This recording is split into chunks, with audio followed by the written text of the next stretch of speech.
Hello, lese mal. Gotta do some setup. Reconfiguring OBS, stream elements and all the other stuff a little bit. Yeah, hashtag professional streamer, never ever have I been one. So everything is fine. Yeah, multi-streaming did not work out, so I had to reconfigure some stuff. And we also have to get the ads out of the way. So I forced the ad break right now. In 2 minutes we should be good to go. Nonetheless, for safety's measure, I have a 5 minute countdown set up right now. We'll see, we'll see.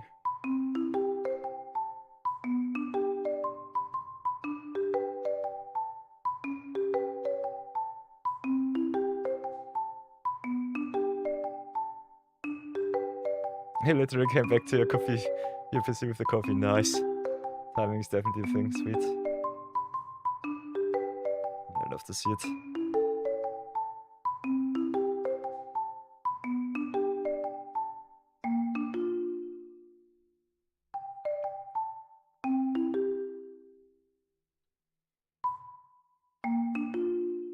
I'm so surprised that people watch the VODs on YouTube too from time to time. It's interesting. It's very nice. Kinda like it. Well, Inception is also a thing.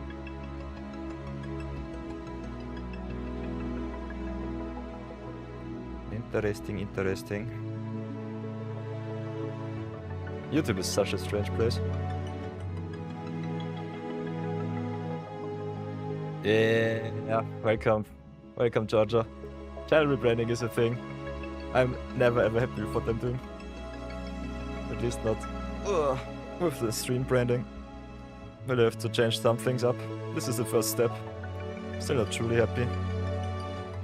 But I think getting my first name out there is a good start for some personal branding. Yeah, it changed everything. I was debating between Peter Van Salt and Peter Von Yor. Something like that. Both still sounds pretty sus to me. So I'm not sure. Might change my name once again in 60 days. But we'll see, we'll see. And that's getting my ugly mug out there. Showing off how terrible I look. Oh, it's definitely a good start. Nonetheless, content stays the same. That's the most important thing. Yeah, we'll get this show rolling this year. Salt is more effective than anything else.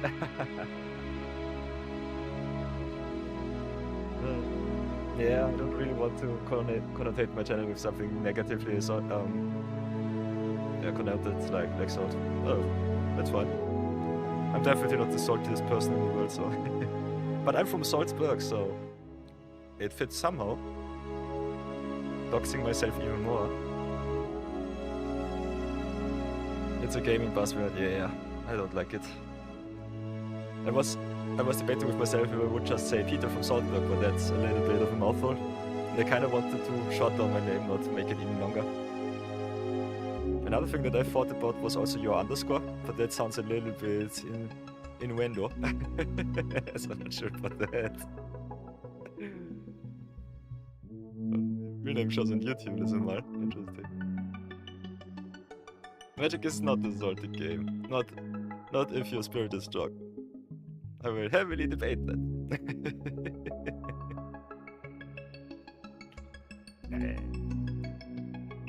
But maybe I win too much. Maybe I cannot be salty because I'm having way too much fun winning. But yeah, we'll see. That's fine.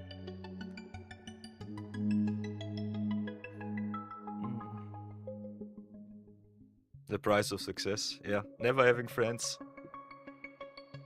And always staying in the salt. Nonetheless, welcome back everybody. Thank you so much for dropping by, having some fun with me. Your battle weekend is upon us, so if you want to join, I think the MTG board is fixed once more. You can go !Q and beat me down right now, here and then. I looked up also the starter decks so far. Was thinking about doing another starter deck duel guide, but at the moment we still have the old decks, so I think it's fine.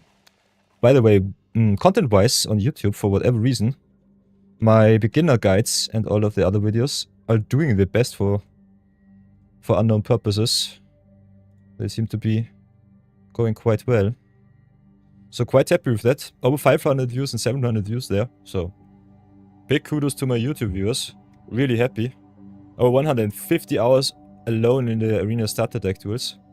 So if you go here to YouTube Studios, have a look at the analytics. That's kind of nuts. A little bit of watch time so far this year is nice. But other than that, the beginner's guide, starter deck tools. The metrics here all over the place. That's so crazy. Retention always around 7 to 10%, but yeah, that's normal for a YouTube video. Especially for the long form videos. But that was kind of crazy to see, so thank you so much for that. Listen, I says you don't want to see my YouTube. Yeah, YouTube is just a dump to drop all of your stuff. Totally true, Sumal. Do it like that and you will never ever be said, hey, I'm reporting for duty. El Bambito is welcome. So many VIPs. You'll have to see it. Yeah, George also has so many videos to edit. I think being a YouTuber and a streamer at the same time is definitely not sustainable. At least not for me. I have way too many businesses to manage to make that possible. Especially with the world going on rampage. It's a little bit tough. I do not discuss too much real life stuff, but sheesh. Crypto space is exploding right now. And so many people are asking me about precious metals that I don't even have time to do anything for the gaming channel right now. So it's so crazy. Nonetheless, getting at least away from all of that stuff and having a little bit of fun with Magic is kind of neat. Yeah, business runs very well. With one, if not the best business years for most of my partners. One of my best friends made 150k last year. Over 1 million in revenue and 150k in income. It was a solid year. One of the business owners made for himself in income only 1 million, so he was not too happy. Ramps up his game this time. Goes even more full throttle. Nonetheless, kind of nice. Yeah, GG business. Yeah, especially in consulting and in business and wealth advising, I think easy money. People are always screaming that they don't have enough monetary gains, but yeah, it always depends where you look at. The focus is the most important thing, so keep that in mind. There are always opportunities to increase your money or to gain some extra income streams. The easiest thing, in my personal opinion, still will always be the internet. The internet is so fun. It's so fast, it's so easy. Less amount of money. Ooh. Yeah, no, Magic players don't have too much money. They invest everything in cardboard and wonder when their stuff deflates. Why that happens. I've been at my local game store 1 or 2 times too often to see that happen. Especially with printing policies like from Konami or from Wizards. You will never ever have a chance to get wealthy with Magic cards if you invest into new product. Ugh. And even then, I think the demand for vintage cards is at an all-time high, but still the sales numbers are quite small, I would say. It's more like inflating the numbers and see what sticks, something like that. It's fine to see Magic players talk shit about crypto. Can definitely see that. I think everything that is not really a solid asset like resources like gold, oil and so on does not hold too much value to me. Still, as an investment instrument, it's kind of interesting. Crypto as a currency, as a token, is definitely the future. Only question is in what kind of overall capacity. Some people try to replace everything with digital assets. I personally don't like it, because you can do so much wrong, and some of the ledgers are really wonky. Still, the newer and better projects, which are way less time consuming and way more efficient, they are still not there. It still takes some time. You can compare cards to art market. That's totally true. I think that's a little bit closer than comparing it to currencies. Yeah, it's like with every asset. Doesn't matter if it's real estate, if it's gold, if it's precious metals, if it's I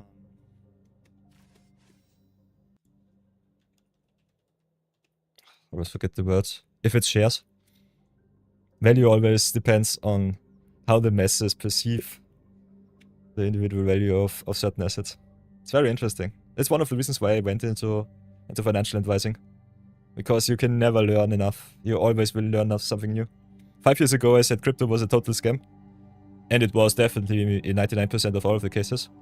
It is still now pretty much of a scam. Because most of the projects, they try to force tokenizing into your life. But they are not really successful. But it definitely becomes a lot more legal, I would say. Hey, Mochikyo, welcome back. Another VIP in the house. You love to see it. Yeah, art is complete luxury, as is cardboard. Cardboard is also luxury. Which is one of the reasons why I would recommend you. If you invest into cardboard, I would not see it as an investment per se. I would more see it as a hobby, as an experience. I had some players in my local game store that had a collection of over 100,000 euros worth in cards. And all of them were quite beaten down because they played without sleeves. They played them every day. They lent them to other people. They did not care how their cards looked. They were not in plastic cases, in diamond castles. They were just very well loved cards. So if you treat it like a hobby, it will ever be awesome. It will always be awesome.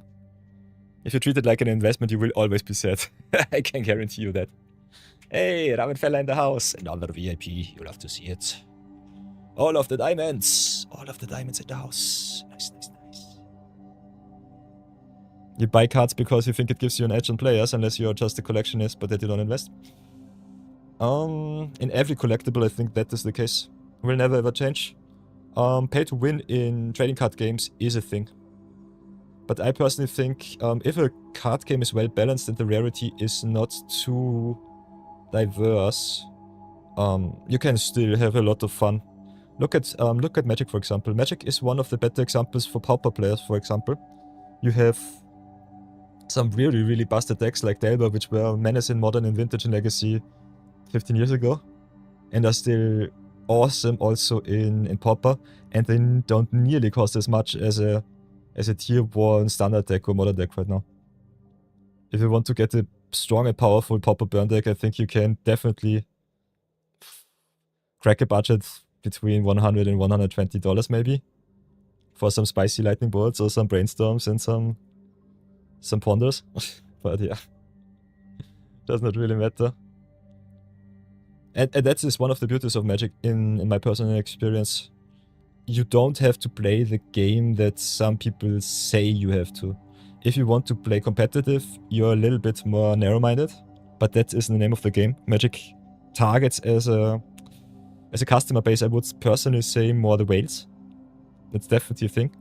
Especially with the pack prices and the price increase over the last 5 to 10 years, I would say.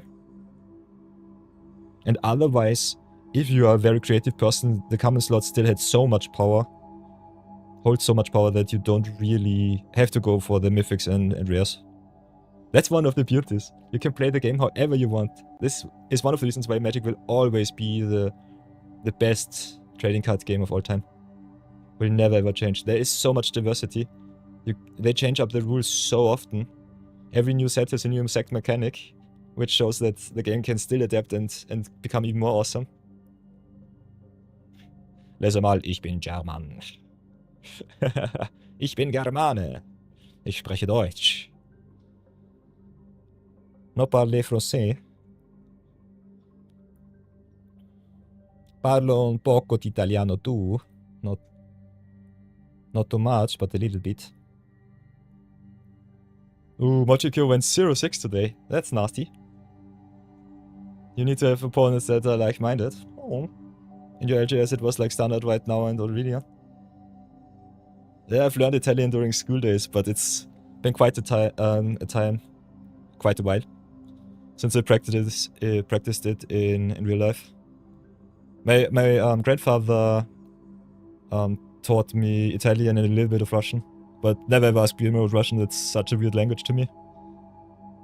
And yeah, after he died 4 years ago, they don't have too much opportunity to speak Italian anymore at home.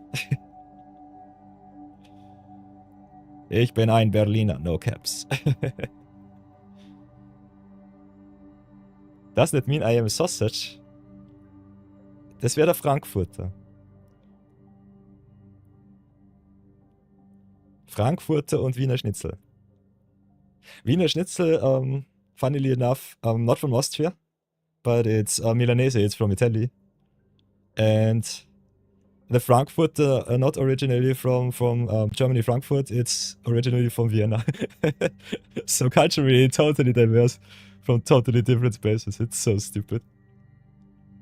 Mochiko spricht ein bisschen Deutsch. Ich weiß, Mochiko lernt Deutsch gerade. Indischer Freund spricht ein bisschen Deutsch. You love to see it. Elizabeth says, yes, you're assuming that I am trolling. Answer is nope. You have to look up the history of some of the most popular foods of the world. It's crazy. Most people think also that pasta originates from Italy. That's also totally wrong. Pasta originally originates from China and Asia. So take that, Italians. The only thing that we Europeans can really do well is steal stuff from other cultures. Adapt them into our own. Yeah. Ember Pingo says it's a totally right way. You perfected it. Better, better, better. Always better. China made it, we perfected it. Chef's kiss like the coffee. Yeah, don't get me started on the coffee. The coffee debate is kinda nasty. Stealing stuff from South America, that was definitely one of the worst things that Europeans could have done. Nearly on the same level as the stuff that did the English and the British people to the colonies in Africa. South Africa and North Africa. Ugh. Terrible, terrible. Ramen fella nowhere near the gold. Let's have a look. Reminds me I have to support your cause too. Gifted some sats by then, I had to go into some business call. Okay, that's something that we can do. Give me a sec.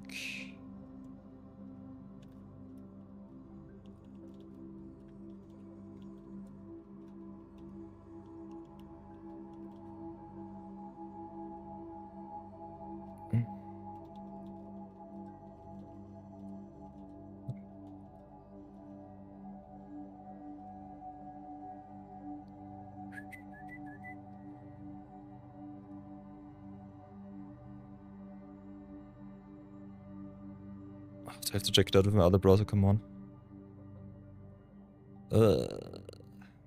I'll do it off stream. Doing this on stream is so exhausting. Don't want to dox my financials. That's something that I'm not allowed to do. Yeah, it's like England, be proud of tea. Totally true. That's totally right. Oh, yeah. So yeah, boys and girls. The Magic from Scratch here goes quite strong. Still debating how long I will keep this up with the free-to-play account. At least the newer one. I think 180 days, 6 months straight should be enough for me personally. Grinding it out every day with that one is a little bit tough. Nonetheless, I will keep up the channel point redemptions and the Ball of Fame. So if you want to craft some power and also make me burn my wildcards on all of my accounts, can always redeem that. By the way, Bambit, I've looked at this account. I have the Galta in my other account too. So if you want, I refunded your channel points. You can redeem the Guaclo if you want to.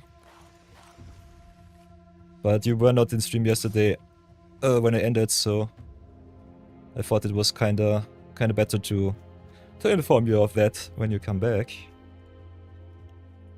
And even then, you can redeem whatever you want, because I will craft the card either way. If it's in multiples, it's also totally fine. As you can see, the Gorklo, by the way, is also an uncommon, so can even get that on the cheap because of Pioneer Masters. Or Pioneer Remastered, something like that. Bambit, I said you... Bambit, it's an uncommon. What are you doing?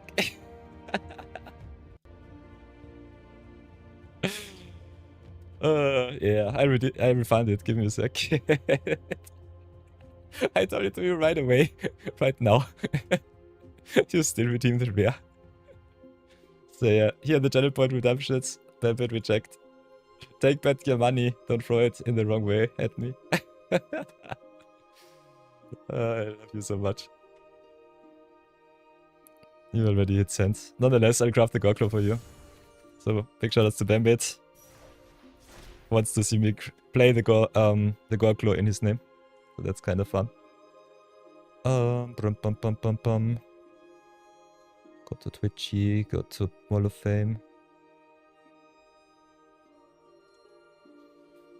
Oh, the channel point redemption is going ever so strong.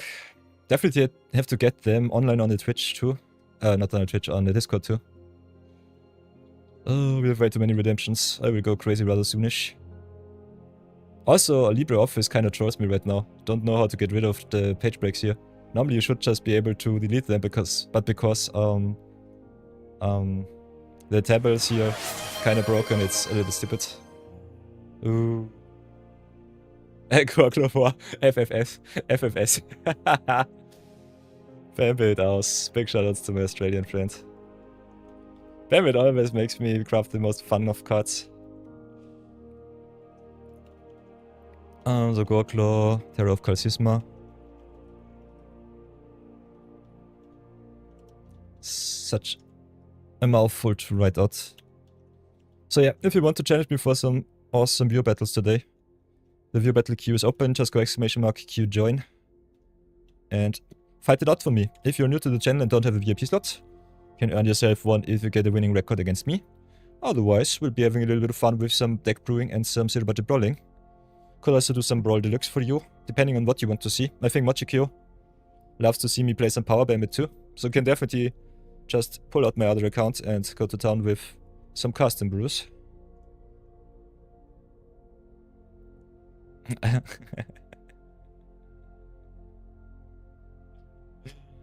Chat going quite crazy, you'll have to see it.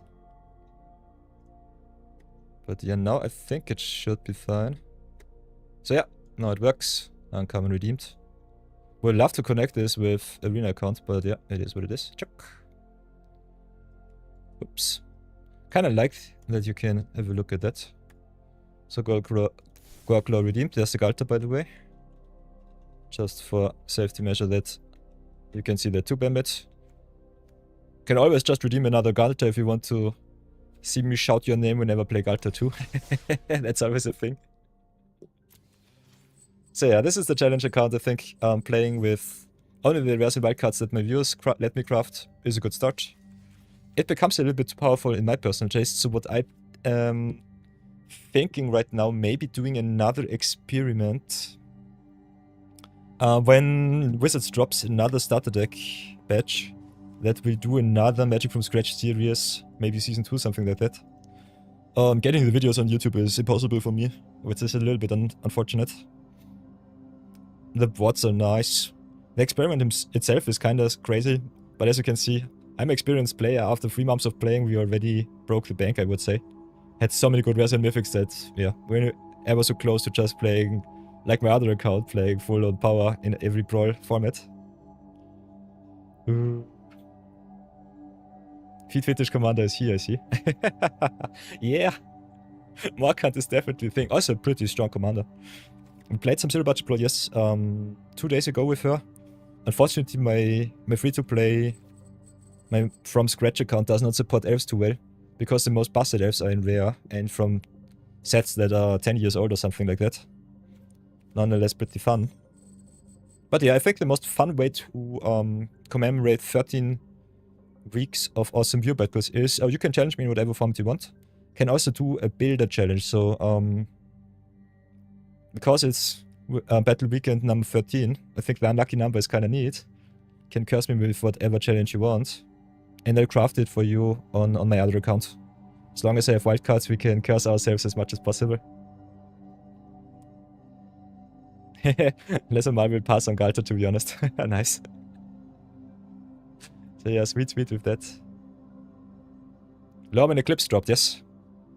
If you didn't see Jojo, Lorwyn Eclipsed, pretty fun of a format. We played a lot of pick 2 draftees, if I remember correctly. Give me a sec. I'll show you my experiment on the Perilous Pit account. We did, I think, nearly 10 or 12 drafties so far.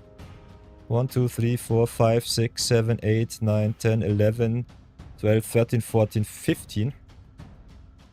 Oh, with white... what was this? White Black Blight. I have the screenshot somewhere, give me a sec. I played a lot of drafts off stream yesterday because on stream I just lose for whatever reason. Bambit knows the sadness that was going on yesterday during stream. But yeah, doing a lot of busted drafties here, as you can see. Went trophying with the fairies, and if you have a look at the about page with the Discord. Let's go into the Discord with the fairies. Whoops, Inception begun. Go here to the Discord. Go to the Order of Yore. In the Magic the Gathering section I also post a lot of my trophy drafts. So as you can see, a lot of pick 2 draft madness here. I have to stop pinging the whole Discord, I think that might be a little bit annoying for you all. But nonetheless, got the trophy here. With some nice little elementals. Got also a trophy here. With some nice elf deck. Also the Feet Enjoyer.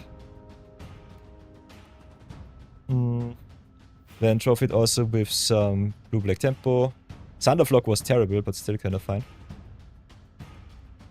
Was quite surprisingly strong with the Erdu in my fairy/merfolk deck.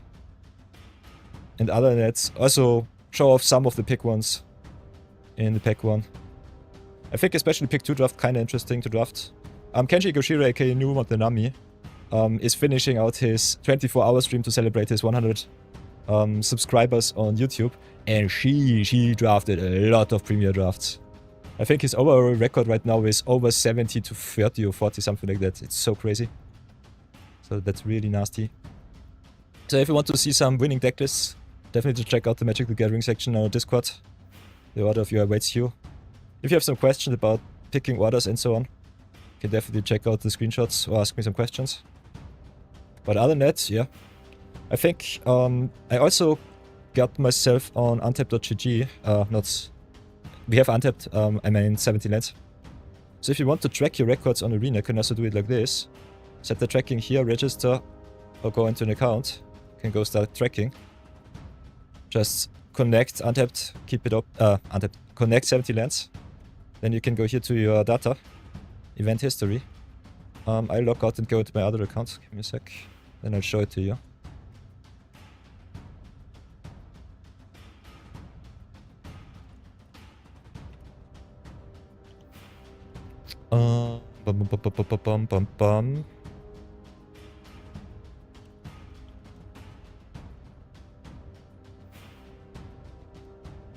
So yeah, this is what I connected so far.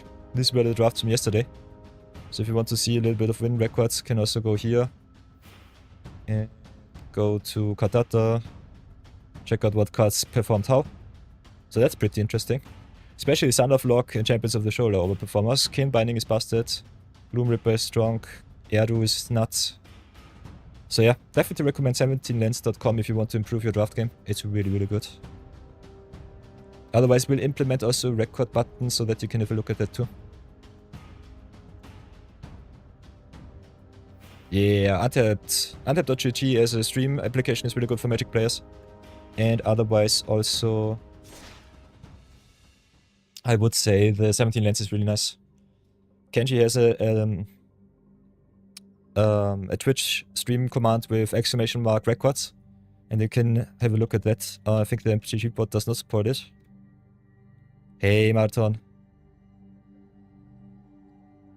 So yeah, Lorwyn, by the way, sorry. Still have to show off the collection in Lorwyn. Set collection here. With the total account I'm at 46%, with the Perilous Pit already at 83. So I drafted over 14 drafts in my other account. Other than that, I think set-wise, the set is pretty interesting. Comments and comments pretty strong, especially Merfolk. With Wonder Bright Trapper here. In my personal opinion, also the payoff and the value cards pretty strong with the Blight. So Moonlit Amenta with the card draw. Some cards like the Burden Stoneback, which can give you flying, indestructible, trample, unblockability. It's so good. And that the rares and mythics are busted. Our first draft that is online on YouTube right now. Played Curious Colossus and Winnowing. So that was our, I think, what was it, 5-in-3 draft. Was really, really good for a first draft blind. And other than that, yeah, there are also some busted cards like Oko, Lorwyn, Leech, or Lockman in the mythic slot. So keep an eye out for those. Those are the cards that I personally would recommend you go pick to draft just to pick your collection, especially looking at Uber a bit. I think for the constructed players, it's awesome if you can get some drafties in. Whoops, where is it?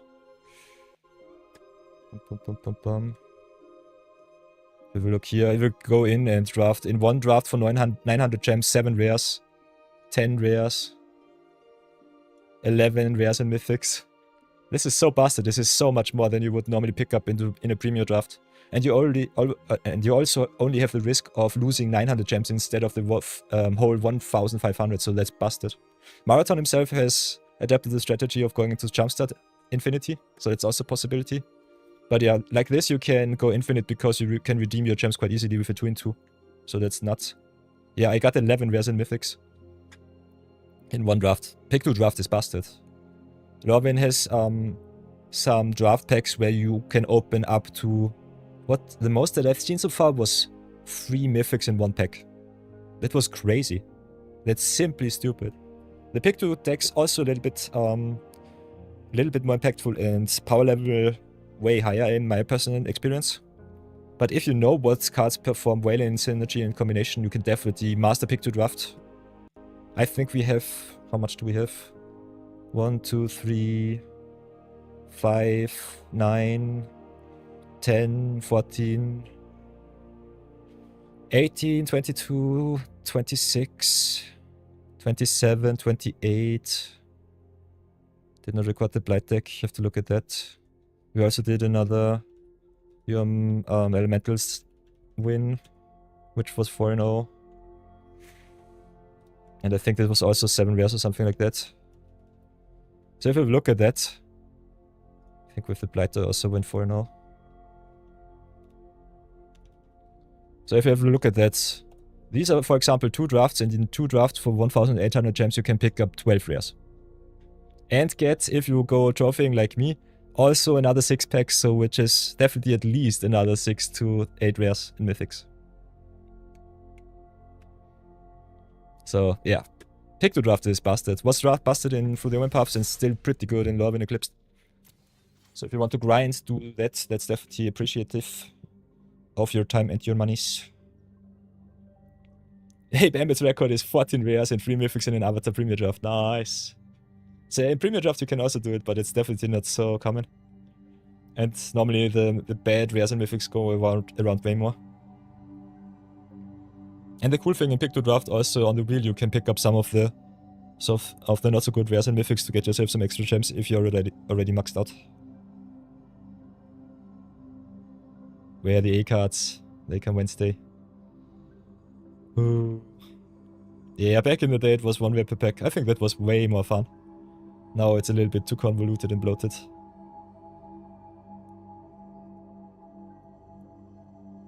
Yeah, you got lucky with cards wheel. Now you... Especially in Premier Draft it's kinda tough. Because you open 3 busted mythics and rares, can only pick 1. In Pick 2 Draft you can pick 2. So that's nasty good. That's really fun.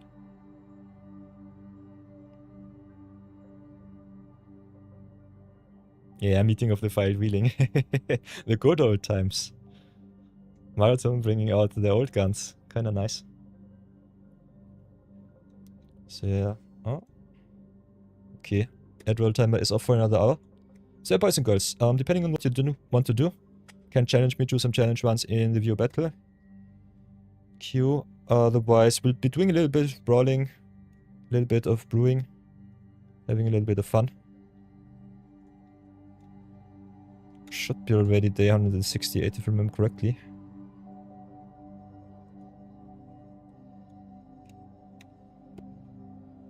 But yeah, if you want to see something specific, as always, let me know. We'll be doing a short little magic stream today. Still waiting what kind of variety I want to do otherwise. Because I personally have been a little bit exhausted in the past few weeks with streaming. I think the most relaxing time that I had was playing games off stream. So that's also a thing. Nonetheless, I want to spend some time with you, with all of you, so that's also a thing of beauty. For overall channel growth, I personally think it might be better to make more YouTube videos. And I fear that the YouTube video quality also grows a lot more if you do record them off stream. So that you do not have the pressure of the live streams. Have I already made a new account Peter Van Salt for the next budget from scratch series? Not right now, nope. It's something that I'm planning maybe for another for another tutorial for new players, because now 6 months after starting my streaming career, I'm definitely a little bit more professional, I would say, with the setup and with the recording and everything. But I don't see the necessity right now. If you don't have new starter decks, I think it's not worth it. If it becomes too stale and if you want to see me burn from the start once more, I could do that. I think for overall channel growth, it's not really worth it. Because I narrow down my niche as a streamer way too much to new players. And new players are a limited resource. And if they are becoming professionals, they just want to see high power plays. And that's one of the reasons why Kenji Higashira broke with over 100,000 sub goal with his viewers.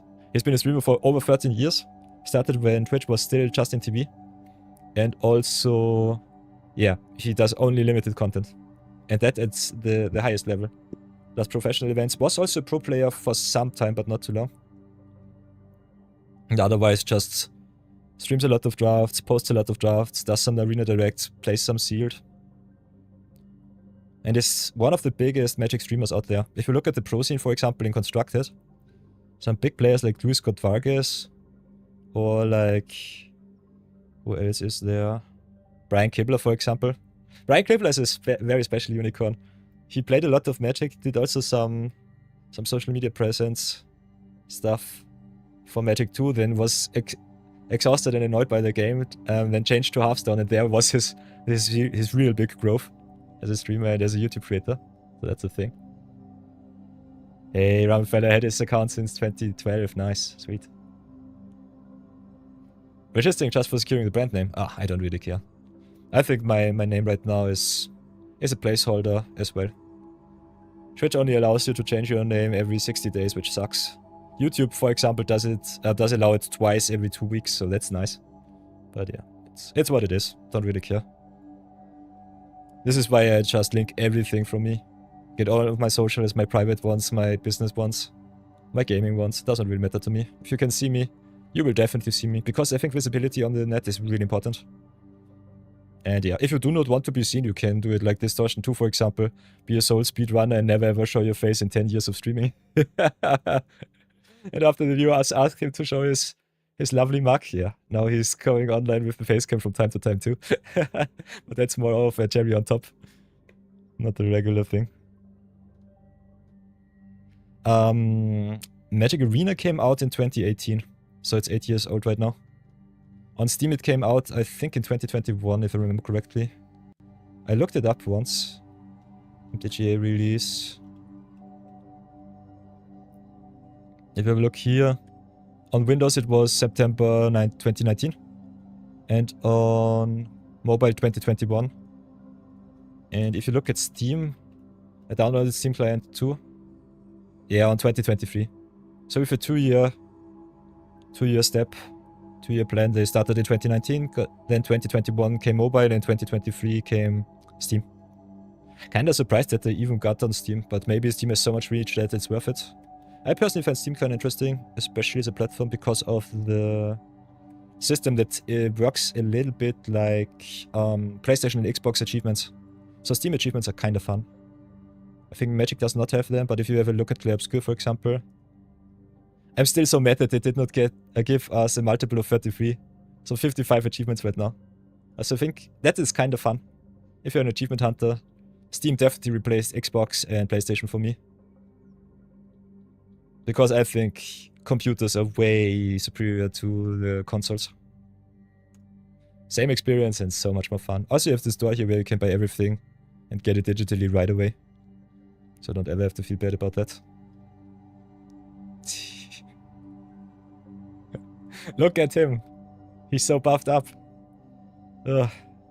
6 months ago. Weak Pete. Now I'm just a weak old man.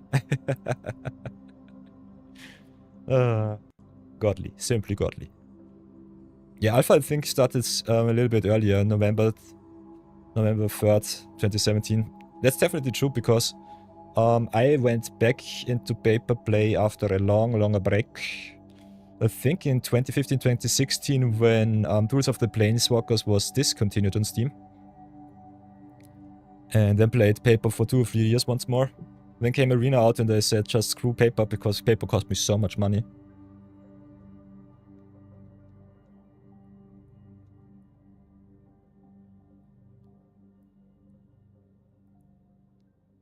I did grab the Celeste key. I did not download it right away, but I still should have had have it on Steam, Jojo. Hey, have an awesome time streaming. If you want to see some awesome Celeste gameplay, definitely go and follow Ember Pingu, aka Giorgio, for those who know him directly. Started with Magic, but definitely found his home in Celeste. So if you want to see some awesome challenge runs and some community mods, check out Ember Pingu and his Igloo. Discord is, as always, in the about page on his stream page too. It's a lot of fun. And he also does some challenges, I think, during the weekends and maybe some marathons too. So that's also a thing of beauty. Lesomar said he created an MTG account when it came out, but he never played until last year. That's interesting. That's very interesting to hear. Very, very interesting.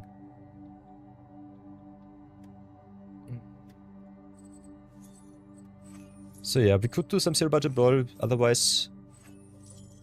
I personally think Brawl from scratch is kinda the thing that I personally think is pretty nice for new players.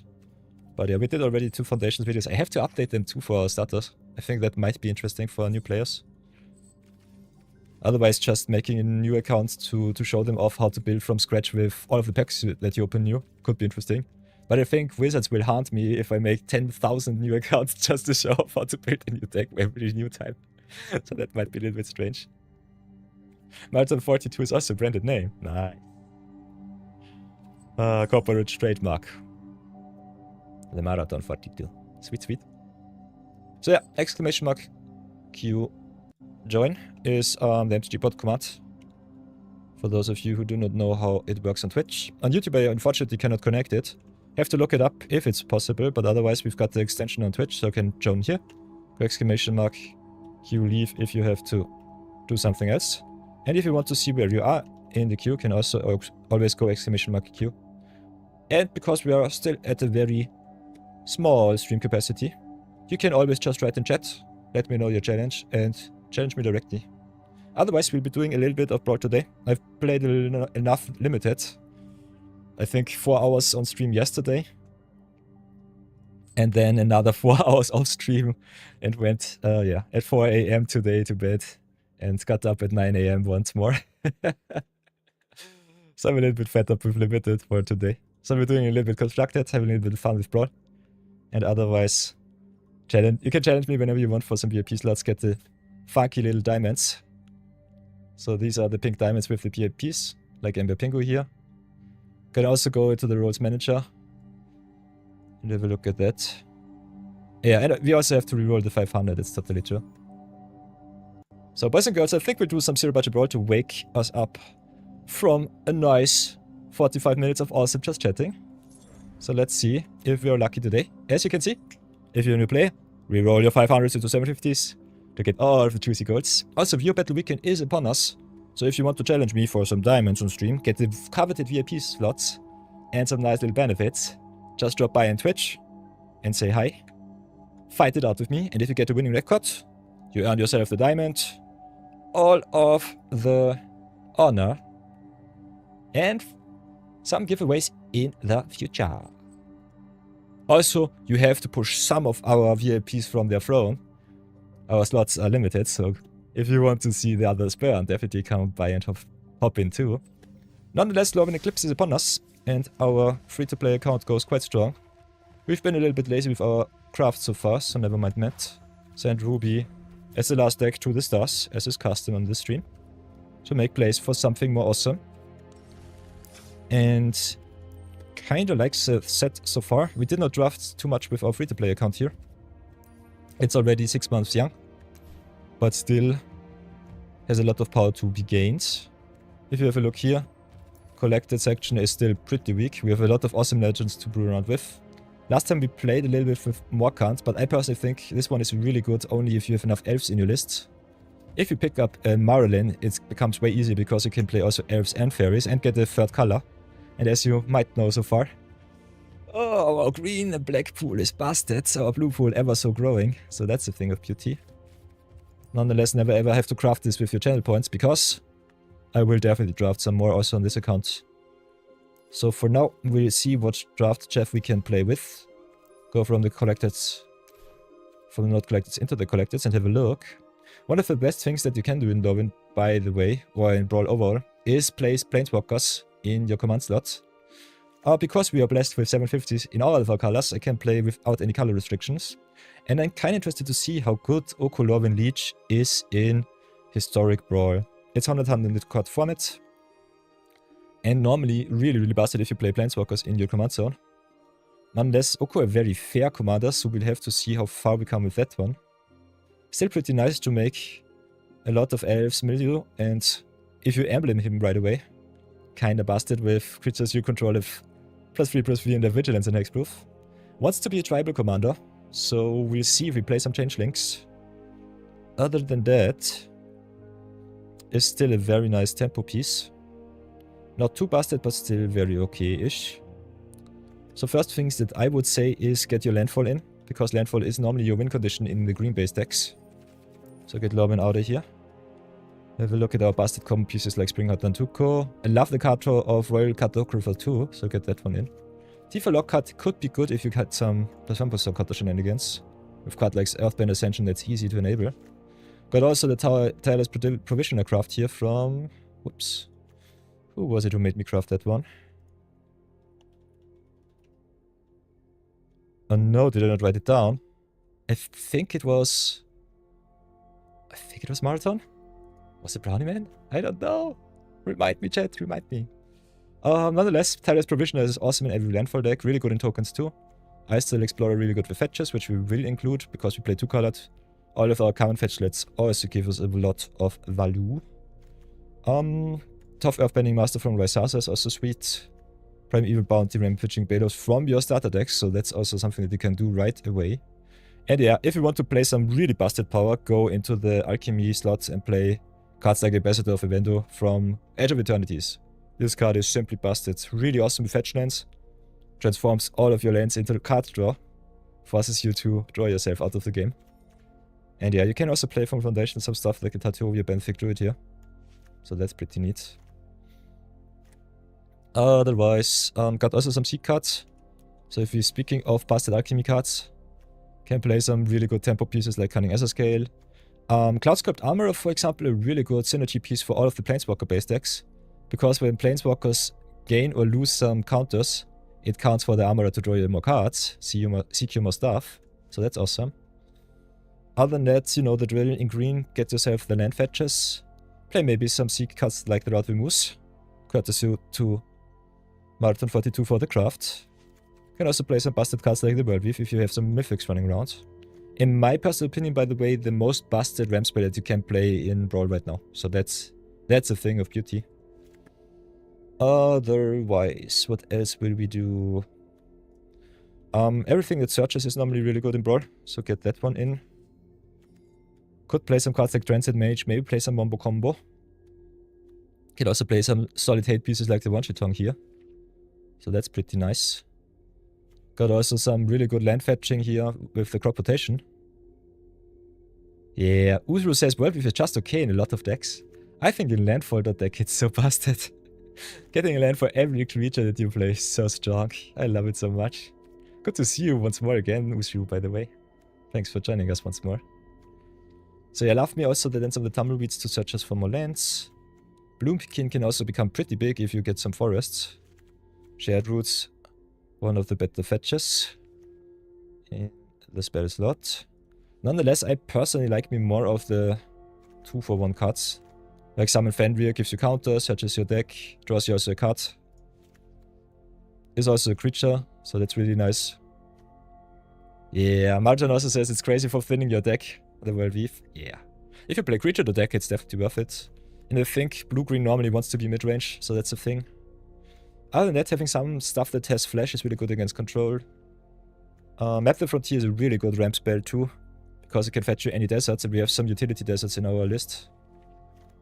We'll play the Saskatchewan in combination with the Wandering Chocobo, which is a 1-more combo. Earth King to ramp us up even more with all of our big stuff, like the Warring Plagues here. Green Sun Zenith to fetch us our win conditions. Do not have Creative Behemoth, but would definitely recommend you play it. Otherwise, as you can see, got the Escape Tunnels, Evo Wilds, the Failed Passage, the Flooded Strands. Pollute the Delta, all of the blue and green fetches in. Can play the common tapped land fetches too. Nonetheless, got some really nice rares and mythics too, like Chroma World Eater for example. Cannot be counted as a really good top end card. If you play landfall, I think having some solid top end is kind of nice. Hey, Brownie Man, welcome back, welcome back. How you do, my friend?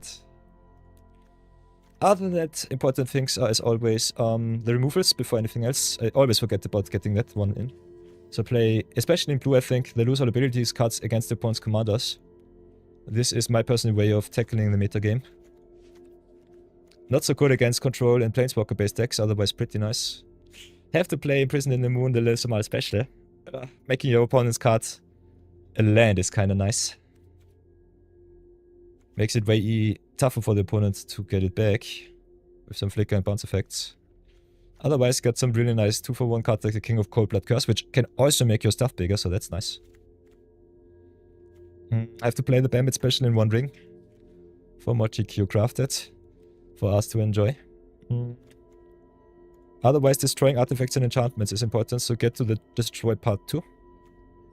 Get yourself some versatility like Heritage Reclamation, which can exile also from grave.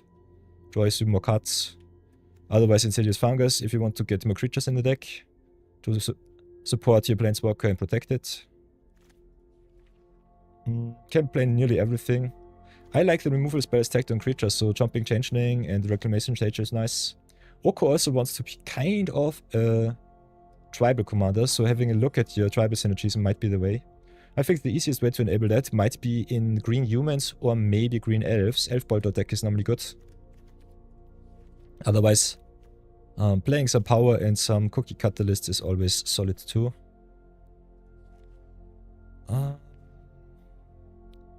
Nonetheless. Hey, Roundfella asks, how am I? Answer is good. Feeling happy. Feeling really happy here. So yeah, can have a look at also at mana acceleration, which might be the easiest way to get this rolled on the show, especially in green. We've got some fixing like the Birds of Paradise here. Also in courtesy. Whoops.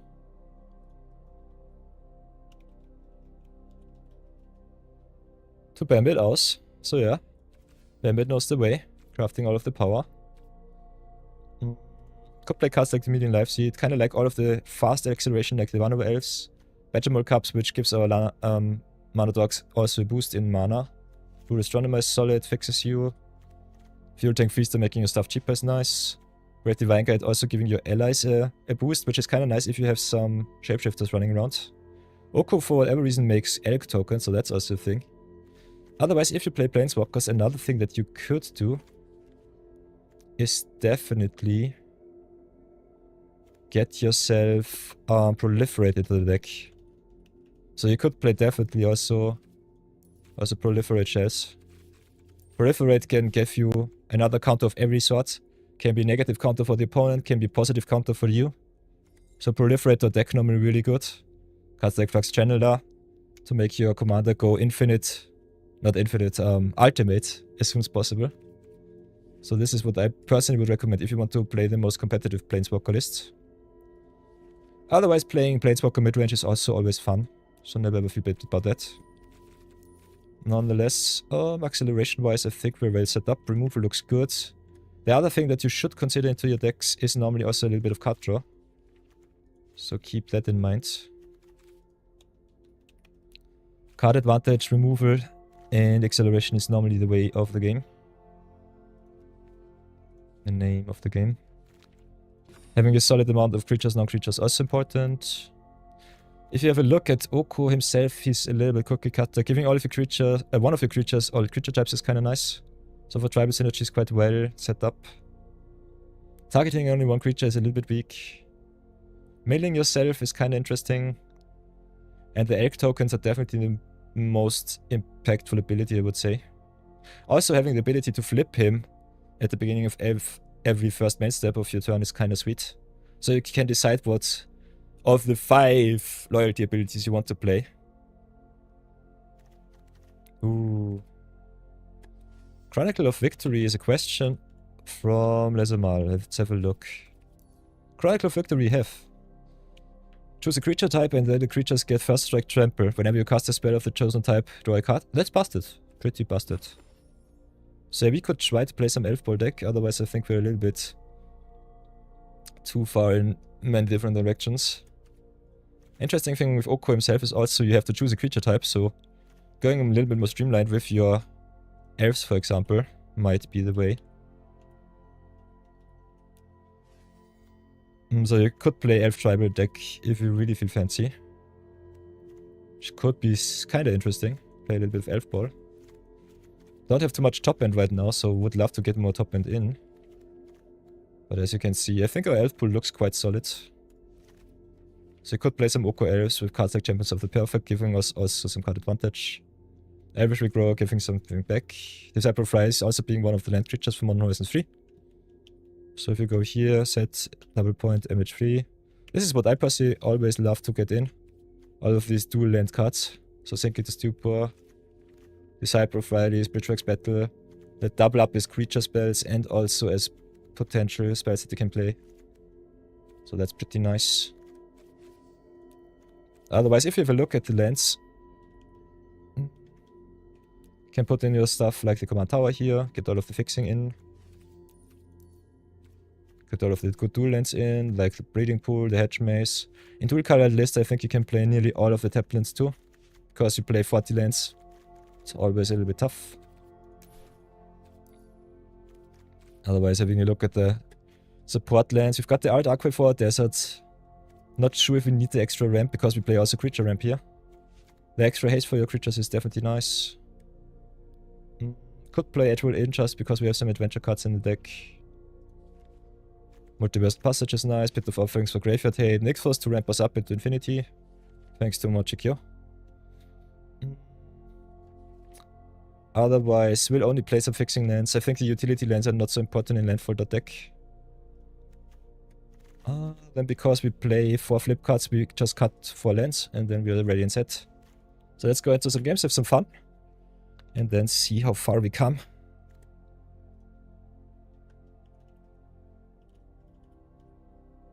Quite a while since I brewed a deck, so still think I left a lot of power on the table, but nonetheless, this is the way. Until I get challenged for some new battles, I will be brewing a little bit and have some fun with some YouTube videos. Haha. Invasion of Perulia is definitely a possibility. I think you can play so much stuff, by the way. If you go and have a look here at the changelings, I think changeling is the easiest way to go nuts. Got some solid changelings. Got also some nice cards like the Mutable Explorer, which I definitely think I should put in. So changeling the deck, the easiest way to abuse Oko. But I think Oko himself is very fair, so might not matter too much. Then we have the invasion here. It's a special question.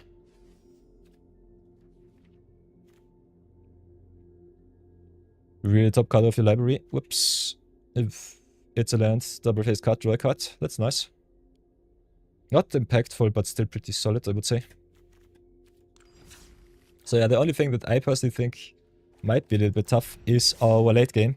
Might have to put more busted cards into our deck. But yeah, we'll see. Blue-green normally fair. Our removal looks good. Our tempo is fine. And we can definitely adapt. So if you want to see the updated list, check out the end of the YouTube video. We'll post normally also the Deluxe version 2 for all of you rare and mythic enjoyers. But before we hop into the games, we'll have a short little ad break for 3 minutes. Ads are coming my way again. And I also have to replenish myself with some shaky shakes. So get yourself some drinks, some snacks, if you want to support the stream. Can definitely turn off your ad blocker, otherwise it doesn't matter too much. But I'll have to run the ads, otherwise you will land in ad shell during your games, and I don't want that to be the thing. So let's run some ads, and I'll see you in a bit.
Yeah, me too. So yeah, ads should be over. I'm back. Let's go to some games, have some fun. Oi, oi, oi. Marathon special. I forgot about the POC inclusion. Should play some POC in the list, definitely too if I want to play Landfall. But yeah, our first game, we'll try this one out. Think still our top and leaves a little bit to desire. And we don't have too much card draw, a little bit though. So let's go to game number 1 and see how far we come today. Playing against Rathalos. So I have to Malikan into our removal. This is not keepable, not against Rathalos. On the play with a King of Cold plus Curse on 3, I think it's fine. Also got the Omega Wombo combo of Disciples, Frailes plus Bedramol Cup. So that's a good start.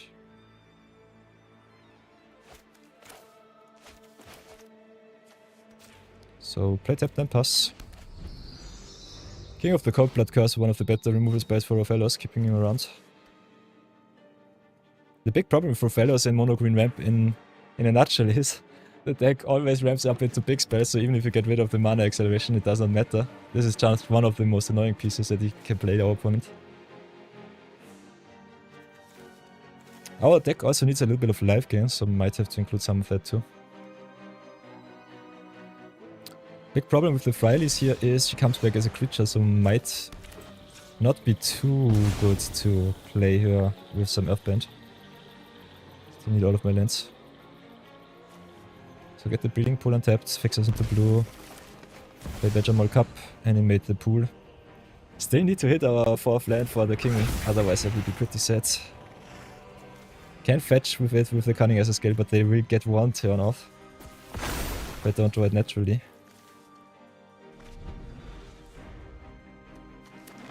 So yeah, that's the thing. Bandmate special at its finest. Sadness. So I have to seek a land. Sucks to be me. Oh.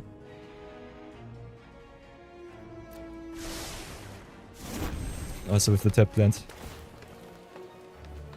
Yeah, lands are fine. Well appreciated. So opponent will get his 1 Rothello's turn. Let's pray that he does not drop a too nasty 6 drop. Us whiffing on our land sucks really bad. With so many mana creatures too.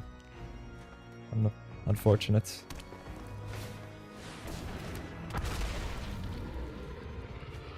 Only needle to pack, interesting. Seems like a budget list. Do we even have the Chocobo in my list? I think I did not include the Wandering Chocobo. Oh, this is so yeah, unpolished. Still have to add some stuff. Whoops. Oh, whatever will we do? Edgewall in on blue, I would say. Then we have to play the king. Play that we do not get beaten down too much. Do it like this, pass for now. Do they have the... oh no. Blossoming defense. Defend the rider. Something stupid. Okay. This is nasty. There might be some big spaghetti monsters in our future rather soonish.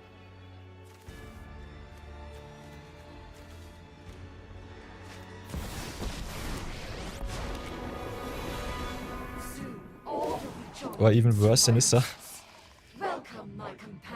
So I guess we're just dead. We don't play any River's Rebuke or other bounce effects, so yeah, this is just game winning. Also mono green, one of the best planeswalkers. I've been playing this Ascended Alchemist as one of my pet decks some time ago, rather frequent, because she's so busted. So what can we get? Only Sadness, I guess. Signal is fine, but not what we need. Don't even know what we can fetch up.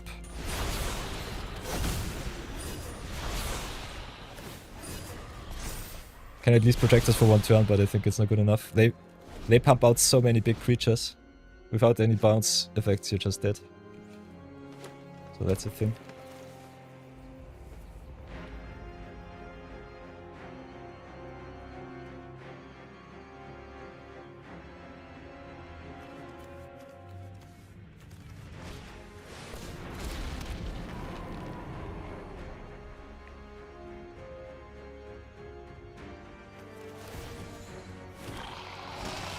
Strength multiplies.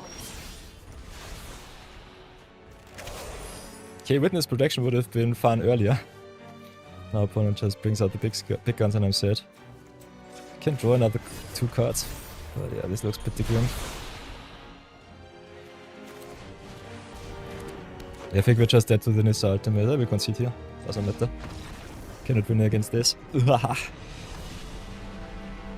let's refine our decklist a little bit. Some cards I definitely don't want to see.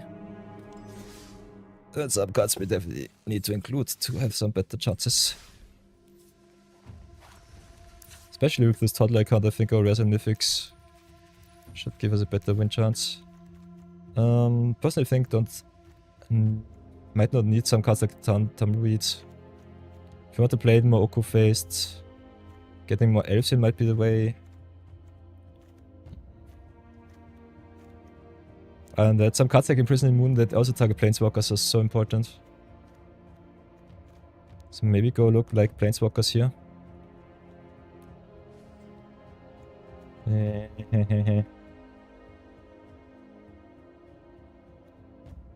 Kaito could be kinda interesting in an Oku shell, because it's another Planeswalker, makes some ninjas. Also grows with the damage that you deal. Not the damage, the creatures that attack can deal damage. Otherwise, I personally think our ramp game looks solid. The action in green and blue is always a little bit tough. Have to include the POC from Marathon. No excuses there.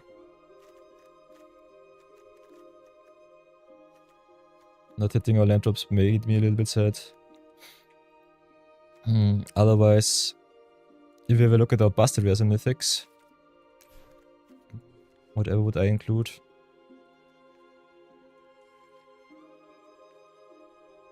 Could play some tempo pieces like the chill, which is fine-ish.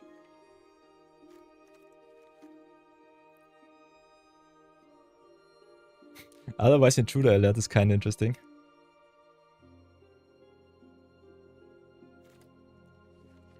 Especially Intruder Alert and Stopple Plan kinda nice in creature-based decks. Otherwise, could play some more card draw in cards like Enduring Curiosity for more advantage. Love me some cards like the Meringue River Regent here though. These are the cards that we need. So yeah, we have so much power, can play nearly everything. Have to play the Traveling Chocobo, otherwise the set catcher sucks. Scoundering Storms are also pretty important. Because we need some recursion against control. Need some removal so that changelings can stay in. Maybe get rid of the Bloomkin here. How shall we do this? World Cartographer is a nice card. Did not surprise me in a positive way though. How many elves do we play? 11 elves should be fine-ish for the Champions of the Perfect. Otherwise, the Beholding here is a little bit tough.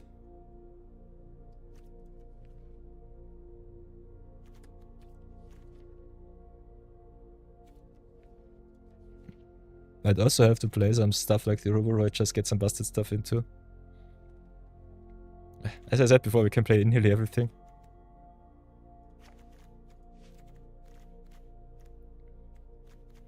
Would love to play more creature synergies. So got druids, got elves, so that's nice. And Oko has to ultimate to make that possibly worth it. Banner is also a nice card to redraw us, so if we want to go straight up Elf Boy, I think Oko Elf Boy could be interesting too. or the most busted thing would be definitely Oko Elks. Elks would be kinda interesting. Who's count for Babbitt at maximum?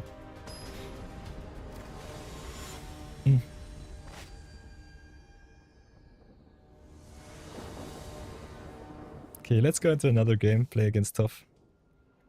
See if the adaptions did anything good for us. Might have to mulligan into some more interactive gameplay, because Oko unfortunately does not remove any of the opponent's creatures' effects, which sucks. Otherwise, having the ramp into Oko is kinda neat, and I think we have to raise Tough, so we'll keep this one and see how it works. Also, really busted with Drowner of Truth and Nantuko combo. If you can animate the land, it's awesome.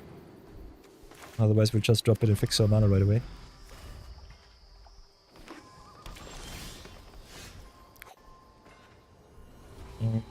Play Starting Town, play Transformer, ramp it up, ramp it up.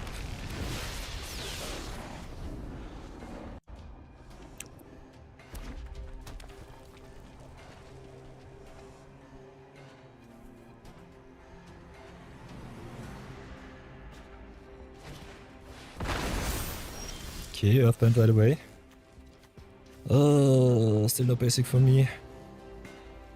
Could double spell, sucks a little bit though. Guess we'll play the Oko and get the value right away. Because that's what we're here for, playing Oko as much as possible. Then play tapped land first, so that we have 4 lands next turn for Passage coming untapped into play. Can also play the fetch land with the POC to double it up. So that's awesome. Here our opponent's stumbling a little bit around, that's fine. Could flip the Oko, but I think it's not worth it. So decline here. Ultimating would be definitely okay. We'll play the POC and double our land drops though first. So play Passage, double up the mana. Could play Nantuko 2 to copy. I don't think it's worth it. Can shrink another creature.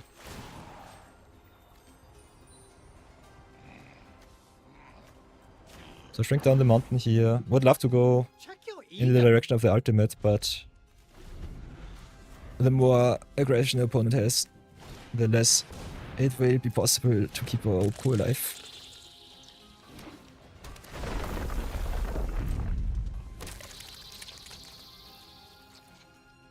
So a big shout out to Marathon42 crafting me the POC. Making me craft the POC. Because POC is busted. So I think first things first, we go for another blue source. Double up our blues. Next things next. I guess. We flipped Oko now. Can go white, make some elks, which is fine.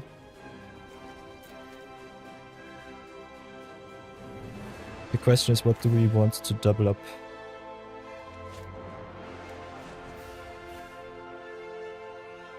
Could also try and search for an answer for the Scoot Swarm. They're already at 4 lands.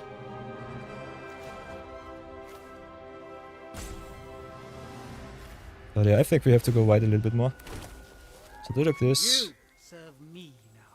And fetch ourselves a land. Go for El Foresto. Double up the forests too. 6, 7 lands right now, so we can go Saskatchewan into Chocobo. And Chocobo with a bestowed Nantuko is kinda busted. So go traveling Chocobo here. Play the Jock. And I think we can attack with POC.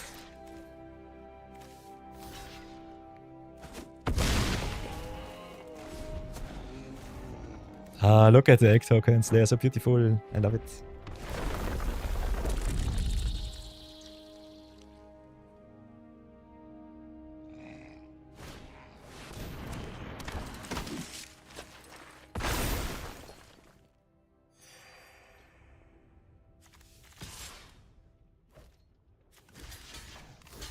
Just double block here, keep my value there.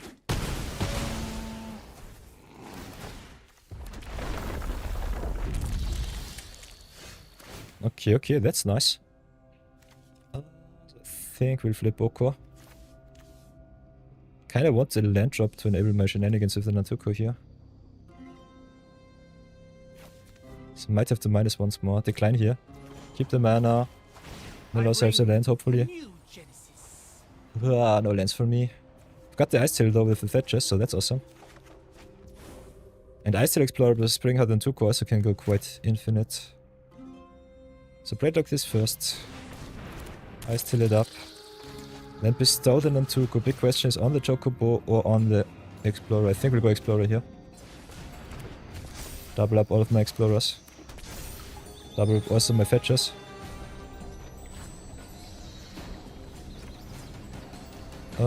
This is a lot of triggers. So yeah, double triggering everything. Copy once. Big problem with Ice Tail lyrics, you mill yourself a lot.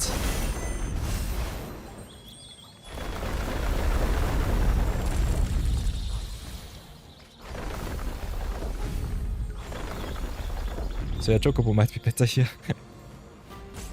What else do we do? I think we just fetch whatever we have. Get rid of the most nastiest creatures.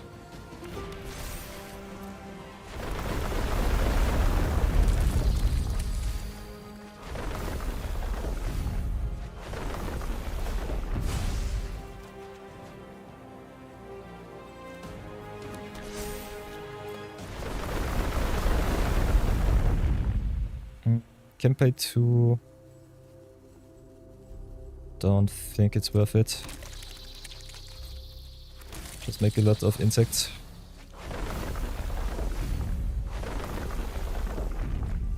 Oh, because we need the race we're untapped. Decline, decline. Landfall Wombo combo is so fun. Can play another land because I still so good.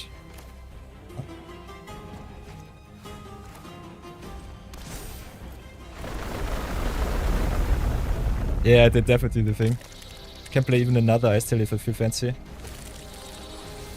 Make another Ice Tail, get another land. Mill all of the good stuff, play the land. Will not make another one though. Because we need the 3 mana for the Amphibian Downpour. And yeah, you mill yourself out quite easily. So play the Amphibian Downpour, get rid of the Scoot Swarm. Get rid of the General. Can also kill the land. Nah, cannot kill the land. So get rid of the Tough. Do it like this. Yeah. Nice. Yeah, copying your Ice Tail Explorer is so scary, but getting the extra land drop here is so nice with the Springguard Nantuko. So that's the 1-1 combo, and you love to see it. Perfect. Yeah, I can buff the land, make it a 1-1 and get 2+1 counters on it. Oh, yeah. So that was fun. That was a lot of fun.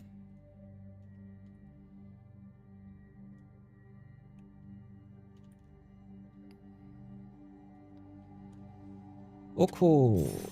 Oko is always fun. The versatility with the Oko is that he can flip. That makes him so good. So Oko, Lorwyn, Leech. Definitely want to do also a Deluxe deck, because I think you can wombo combo with him quite easily. So nice little 1-1. One busted record with the landfall Shinachish. One tough loss against the Rothelos. Let's play another one.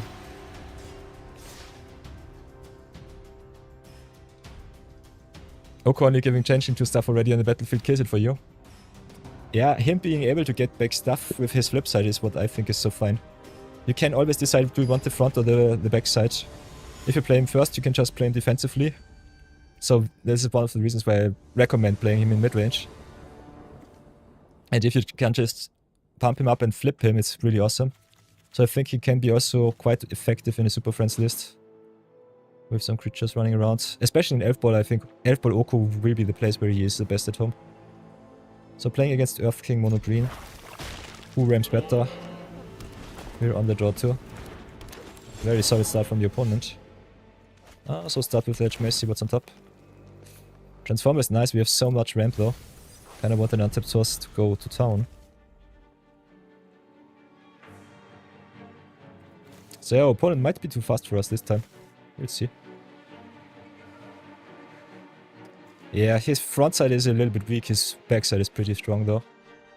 And the ability to transform him every time, every turn is so good. Power level wise he's definitely mid. Totally agree with that one, Brownie.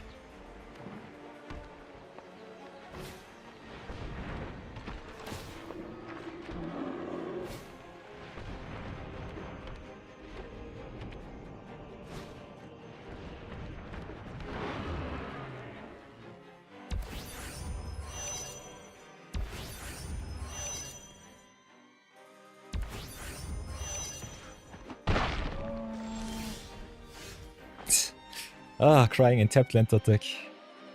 This is turn 4 for our opponent, what the heck. So much power. And we're stumbling here on our lands. So you hate to see it. So play the Badger more.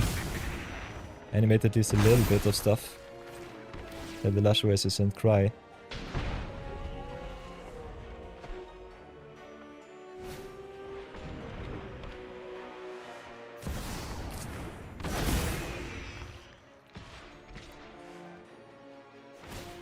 Big oof.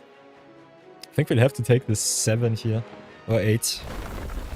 Yeah, they pump up the bait off, that's for sure. Right, the shoot puff, the landfall with the Elf King is such a nasty combo. Yeah. We're getting stomped by Mono Green today. Kinda nice to see. Oh, Champions of the Perfect. Oh, got the Sentinel. But yeah, they have the Sire of Lost. Of 7 deaths, we are already at 14, so this is oof. I think this is unwinnable for us.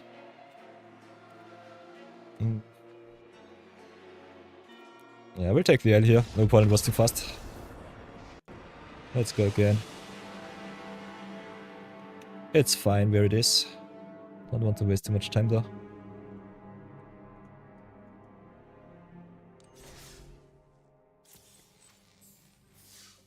with our 750 gold rewards.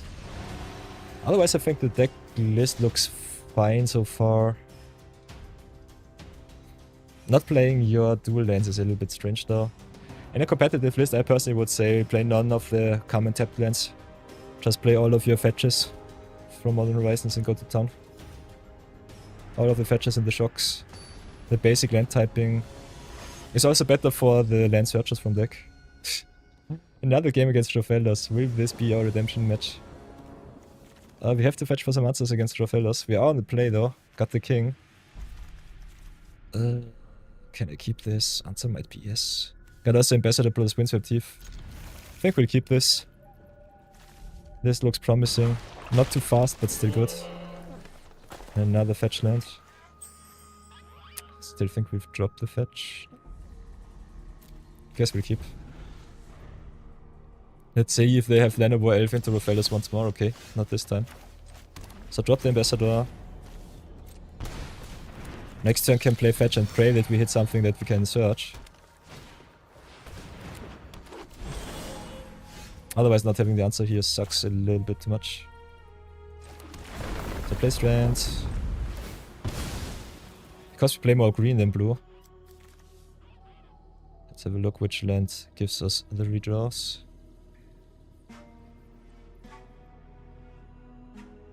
Okay, Polluted the Delta. Fetch with the draw sucks.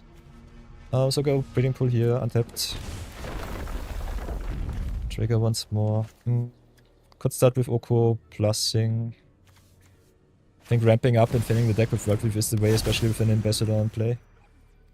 Just smack in for one because they will never have a block. Pray that it's good enough. One turn with the Rofellos is always so nasty. And our deck still does not have any life gain, so that's also a thing. Yeah, a little bit. We've got the... What do we have for the life gains? For life gain, I think what we have is Tatioba. And also the Primal Bounty and the Disciple Fridays. Okay. Never mind me, we have a little bit. Already playing Voracious Hydra here is good for us.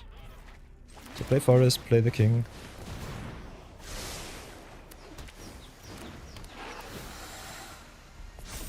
Make Rofellos great again.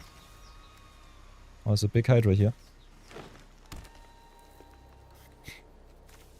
Playing King effects against Rofellos seems so bad. They only play big spells.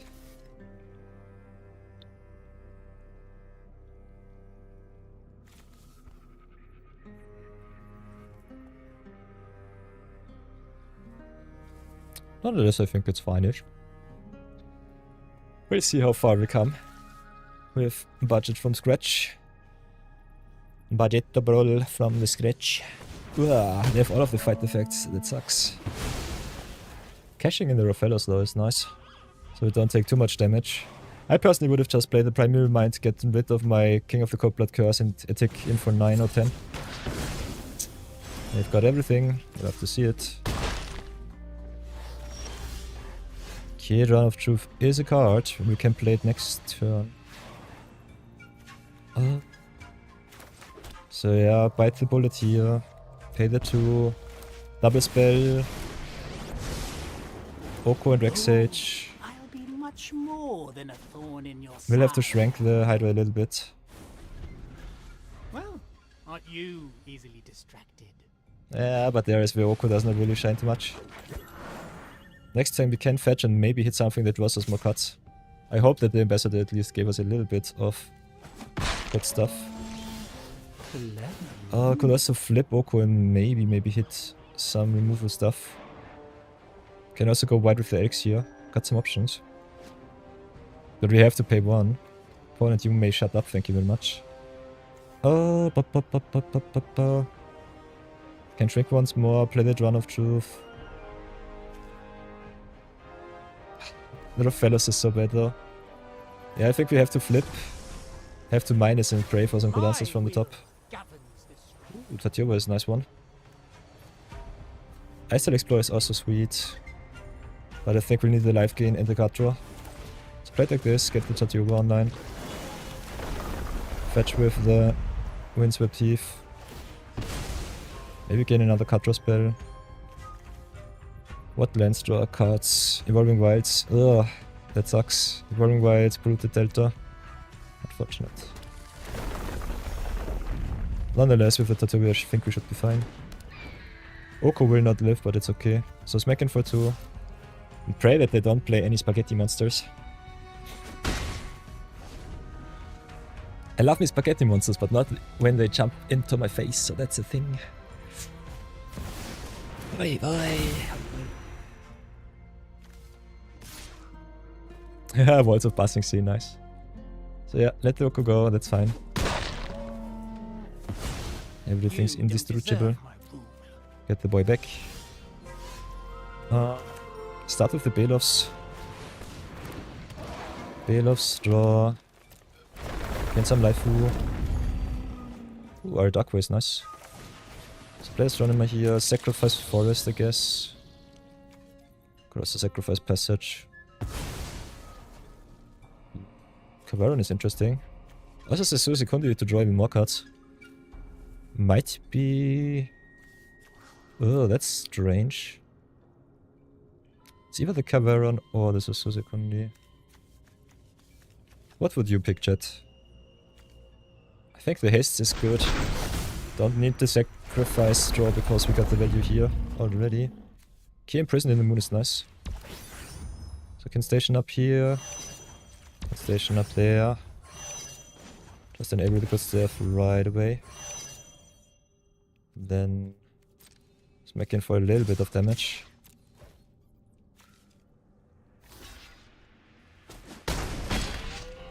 Cavaron also pretty awesome with the Balefs here, making a lot of tokens and just giving him haste. And the boost is pretty solid, I think. Opponent's stuff being indestructible sucks. That's unfortunate. But yeah, we have the Imprisoned in the Moon, so that should be okay. As long as the Astronomer lives, I think we're in a solid spot. As long as the opponent does not play big Eldrazi, we're okay-ish. Okay, Adamantoise. Another indestructible menace. Opponent also has big boys themselves. Nonetheless, we cannot deal damage to them while the Adamantoise is alive, so we have to get rid of that one first.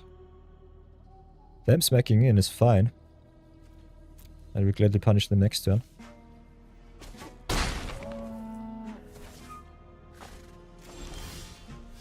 Okay, that's a good start. Adamantoise has ward 3.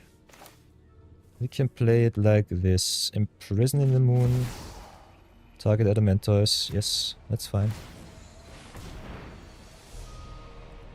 Pay the ward.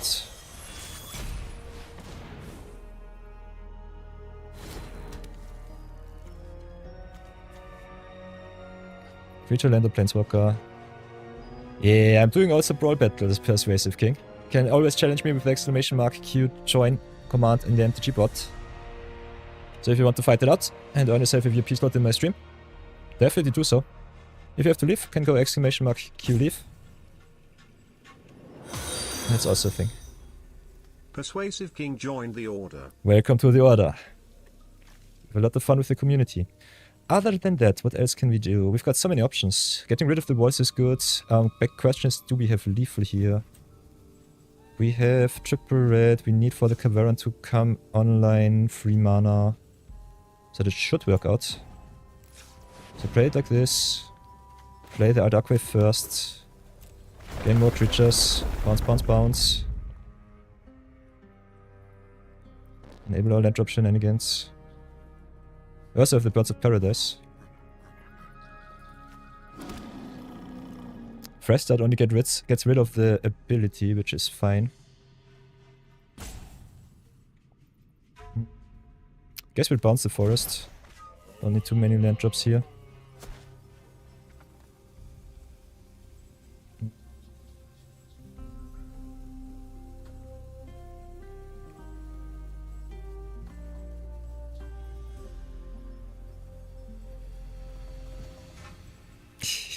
Whatever will be your opponent, I think you're in a pretty tight spot, not gonna lie. Could play the Ares but cannot make our stuff hasty anymore. So I think we'll have to do it like this. Sacrifice another forest though. Give everything a boost. I'm not sure, they're not dead in my books right now. Oh, they might as well. So I think we just fresh start their stuff, get rid of the mana from the Rofellos here. Yeah, nice. Nice.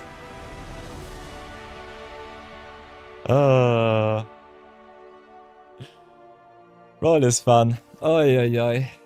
Especially the alchemy cards in Historic Pro are so busted. So yeah, that's a thing of beauty. Nice. So yeah, little showcase what you can do with the deck. Pretty neat.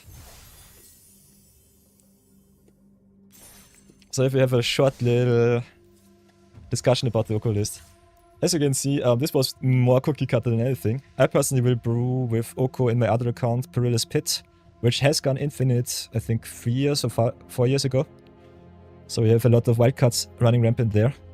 Personally would recommend, if you want to go full on investment on Oko Lorwyn Leech, play Landfall because you need the mana. Play creature types that can easily accelerate, like elves. So playing some cards like the Priest of Titania, easy elf ball deck. Play definitely also some stuff that doubles up your counters so that you can ultimate Oko as soon as possible. So I personally would definitely recommend go for the Proliferate here.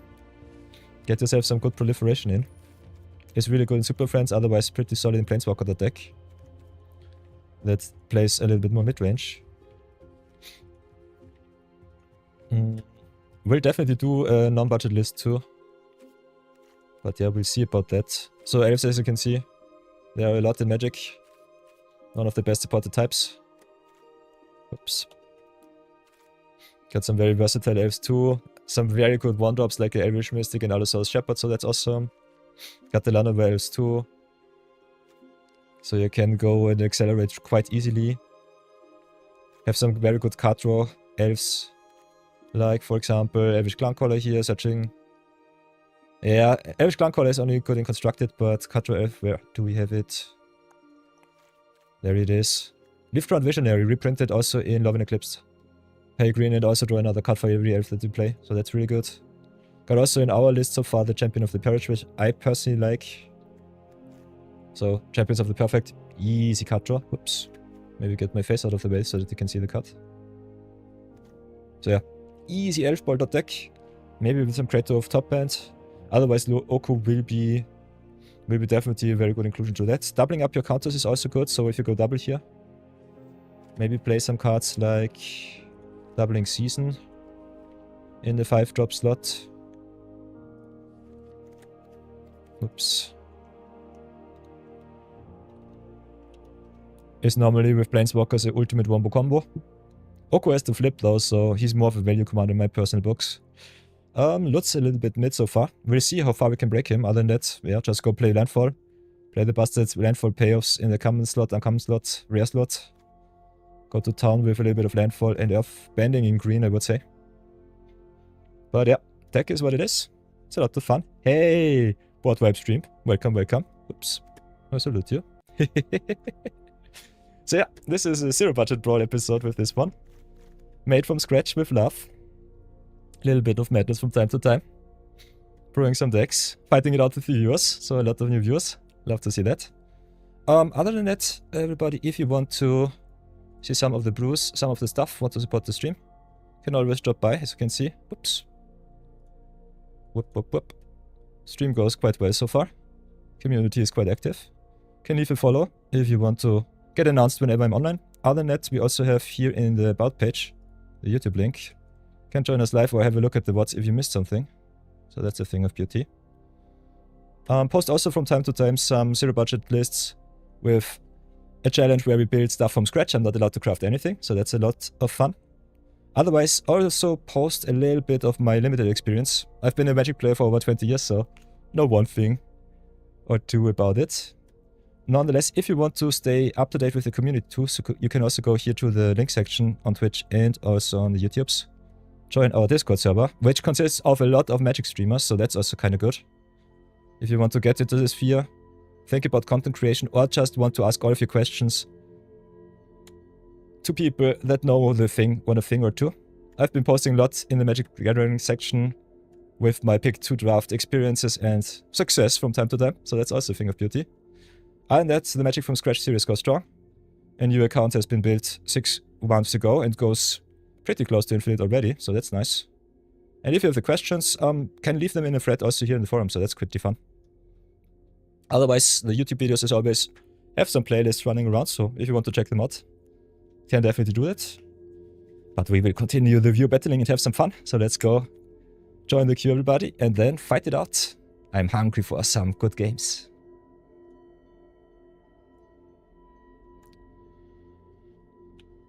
Hey, Planeswalkers are hard to deal with, especially in 1v1.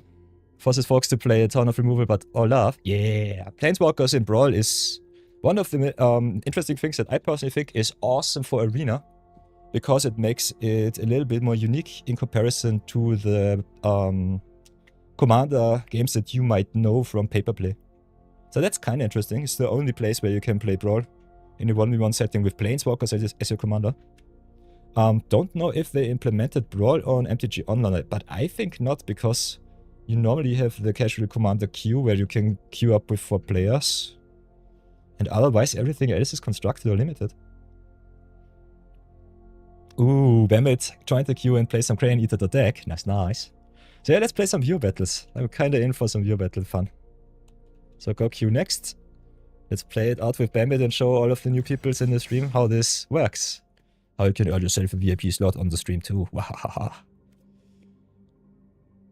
It forces folks to always have Planeswalker, how powerful they are. Yeah.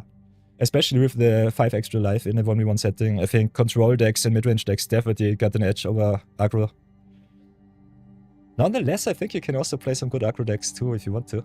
So that's fun.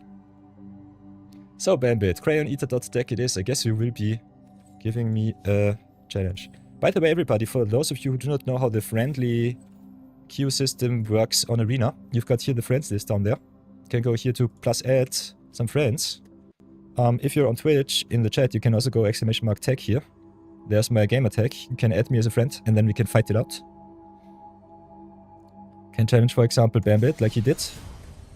I got here the challenge match, the friendly brawl in the best of 1. Against Bambit, I will play the Bambit special, I guess. Because this is somewhat of an insider joke. My viewers make me very often craft a commander and just build him from scratch for them, so that's kind of fun. The question is, what Bambit deck do we want to play today? Oh, we've got so many good decks. It's been quite a while since I've built a deck from your redemptions. Maybe I should try the Eureka list out once more, if I could find her.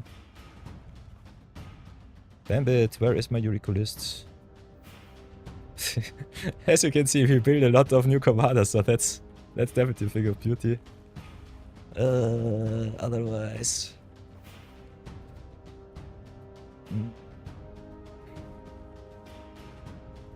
Crayon Eater the deck, he said. There's the Bambit, our special, nice. So let's play some Yuffie Kisaragi, aka Eureka Tiger Shaco. Play the power, Peter, he said. Play the power. I think the Eureka deck looks fine after we upgraded it. I think we can give it a try. Here also the view battle record, so I keep track. And we also got a Wall of Fame, where I eternalize you. I will post that one on the Discord too. And maybe leave it in the thread also. Okay. We are on the draw against Crayon Eater deck. Esper Stormslayer, yikes. Guess we're dead. My removal is mainly against creature-based commanders. Oh, my start is a little bit weak. But I think we'll keep it. This might be our out. Bambit said that he brewed around with Heir Apparent deck, and Elspeth is one of the best Heir Apparent commanders that's out there. So if you are a new player and free to play and budget oriented, you can craft yourself 4 Heir Apparents and then put as many as you want in your command decks. So that is the easiest way to play the deck, play the game. On a $0 budget without any investments. Yeah, Broadway Stream also loves Heir Apparent. Nice. Very, very good. He knows the way.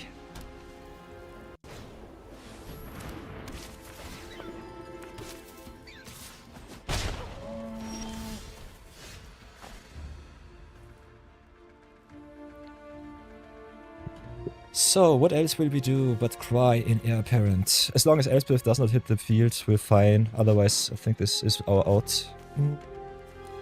Kinda want to play some pressure, so let's play the Cassie Remnant first. Board Wipe Stream joined the order. Board Wipe Stream, thank you for the follow. Nice, 100 of 100 followers, sweet!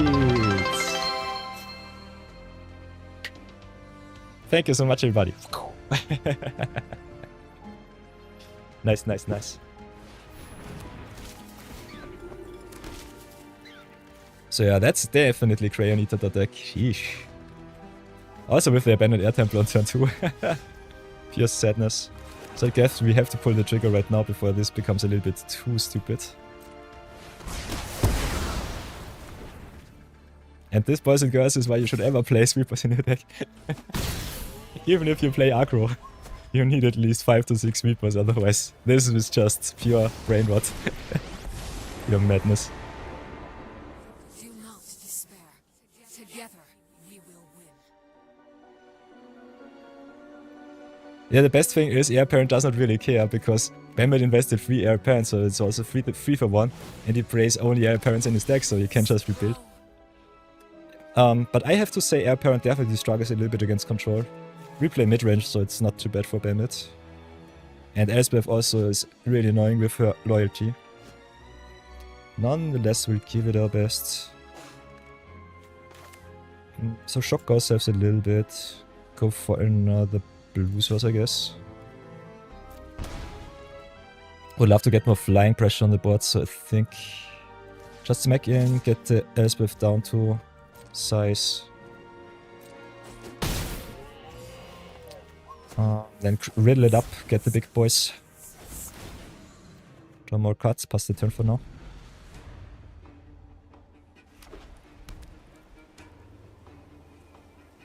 Oh, this is a viewer. Bambat Aus is a fellow streamer from Australia. He's one of the best historic players on the whole continent. So pretty fun. Definitely check out Bambat if you don't know him. He makes awesome competitive content.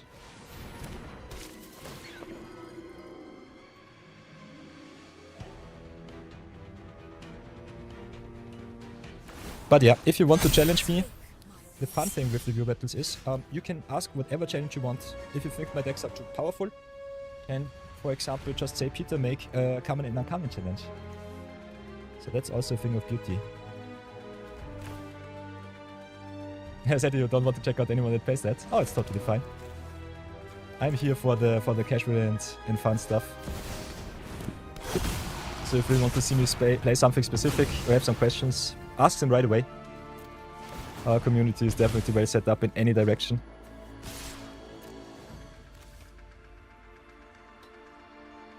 And I also converted Bambat to brew and play some Brawl. So he found out how fun and awesome Singleton can be. My blade is needed elsewhere. Real decks definitely count.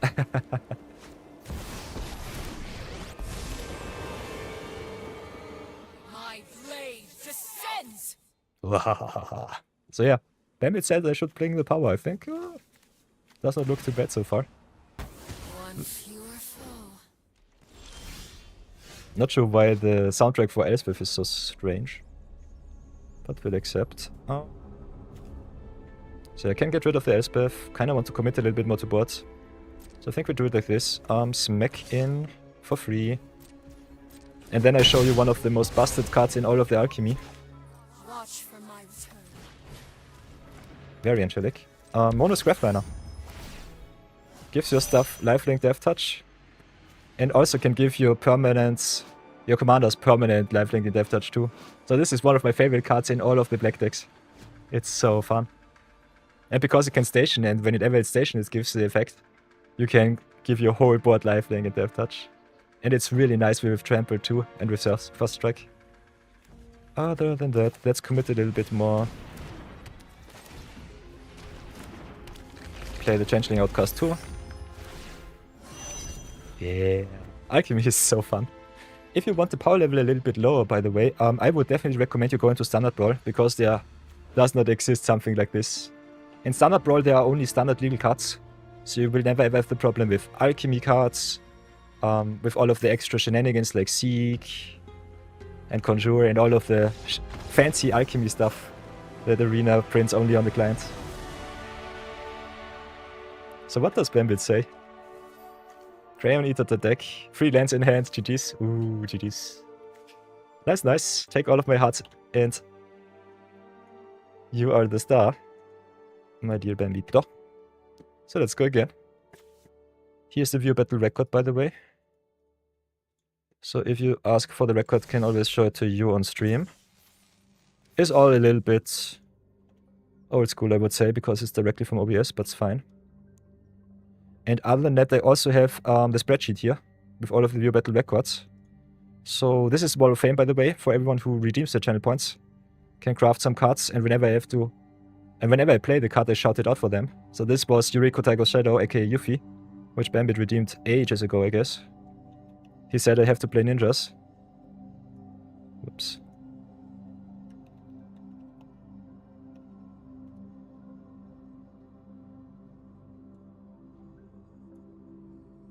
Wow, 2 months ago. That's been quite a while.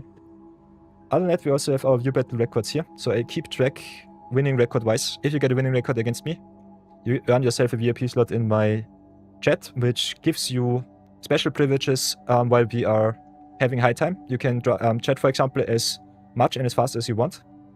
And also, you get a nice little diamond also to your chat icon. So that's something very special. And you can fight for it. So that's pretty fun. Otherwise, got the recorder here. Have to update them because we have over 20 pages of view battle records already. So yeah, copy pasta, do it like this. Still so old bacon.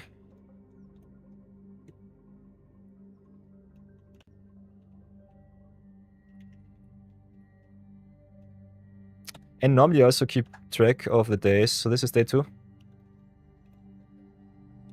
First one was on Friday, but that is also some time in the past. Bambit is already a VIP, so it doesn't matter too much, but he just wants to dominate me with his awesome decks. So if you want to just hang out, have some fun, that's the easiest way. So just enjoy your time.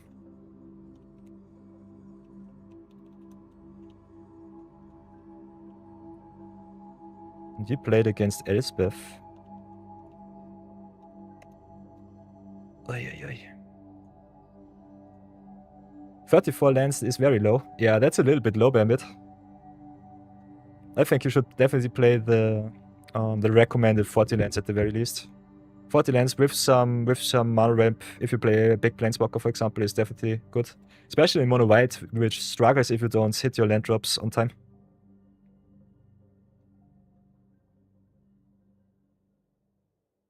Bambit says he just wanted to upset Samal, but apparently someone else hates the deck more. Lol. And Curious says 34 is too much. Nice. Elspeth is already good without the 0 curve brain rabbits. Nice.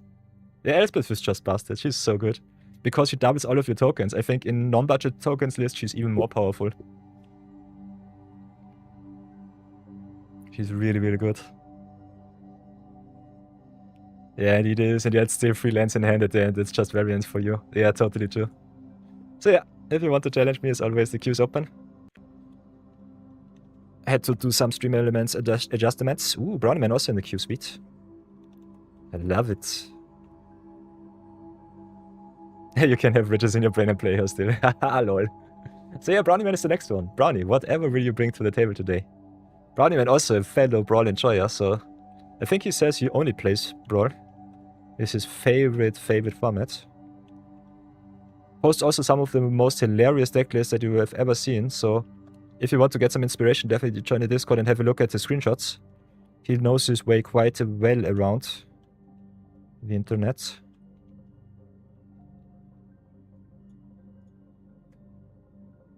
Yeah, Bambit says his brain is nothing but witches. Lovely. It's very smooth. Perfect. Simply perfecto.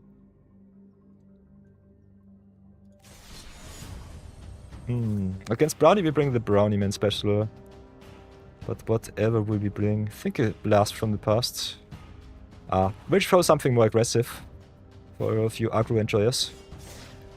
Let's play some Shadowfax.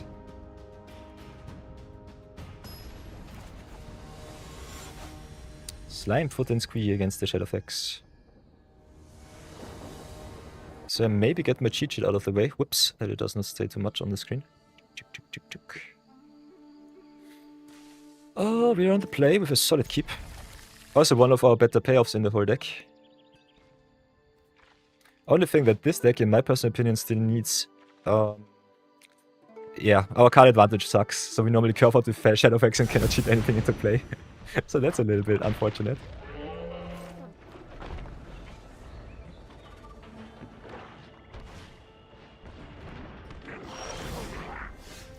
Okay, starting with the Ignoble Hellrock. Nice, nice. Whatever will I do? I think ramping up is a good start.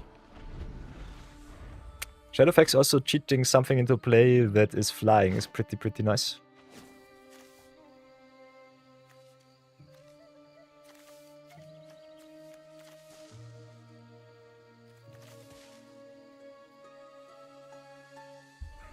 Bamit says most games you get stuck on 4 and life's not so nice. Ooh. The deck's a meme at best that we have fun with it though. Yeah. If the opponent doesn't have answers, it's awesome. And against control, I think you should not build the deck. Against control, you will always have a hard time. That's not what the deck is for. Deck is more just grind out a lot of games, just go either GG, go next, grind it out, get the win, opponent concedes. Something like that. It's definitely okay. As I said before, it's a common deck. What else do you expect? So yeah, get smacked for 4, that's fine. Also with the Grave Pact, one more combo once more.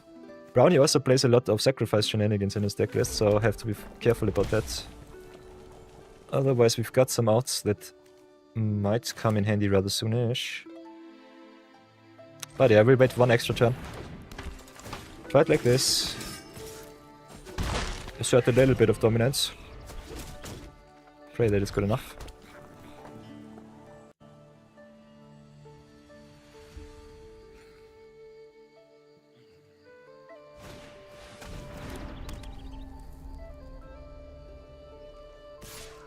It's just a resident sleeper. Plain and simple, nice. It demands answers, but when you lose, you can't even be mad about it. Okay, with the Pyre of Heroes. So sacrifice shenanigans enabled. Yeah, I will not block. Never ever will I block. Pyre of Heroes is nasty though. Getting a Slime Foot into Brave either way. We also have to sacrifice stuff, so I think we go with the Evangelist here. Just keep our board states clean and simple. We'll have to pull the trigger next turn, but I think this looks juicy with the targets. Ooh. Slinging Commander. Needs to sacrifice goblins though. This card being a fungus and a goblin is so nasty. Ooh, that's also a sweet one. So whatever will we do? Guess we'll have to do it like this. Destroy, destroy, pump. Play full 4. Get rid of the Pyre, the Grave Pact, and pump our team. Still in a pretty bad spot, I would say. Yeah, building a real deck is too much for some folks, even in easy lanes. Totally true perspective. When I started with getting back into paper play, I was surprised that Commander was a thing. Did not know about it before. And also, 100-card decks were unreachable for me. I was so overwhelmed. I was so happy when they implemented it on Arena because you have a card pool, you can build around it. Standard Brawl was also one of the first Brawl formats that they implemented. So I get rid of the Night Token too.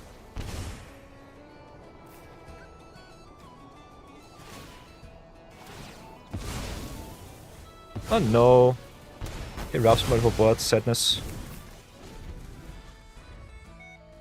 So yeah, pretty happy with Arena supporting, especially newer players, just giving you the option, getting stuff into your deck. It's nice.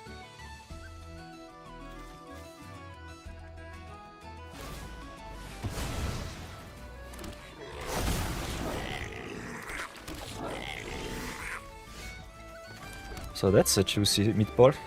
Yeah, we'll have to pull the trigger here. But Slimefoot and Squee always coming back for 4 as... Brownie can burn me, drain me for another 4. Which sucks. But yeah. This is the way of the Squee Bombo combo. This deck is annoying. So yeah, not the best matchup for my aggro deck, but still quite fine.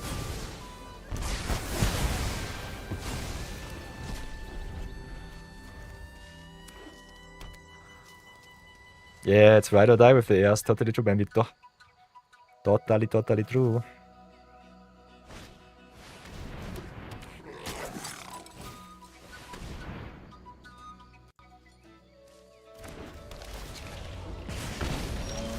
But I guess this game will be over rather soonish. Sadness on my stack. And the cool thing with General Crate is it triggers whenever any creature deals yeah, whenever another creature you control enters, he deals damage.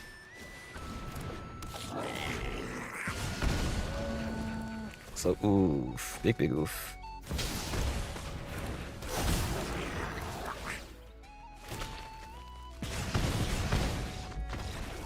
Brownie Man, as always, it was a pleasure. I salute you.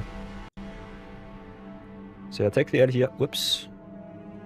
Where are my recordos? Beep beep boop boop. Take the L from the Brownie Man, as always shows me the way.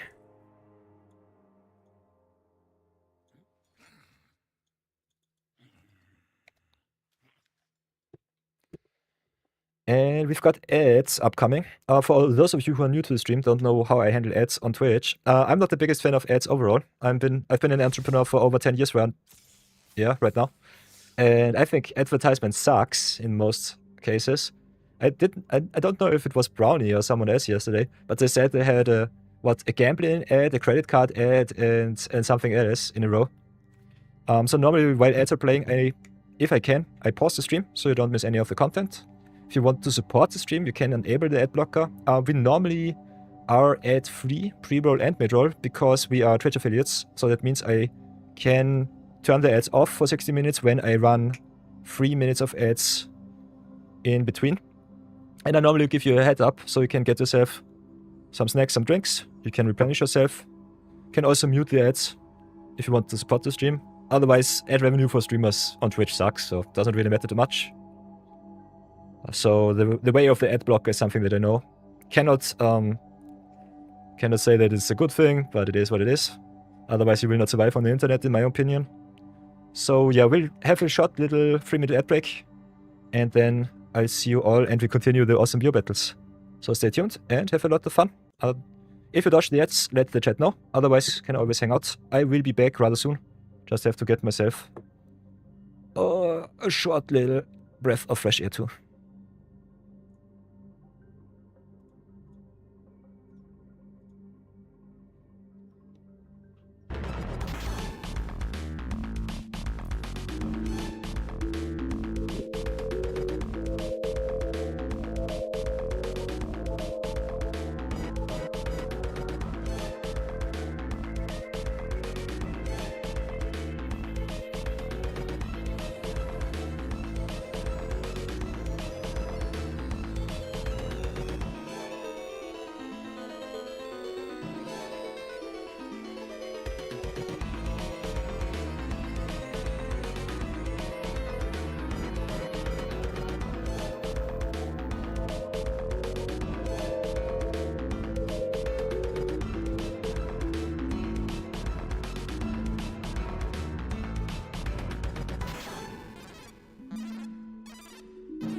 Ahoy, I'm back. Let's undo the rest of the ads.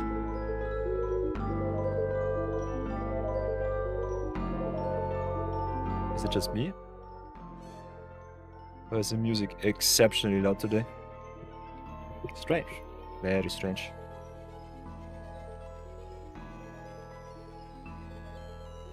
So how do we do, chat? Oh, laundry, that's the third one. It's literally the same 3 ads. Oh no. Brownie Man gets tormented by the same 3 ads in a row. You'll love to see it. Targeted advertising on really sucks. I hate it. It's not good at all. Terrible.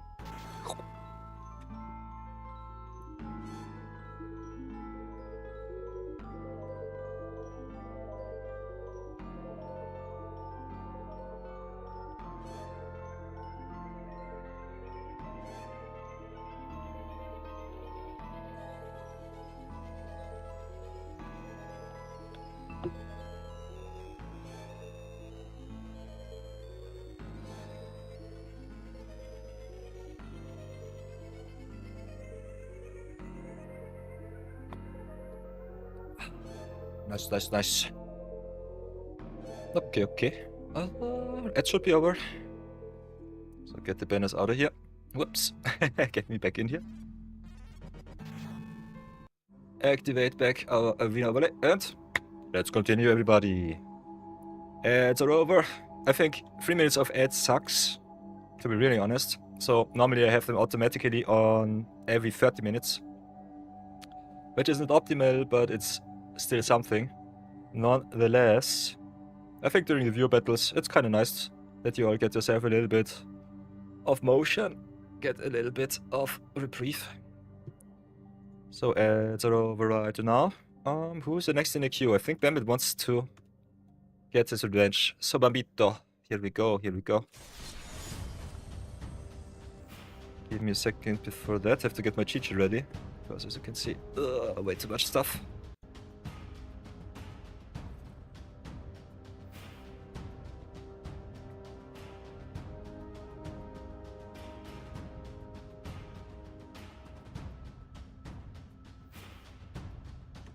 Keeping track of all of the stuff is always a little bit tough. But it's so much fun. Oh no, Slamfoot and Scree was this.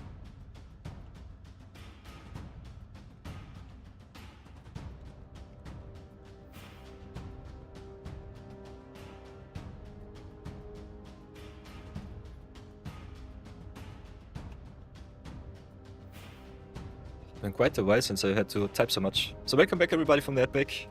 Whoops. I have to play it with Bandit. He wants his revenge. So I think we play one of our better mid-range decks. Play some Zuko. Fire Lord Zuko is kind of fun. Yeah, Timmy.deck versus Timmy.deck. Here we go. The Omri Chaos Bringer against the Fire Lord himself. So here we go. So yeah, and I think no one of you gets 3 minutes of straight up ads. If you do, let me know. But normally the Twitch ads are, I think, between 30 seconds and up to 1 minute, something like that. If they are in succession, maybe 90. Against the Bambito. Big question is, will I shock myself? Answer might be nope. More air parent, yay. Nice. Very sweet. I'll play the Dodger Pass for now. Playing Domri and milling his other form. Don't tell me you're missing land drops, Bambito. Okay, there's the lighted halfling. Guess what I have to do? Bolt the halfling.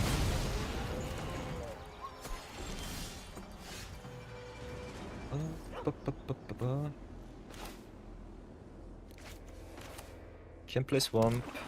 Don't have 4-drop.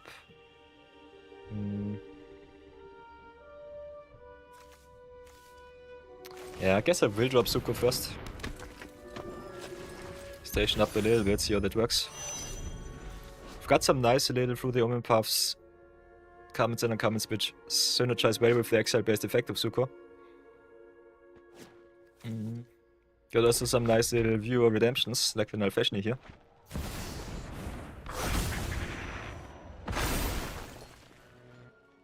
By the way, the Nalfeshni.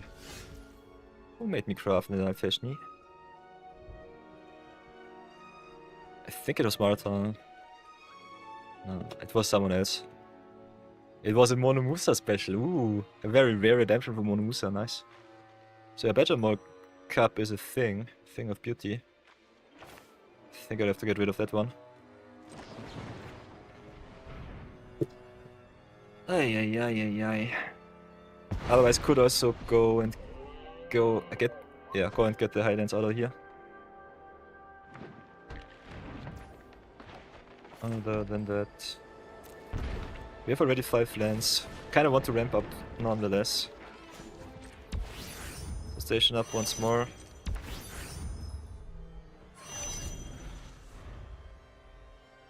Nalfeshni really nice with Restless Rezakin and other exile-based effects.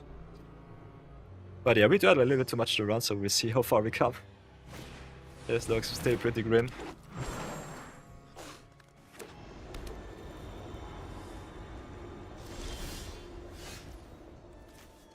Yeah, this looks fine. So play the Terminus. Play El Terminuso. Play the Razorkin. The question is, do I want to play my lands or not? Yeah, I think we ramp up as much as possible for value later on. Do it like this. Set up for some artifact and enchantment shenanigans. Could be a little bit more aggressive, but I think we don't have to right now. Not much pressure against us with the ramp.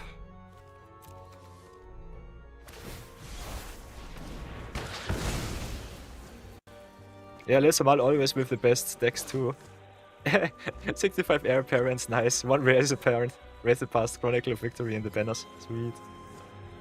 That's a nice list, Samal. So yeah, search ourselves for another red source.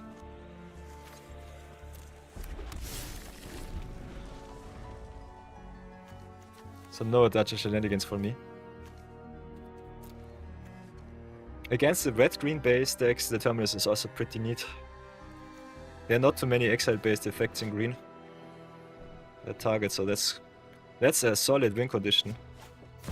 Normally Bambit beats me down with the zombie, so we'll see. See how much I get punished. Before you play lands, play the Nalfeshni. Exile from the top. Ooh. I could have also searched the top. We'll see how this works out. Okay, that's a card. So yeah, keep that one on top. And I think we'll have to pass for now. Terror of the Peaks is nasty.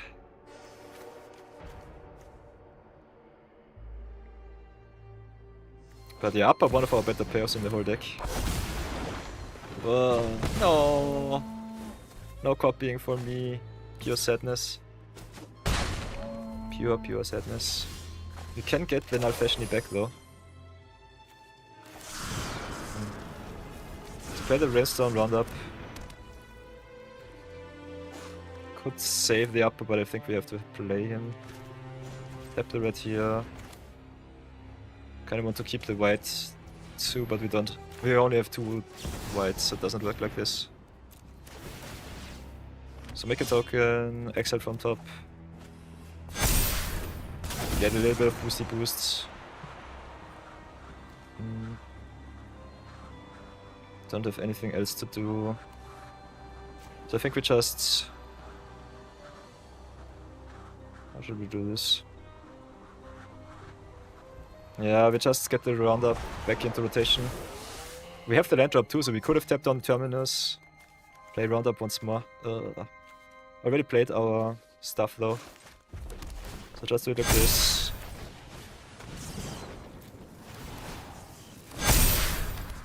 with a little bit because his token could have been a 3/3. Still pretty solid. We'll pass for now. Do it like this. See how this works. Airbender Ascension in Air Apparent. Definitely possibility. I've seen Airbender Ascension in the Air Apparent deck. Oh, burning a lot and destroying a lot. Crying in mid-range.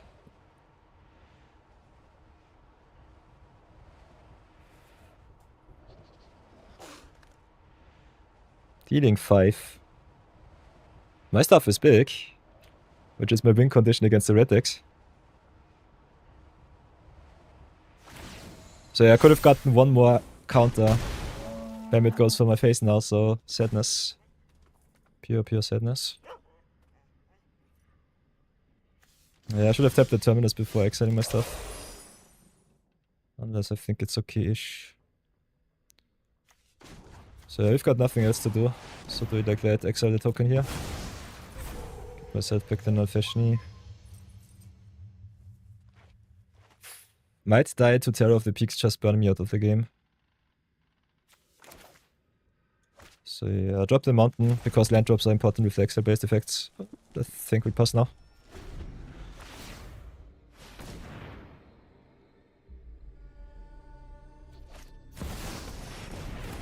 Waha, Galta. That's 12 damage in my face. Nice. Terror of the Peaks is such a busted card, I love it. Oh no, even more damage. Even more damage, more control, more life. Godly. Simply godly.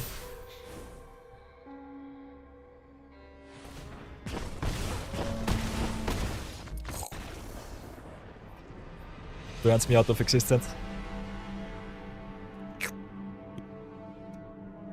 GG spam it. That was nice. That was a sweet one. You love to see it. Against the Domri Chaos Bringa. Pambit gets his revenge 1-in-1. Sweet. Very, very neato.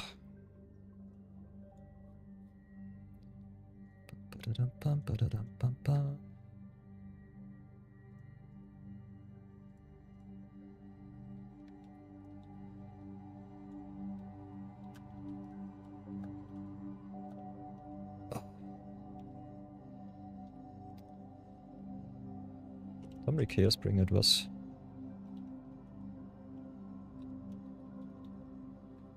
Nice, nice, nice, nice, nice. The revenge of the Bambito.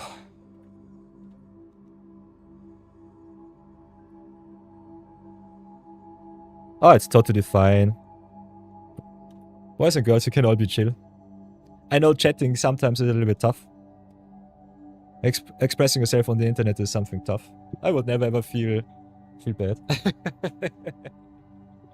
We are all friends here. It's totally fine. Lurking with the noobs. Don't even know what that means. But it's okay. Bambit can also express himself. Yeah, I know. Some of us have a little bit of a short fuse. I would not think too much about it. Overthinking stuff on the internet definitely makes yourself a little bit sad.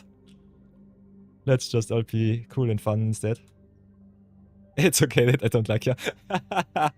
Nice. That's totally true. Don't have to spend your time with people that you don't like.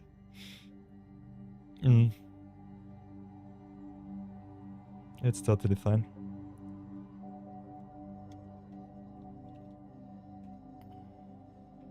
Okay, so far no one else in queue.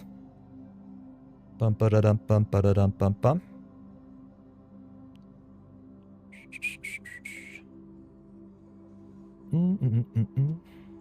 Big question is, what else I should do? Raise the pass is 10 out of 10. Yeah, indeed.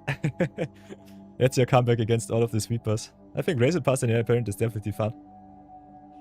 It's pretty good. And yeah, the most busted Elspeth Stormslayer decks are normally quite well set up also against sweepers. And she's a planeswalker which makes the tokens which get flying. She's just so branded. She's pretty strong. Ooh, Bambit wants to fight it out once more. Nice. So what will it be, Bambito? Will you bring your Kalia list once again to the table too? Don't have to say it. Because this is the way of the viewer battles. If you want to get your VIP slot the easiest way, issue your challenge, because you're the challenger, you decide what format we play. And then, yeah. At the beginning I said King of the Hill, which means if my deck wins, you can just metagame me. Otherwise you also have the option with the channel points to get the commander out of here. So that I don't play the same stupid commander always and always and always and always. I think I'll play maybe some Katara. Get some blue into my life. We still got Charizard to get Timmying. Ooh, nice, nice. Maybe showing all of his pet decks today. I'd love to see it. But yeah, if you want to lurk, if you want to just enjoy yourself, it's totally fine. This stream is here to chill out. You go on Airbrain Brawl, but much love, yeah. I think there are simply better decks to play than Air Parents.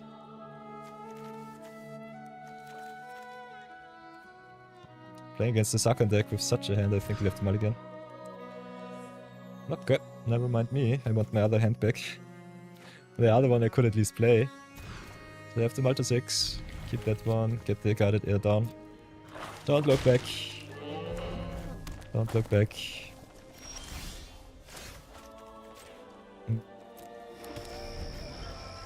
Me and my zero budget deck list, you'll have to see it.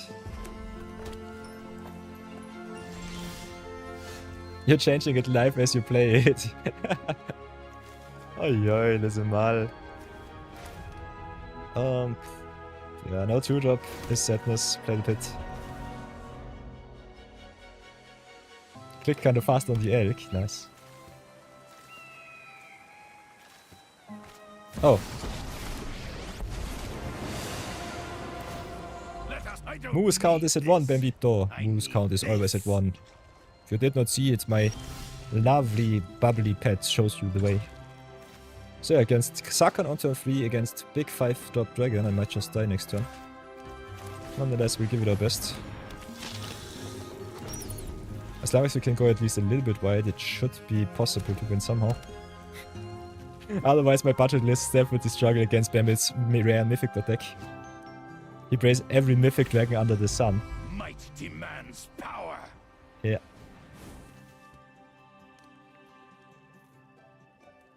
So yeah, against these kinds of decks I normally play my deluxe decks. But during the viewer battles I will keep myself to the free-to-play account that I have opened 4 to 5 months ago. Ooh, new dragon from Lorwyn Eclipsed.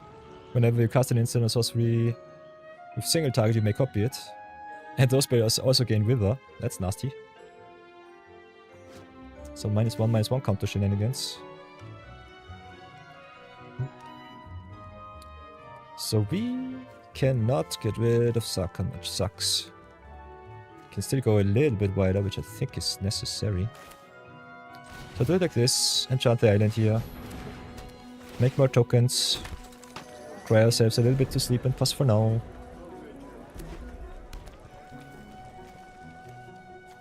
Fortunately, you can only hit them for 4.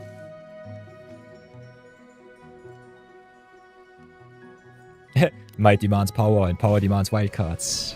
Yeah. That's the way. The way of the game.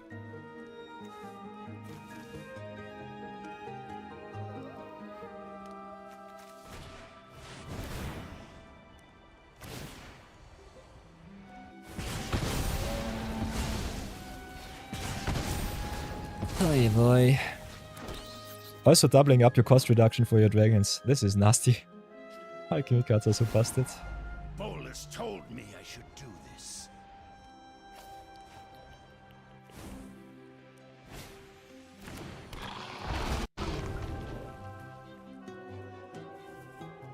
All of the excuses. Poor Sakan. Play island. Could try and go even wider. Sakan will wreck me rather soonish. I still need a little bit more setup.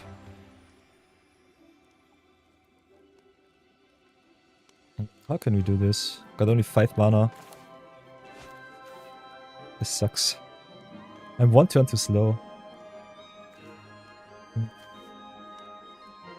This one needs 2 mana to activate. So I think we play Wingblade Disciple first. Set up a little bit.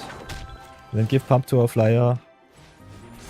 And smash either Sarkhan's face in or get rid of the Tyrant. Sarkhan's ultimate is also kinda nasty with 4 big dragons here.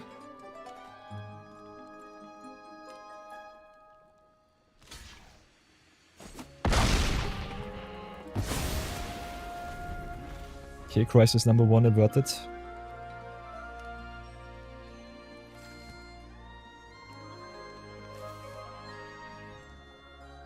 Might have to pull the trigger on Katara next turn, we'll see. Oh, we'll see how bad the dragons will be. How much opposition will be coming our way.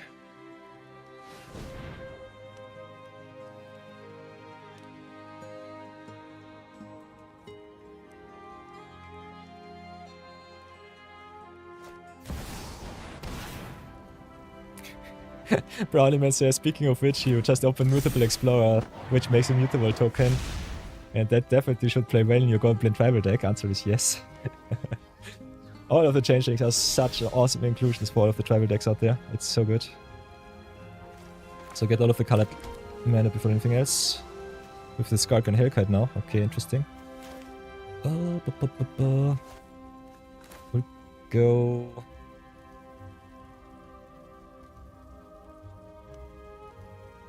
How should we do this? We'll go like this. PlayStation monitor.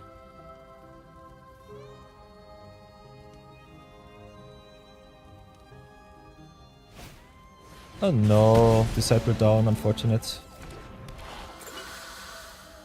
Oh no, I only have 1 white source. Oh, whoopsie. I can pump up at least 1 token. Have to go for Sarkhan now. Crash in 2 of my tokens, unfortunately. But yeah, Sarkhan, if Sarkhan ultimates, I'm just dead. So this sucks. El Bambito got everything under the sun.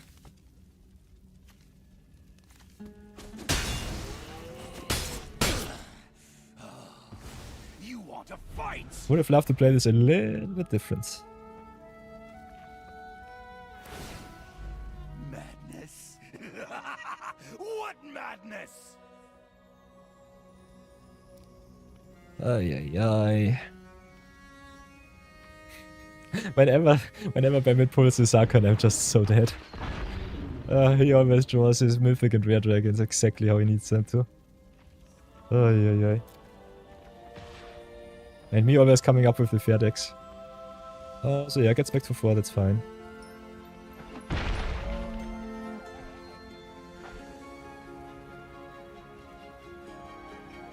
And the stupid thing with the Planeswalkers, they just come back with a lot of loyalty once more and you cannot do anything against that. Ay. How should I do this?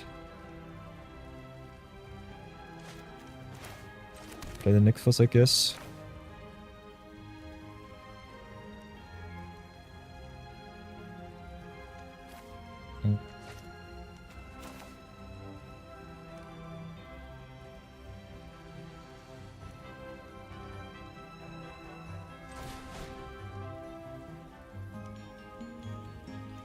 Yeah, I have to go as wide as possible, it doesn't really matter.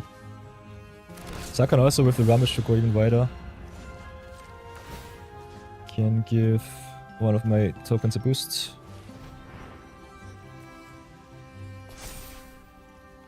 And go try and smash it in the face a little bit. He gains so much life just because Sarkhan is a thing. In some of the cases I definitely would recommend you ignore the Planeswalker, just go for the opponent's face. Especially in Brawl where the Planeswalker just can come back from the command zone. If it's not game winning and just value. Most of the time it doesn't really matter.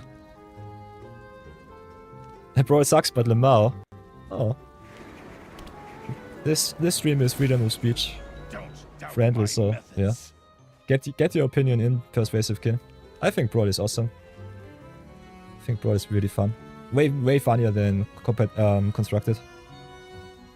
But yeah, I'm a limited Andy. I love limited more than anything else. I think Brawl is my second favorite format in Magic. Depending on how good a limited format is, might change number 1 and 2. So what else can we do? Play the Katara. See how that works for us. And get ourselves finally some good attacks. Play the Temple, see what's on top. Ooh, that's a good one. Deal 2 damage more 1 or 2 targets. Activate only if this creature has a counter, so answer is yes. He has 6 mana, so can activate once, get rid of 2 of my tokens. I think I just go straight up face.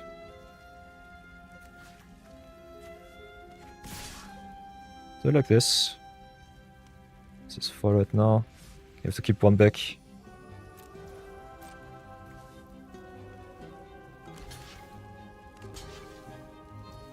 Just go and tap. Whoops.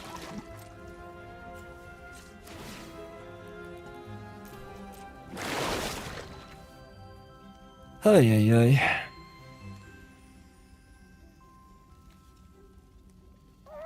Hellcat being able to eat my stuff is nasty.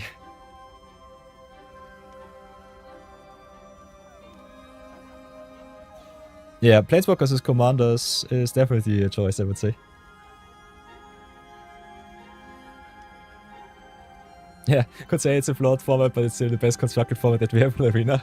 Sad but true, totally true, Brownie man. Yeah, it always depends what you want out of Magic. I think that's the most important part that you should ask yourself. Whoa! Rude. So rude. Here's all of the answers. So nasty. I will call the dragons.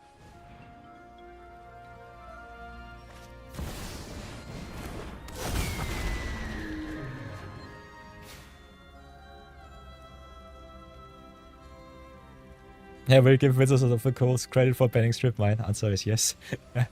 That's something that they should have never allowed in the first place. I think if you know that cards are busted in Commander, you should never allow them in Brawl either way.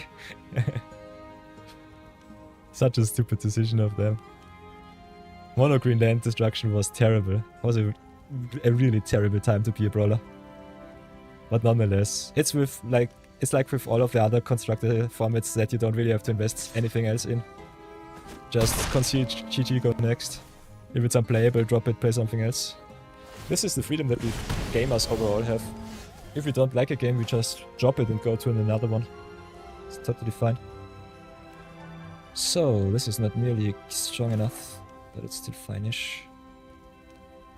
1, 2, 3, 4, 5, 6, 7, 8, 9. Can smash in for 27, I think that's fine-ish. If I do it like this.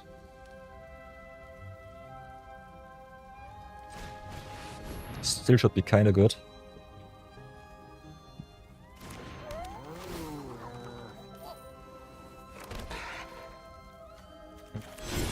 So I play all of my lands. Don't look back. Go 2 attacks. And see what I can do. Can try and smash face. I think Sarkhan sucks. Could just go all in on Sarkhan too. I'm already at 12 though, so I think I'll have to go for your face. Force yourself to jump a little bit. 2, this is 4, this is 7, this is 8, okay.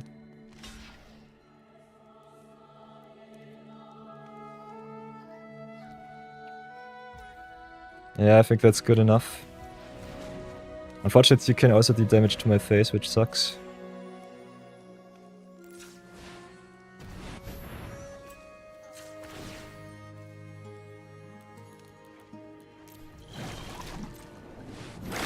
A little bit too much removal for my personal taste. So yeah, this is 16, but unfortunately Hellcat can deal also damage to my face. So I'm dead on board. Oy, oy.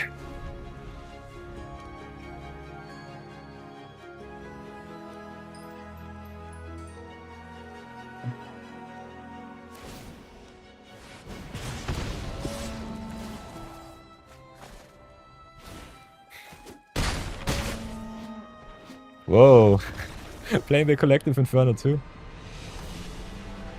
5 mana do nothing enchantment, but with Convoke and it doubles all of your damage, which I think is an invasive Dragon God deck pretty strong. So yeah, take the L here. Was to be expected because Bambit's deck lists are always busted. As I said before, he's a constructed player, so he loves to show off his power.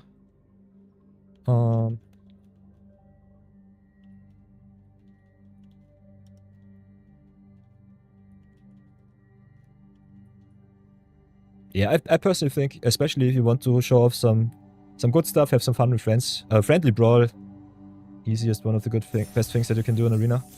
Otherwise, I am personally a person which is more Gatherer and Hunter, so I love to get all of the achievements here.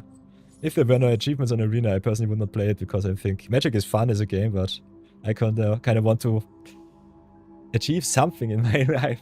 Even as a gamer, so it's something that I personally always enjoy. So that it doesn't really matter what format I play, just that I get some form of progress that I personally can experience. So this was Suck and Fireblood. Bambito smacking me down.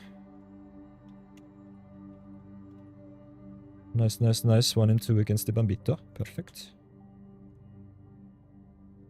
You got to play in the new Tyrant and saw the Inferno, the only 2 cards I added from the new set. Oh. Yeah, the new set definitely has some power. It's definitely well appreciated.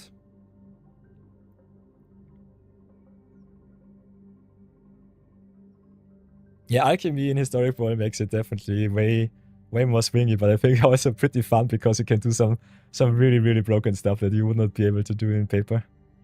Alchemy is the only thing with Alchemy that I personally don't like in Historic Brawl is it cheats a little bit on the 100 card limit. But yeah, what do tokens do? So was always a thing.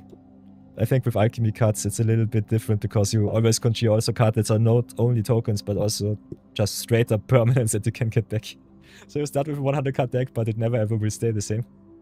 Looking at you nice little conjuration cards out there. Simply perfect.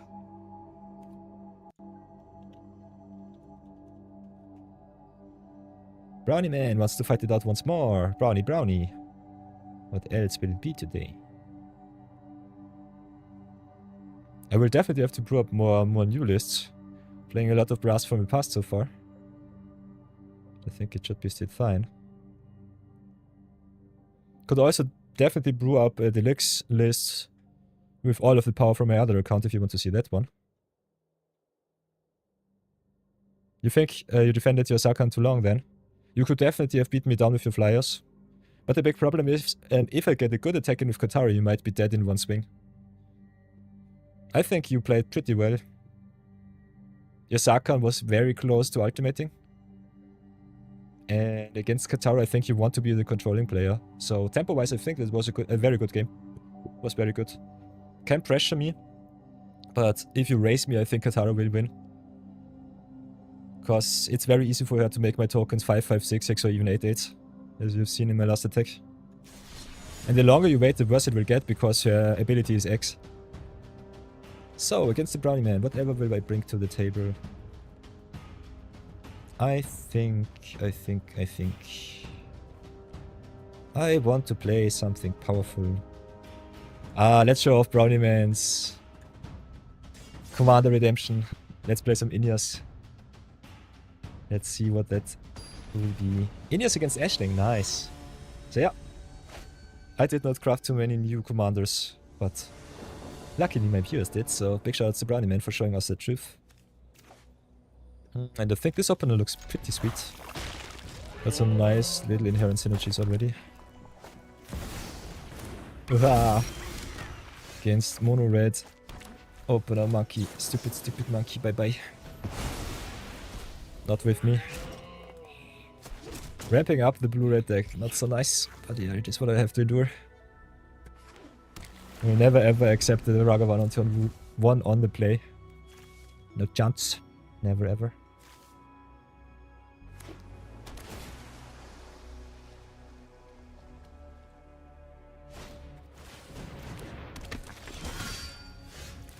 Okay, Inti is also interesting. I think we just drop our flyers and see how far we come with that.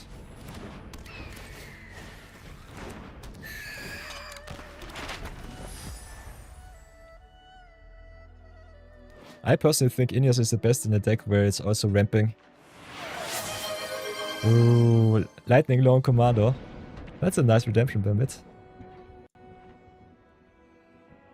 Gladly get it onto the Wall of Fame.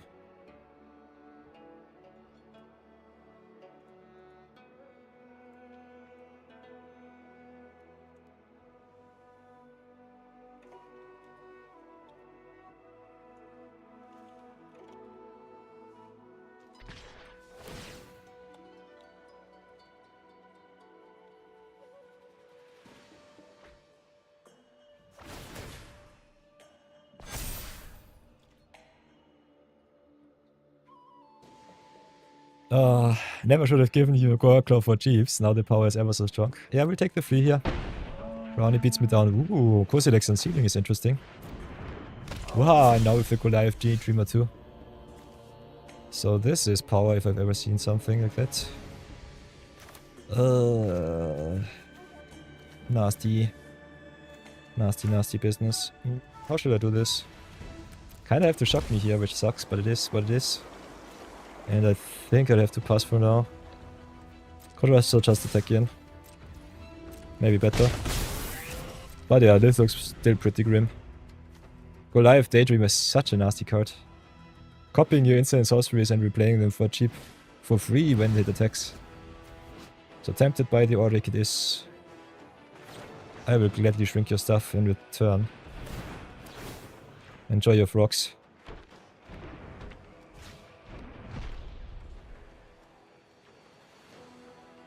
Yoinking my Siren. Rude.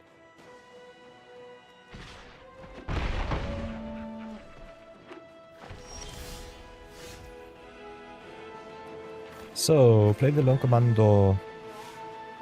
Commit a little bit more to board. Guess we enchant the springs here. Not sure if I really can raise. I think I'll just stay back. Looks still pretty grim.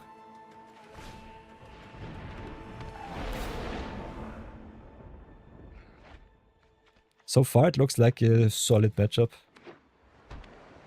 We'll see how long that will last. Okay, never mind me. Broken card achieved. Into Riddler hacked overload of the Flood Pits, what the heck? Never mind me, I guess I'm just dead. 4 damage, I think I'll take it. Would love to get rid of your Avatar Roku here. Not too late though.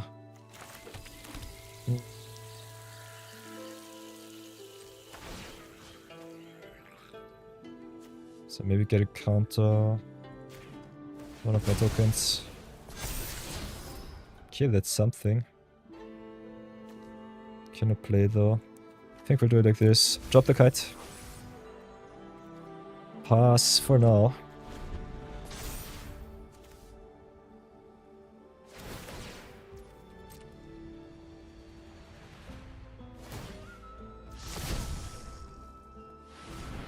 Admit it, you're having fun.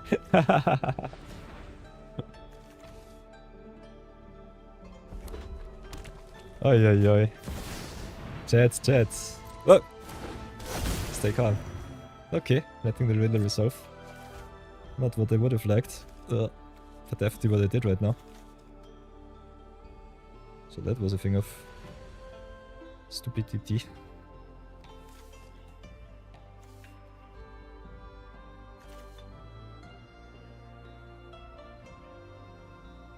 Oi oi oi. Yeah, we'll play the Interrupter. Get still some value.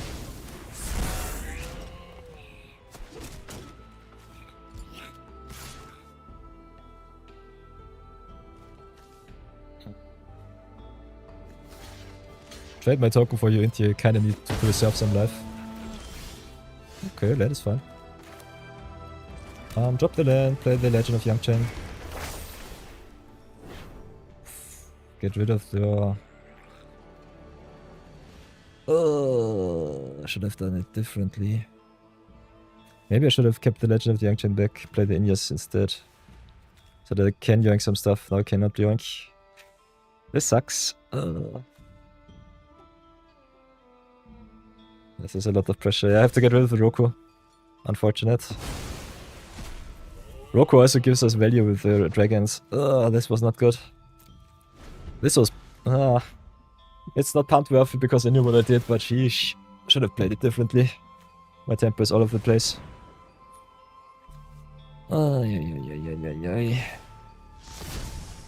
Yeah, this is where my personal India's list struggles a lot because I have no flying tokens. Normally, making a million flyers and then attacking after you dropped in India's is the way.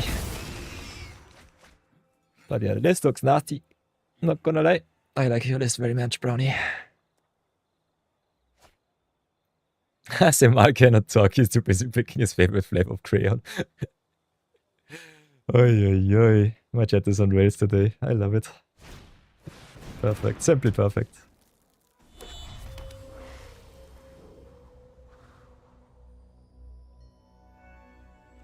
Nope. You got bored. Lol. So you have to take the 4. Sucks to be me, as always. Remarkable readings also on the sorcery speed, which sucks. You might have to search for a sweeper from the top. Which I don't like because blue decks drawing a lot of cards, not the best thing to do. But yeah, we're so far behind that I think we have to root for a sweeper, otherwise we're just dead.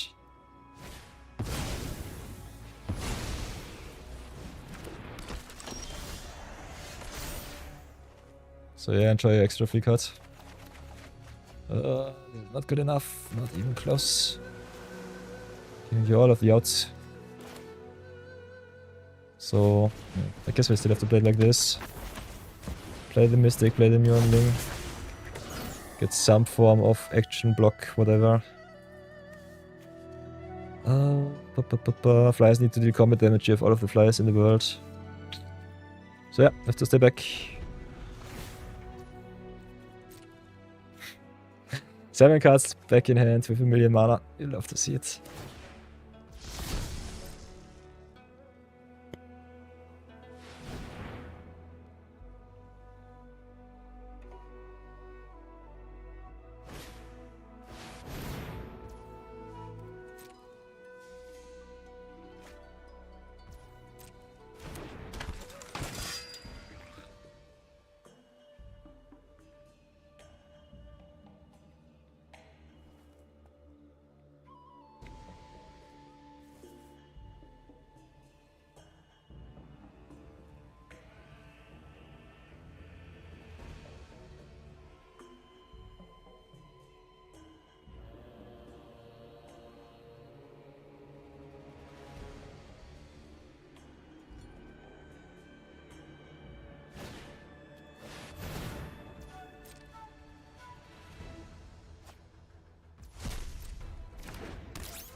So much power. Whatever shall we do? So much power. I guess I have to go down in smoke.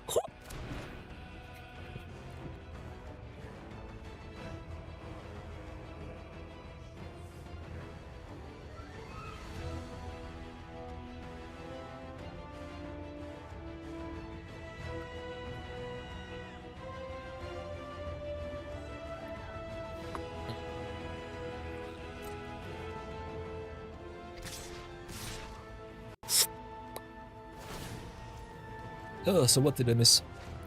Not too much. Just some busted Catro flyer deck. Oh, animate here. Tap down there. Cash in board against Big Boy.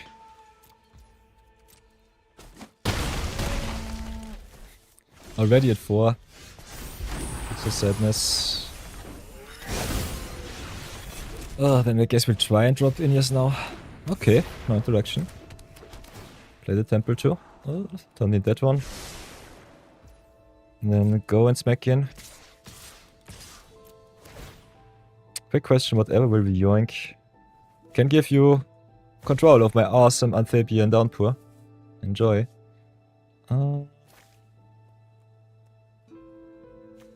Cypher is kinda nasty. Instant sorcery.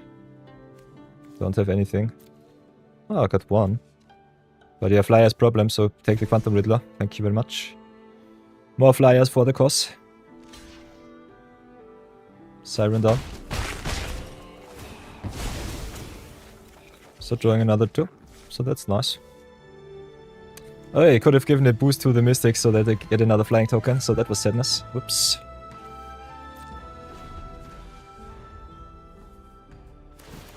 A name been added. You've been added to the queue, nice. Yeah, I personally think you cannot change the MTG board commands. I think they are set in stone. Pardon me. Might have to check them out once more. For a little bit more individuality. It is possible.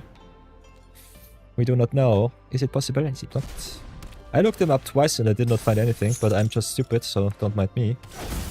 Kidnapping my Yangchen instead of my Igneous is also a choice. Maybe we have some other answers.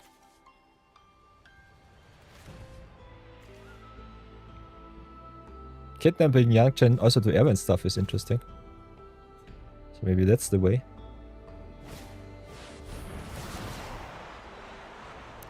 Yeah, Brown Man goes the way of the value. Indeed he goes strong. Oh, wants to free his Daydreamer. Nice, nice.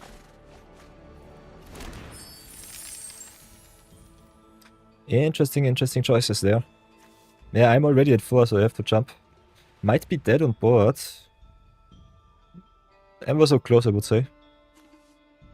Cypher gets double strike only if he attacks alone, so that's a thing. He does not have trample though, so I can jump him with the tokens. Wow, there's a hasty boy. Forget what I said, I guess I'm just dead. Also with Kira, best to see god, nice.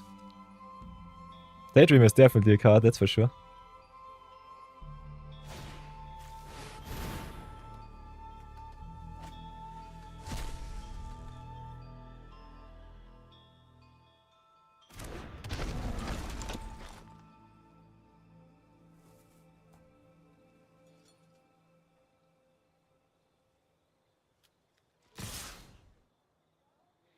Should be good enough, I only have 4 blockers. And gets also the tempted pick by Auric back, nice. So never mind me. The Daydreamer never left the station. Kinda strange that you do not yoink the Yanding. Could yoink my Yanding too. Oh no, you cannot, she's a 4-drop, I'm stupid. Target's only multi-value free. So yeah, what can I do? Optimally block here. Eat there. Block here. Take 3. Take 4. GG's.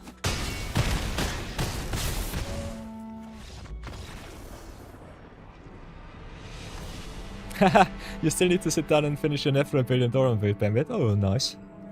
So yeah, showing us the way of the Ashling rekindled. Big thing is, what does Ashling do in this game? I personally think it did not do too much. It's a nice list, but I think Ashling Elementals might be a better way to play the game.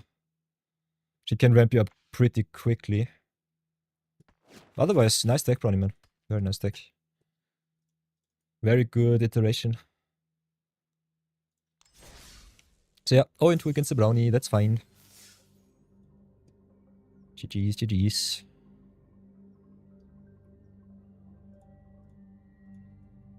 Boink boink, do it like this.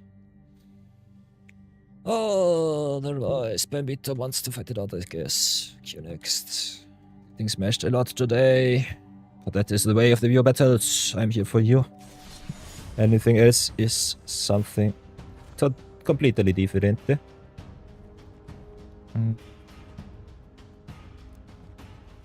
So whatever do we bring to the table now? Could try ourselves a little bit out with the wombo combo. Yeah, that seems kind of nice. Oh, Bam is worst build incoming, but you refuse to give up on it. Nice. Oy vey, so whatever will I play? Big question. I think we'll play some aggro once more. Let's play some Mai. Mai is also a nice little deck that has grown on me with time. Ooh, Arne Root. Always queuing up your ballists against my mono blacklists. Gotta love it. So Brownie Man with the Edgeling we can loot.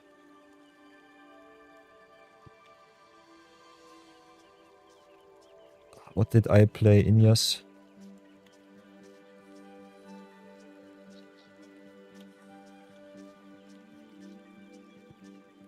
Oh, papa, solid start. We'll keep with the Bambit special in hand too. So thanks for the craft, Bambit. Let's show them all the way.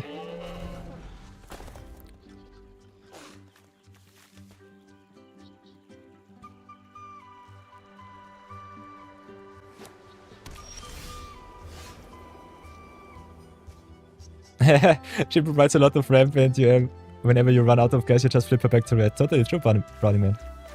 This is how I played her a lot in draft. Especially our elemental trophy draft from yesterday off stream was blue-red elementals with Ashley giving me white for my mythic elemental. That was so fun.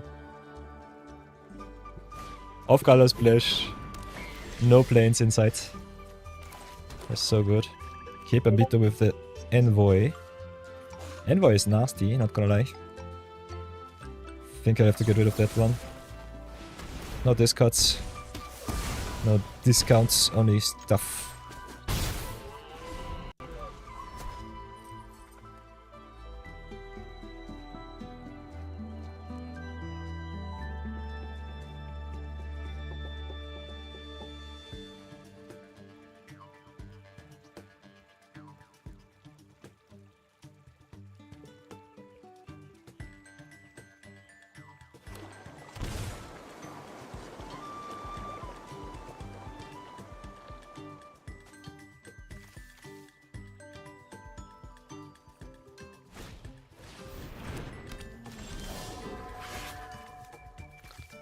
Oh, I love it when I don't draw my cards.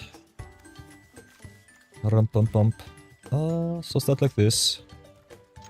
Smack a little bit in. Guess we just play the Abyssal Harvester. Oh, could be also right to play this one. Ah, the OG mom. There she goes.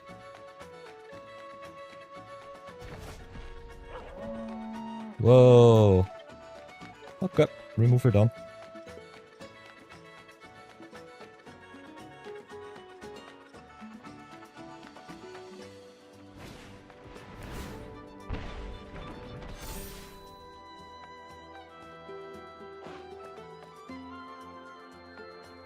Mother of Rune's really good against mono-colored decks, not gonna lie. That's a thing of beauty. Whatever shall I do? I guess I'll have to do it like this, ping myself a little bit. Play the One Ring. Take even more damage. Damage special achieved. But for whatever price. Try and smash in for free. Hey, you aetherized him with all the cards go back in the guy's hand. Nice, ramen fella. Aetherized in standard, interesting. Pretty good against the Earthbender deck, seems kinda legit. Really good, really good. Very nice.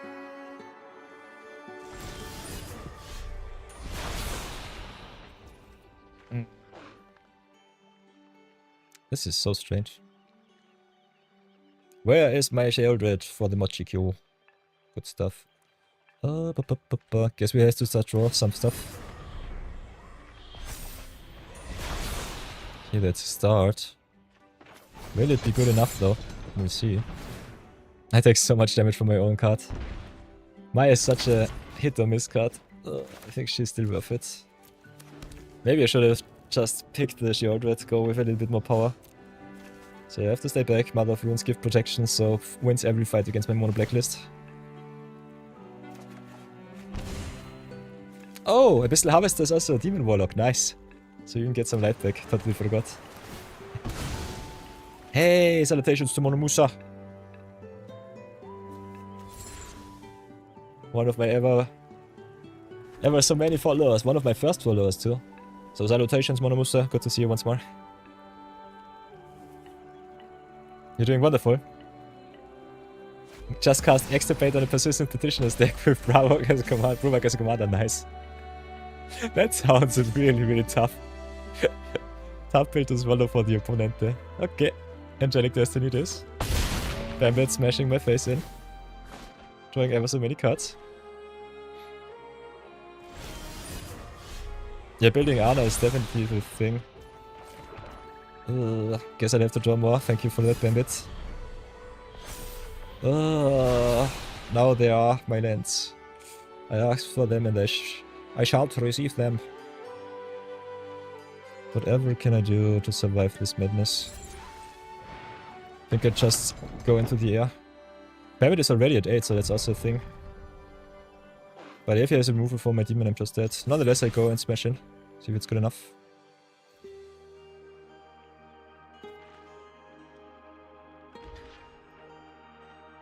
Cool thing with Marvel of Runes in specific is she can also protect herself, so that's really nice. So yeah, discarding land. Oh, I'm not dead right now. With an equipment I might be. Because One Wing burns me for 2 next turn. So yeah, burning myself for at least 8 or 10 damage was not so nice. Maybe I should have slow rolled the Maya a little bit more. But against equipment or deck, I think she's a very good early play. Okay, instead... Yeah, Arne Canary doubles your equipment, so I think it's game. Yeah. Nice one.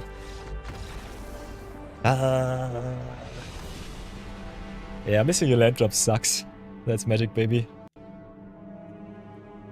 It is what it is. Still, I think your list rocks, Bambit. I think it's good. Don't really have to play all of the common and uncommon stuff. But otherwise, pretty happy with how you play your deck.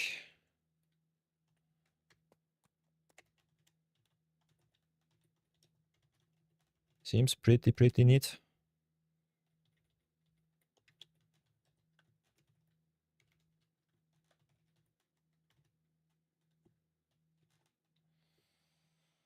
Ay. Yeah, dead on board with the ring, dead on board with the Ana apparently too. Ah, it was a close one. Me missing my land drops, I think 2 or 3 turns in a row was so nasty. So yeah, I could not play my good stuff. Was a little bit unfortunate. You were also holding up Settlement Wreckage when you didn't attack. Nice. If I don't even have good attacks, whatever should I do? Ay boy. So never ever will I feel bad about that one.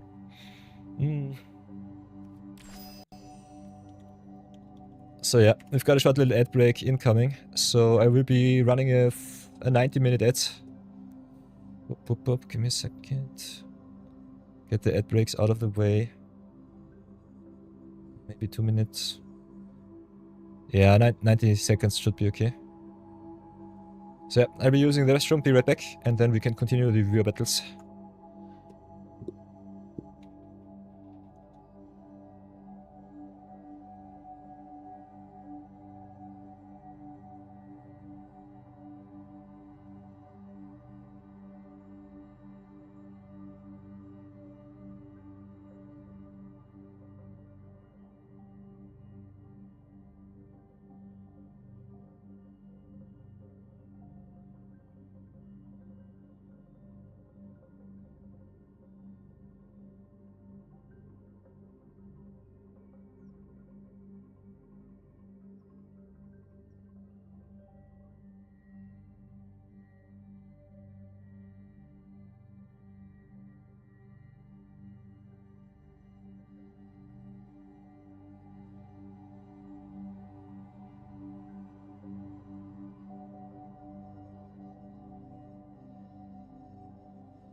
Haha, JR stream achieved. Okay, it should be over. If you're still in the ads, let me know. Otherwise, we can continue, everybody. Are there any more challenges? It's good, but it feels so bad when it does not work your deck. 5 minutes of ads. Sorry for that. I meant 90 seconds. 30 seconds to Mars and 90 seconds in ad jail. Something like that. No. It is okay. It's fine what it is. It's a tricky build for you anyway. Yeah. I think Arne Cannon Root is especially nice if you play the job select card. If you have a look at Arne herself, I think we even drafted her doing a Modern Horizon, so I could do also zero budget Arne Cannon Root. Give me a second. So here for all of you who might have trouble with brewing some stuff.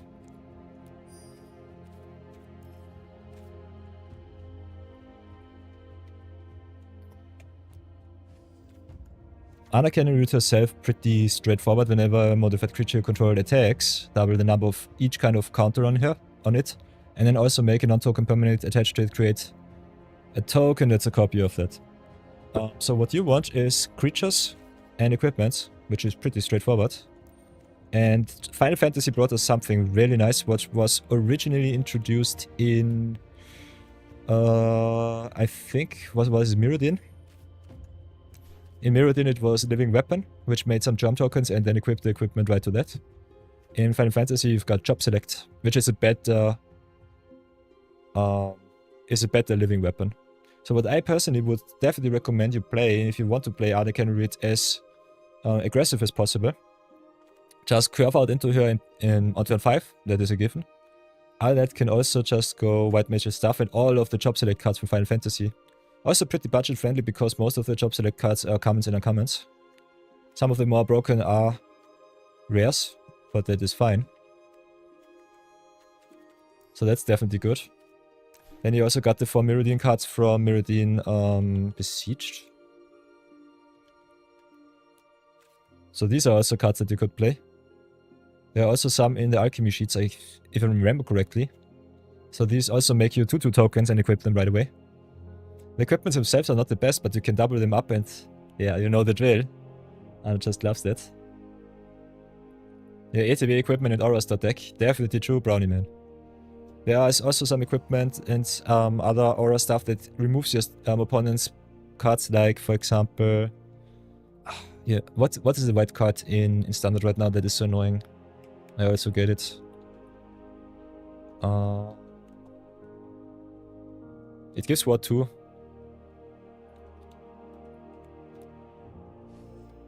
Sheltered by Ghosts. Easy auto inclusion in Arne Cannon Root. Resists extremely well against aggressive decks and otherwise gives also so much protection. So all of the equipment that also gives protection is pretty neat. So Sheltered by Ghosts is easy auto inclusion. Then you have also the Lightning Greaves and the other stuff. Everything that is hexproof, Swiftfoot Boots. Shattered by Ghosts. Brownie Man Redempts. Brownie Man Redeems. Then let's craft some Shattered by Ghosts for the Brownie Man.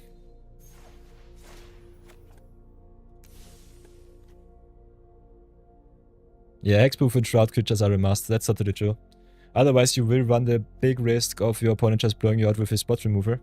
Bigger problem is always that the opponent will always get you with their sweepers. But if you play some shop seller cards, you have already the permanents on board. Don't waste the cards, get the 2-for-1. And then you can just re-equip. The other thing that I would recommend you is play maybe some cards that come back from the grave, like for example Bloodghasts or so. Because your white-blue Bloodghast can come back. All of the return cards.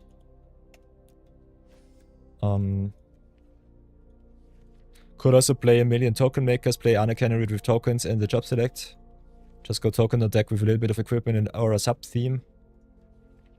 Because if you play her too much Voltron style, it might not be the best way.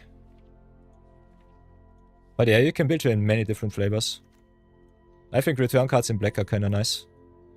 So all of the stuff that gets itself back, like Bloodsoak Champion, Cantor of Refrain with the Warp, Got some cards like the Clay Revenant. If you're really starving for rares and mythics, can include some cards like Cultist, which can just with a little bit of investment, of attacks, of other plays, of criming, for example, with the miner, can come back.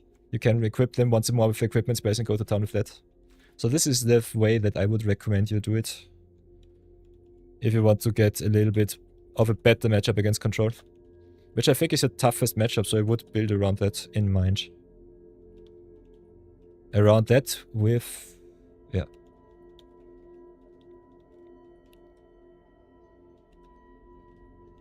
So yeah, Brownie Man, welcome back to the Wall of Fame with the Shattered by Ghosts. We'll take it. Give you gladly a shout out for that one.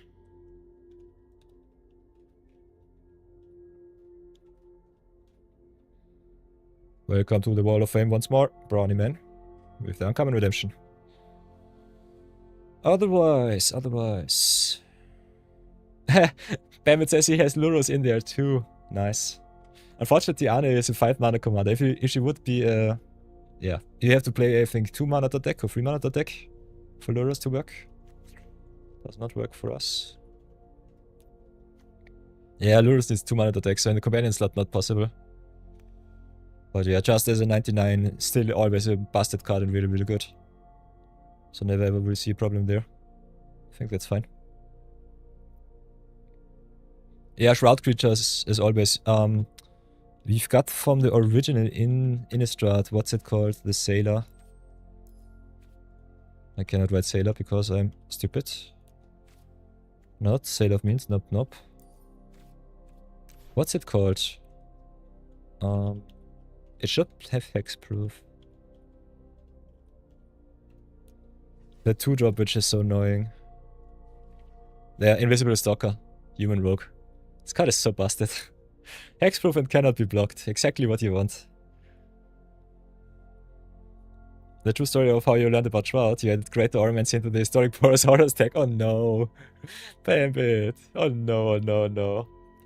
Boy, were you confused when you first played it and you could not target anything. Yeah, Shroud is definitely the fairest way of non-interacting with your stuff, but sheesh. Stalkers in your list, nice. So yeah, all of the hexproof stuff, Boggle style decks love to do it with the equips. A lot of the Unreal also kind of needs illusion creatures you control get +1/+1 on hexproof. So you can give in your stuff hexproof too. There are also some cards like the Volatile Storm Drake, which I would recommend in blue decks always, including to your deck lists. Hexproof from activated and triggered abilities is a nice little cherry on top with the ability to yank the opponent's commander. So that's also a thing of beauty. Otherwise, if you want to protect your stuff, you could also go with cards like Padim, Consort of Innovation. Just give your stuff hexproof. With other good stuff. So yeah, we have a lot of options with that deck, I would say. I love all of the token makers, so I personally would go with all of the 4 Mirrodin stuff played like that. Or the Job Select. Gives you a way better matchup against control. Also, gives you immediate value right away when you play your equipment too, and you don't have to wait 1 extra turn to get a permanent that you can equip, and then play the Arne, and then it takes forever and control gets all of the time. So yeah. But yeah, I personally think Arne Kennerud is a pretty strong commander. She's really good. And this was just the artifact equipment style deck. You can also play the same shenanigans with auras. And she also doubles the number of counters on every permanent. You can also play counter.Voltron. So if you go into counters, then it becomes really fun. Got some busted cards like the Guide of Souls. Got some really busted cards in the rare slot, mythic slot.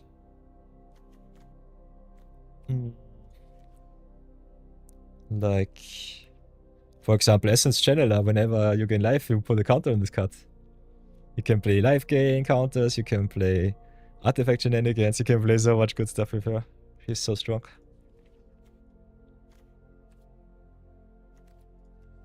So really nice. Could also, because she's a human, could play human stat deck. The cards like Thalia's Lieutenant, go wide with the token makery and then pump up all of the humans, double the counters on that, and then just double the equipment too, and oof, she can be so aggressive. You thought you'd found the greatest card no one ever thought about. Nice. So yeah, other candidate is very versatile. Can play lifelink, can play counters, can play auras, can play equipment. Oh, she's so good. Modern Horizons cards are just built different. So nice.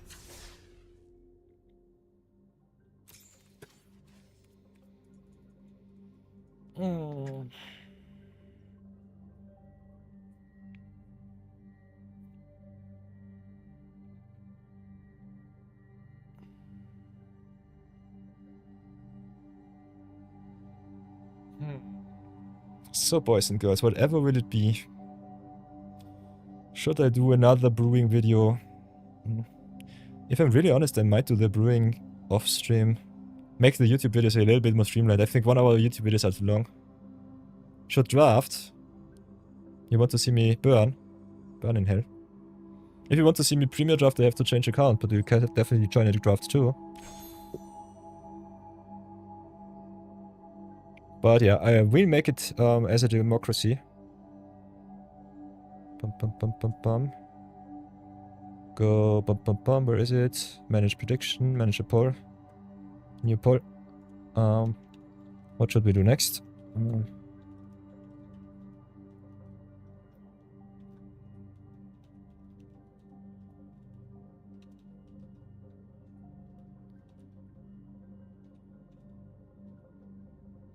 Brawl draft or brew. Poll will be up for, I guess, the next 3 minutes. And here, enjoy. I think we can do anything. I've drafted a lot yesterday, so I will not be doing any pick to draft anymore. But which is, I think, something that you enjoy. Should be kind of fine. Otherwise, make use of your right to vote, everyone. It's very, very important. Nonetheless, can definitely draft. At least one draft. Premier draft might take us long, depending on how much I get punched in the face. Brownie Man also likes the pick too. Sweet. So yeah, by the way, I can show you the collection that I've built up so far on my art account. Give me a sec.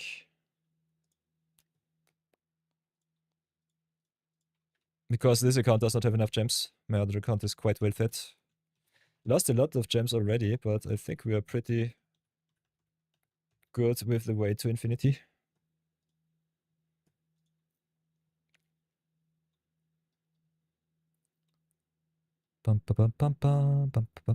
Also, if you want to see some Brawl Deluxe deck building, can definitely check that out too. Okay. So if you want to see me draft so far, it's a solid start. So yeah, this is my original MTG account, Perilous Pit. If you go here to profile, you can have a look at your overall completion. As you can see, some of them really golden. These are my favorite formats that I've drafted so far from the start. Started right away with Ixalan when Arena became a client. Other than that, if you go here to Lorwyn Eclipsed and go to collection, can have a look here at the whole set. Go to Rares and Mythics, which are the most important cards, and this is what I have drafted with the pick 2 draft so far. I think we did 14 pick 2 drafts, and the collection already pretty solid. Still did not see most of the most busted cards, but pretty happy with where we landed up so far. Also, this was one of the incarnations that I placed yesterday in our Elementals deck, the Catharsis. Such a nice card. Making some Kifkins and also giving them a boost in haste is so good. If you can enable it in red white, it's awesome. And I played it with the 2/2 for 2 elemental, which gives you 2 mana for any elemental. So that was awesome. So yeah, as you can see, collection already pretty well fed. A lot of pick 2 drafts. Here is, by the way, my cheat sheet for the pick 2 draft. If you are interested, I will post it on the Discord later on. So the Perilous Pit going pretty strong.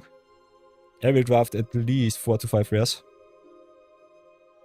Got a little bit unlucky in one of our drafts, but otherwise pretty well fed. Draft also won the poll, so let's do some drafties. And I will be doing a premier draft. Maybe we should have looked at... Yeah, I will not be doing any pick to draft on stream. That was so obnoxious yesterday. I went 1-2, 1-2, 0-2, and 1-2. Yeah. Premier draft is the way. So everybody, it's time for another Brawl video.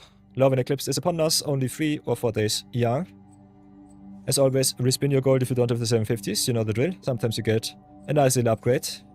This time we are already lucky, so also one of the reasons why you can definitely keep your 500s back. Nonetheless, been drafting a lot of Lorwyn Eclipsed so far, as you can see.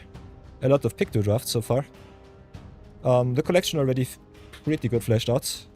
And my stream wants to see me play more power, so let's go and clash some gems in and play some nice little premier drafties. As always, you know the drill. Picking rares over power, not the best way if you go into an 8-player pot. Otherwise, if you go pick to draft, it's the easiest way to flesh out your collection. Also quite easy and fast to draft, so big fan of that. So, pick one, pack one, Lorwyn Eclipsed, premier draft. Whatever will be pick. Got one of the best cards in the overall set, Figure of Fable. Is a callback to Figure of Destiny, which was a hybrid white and red card. Fable really good in white and green.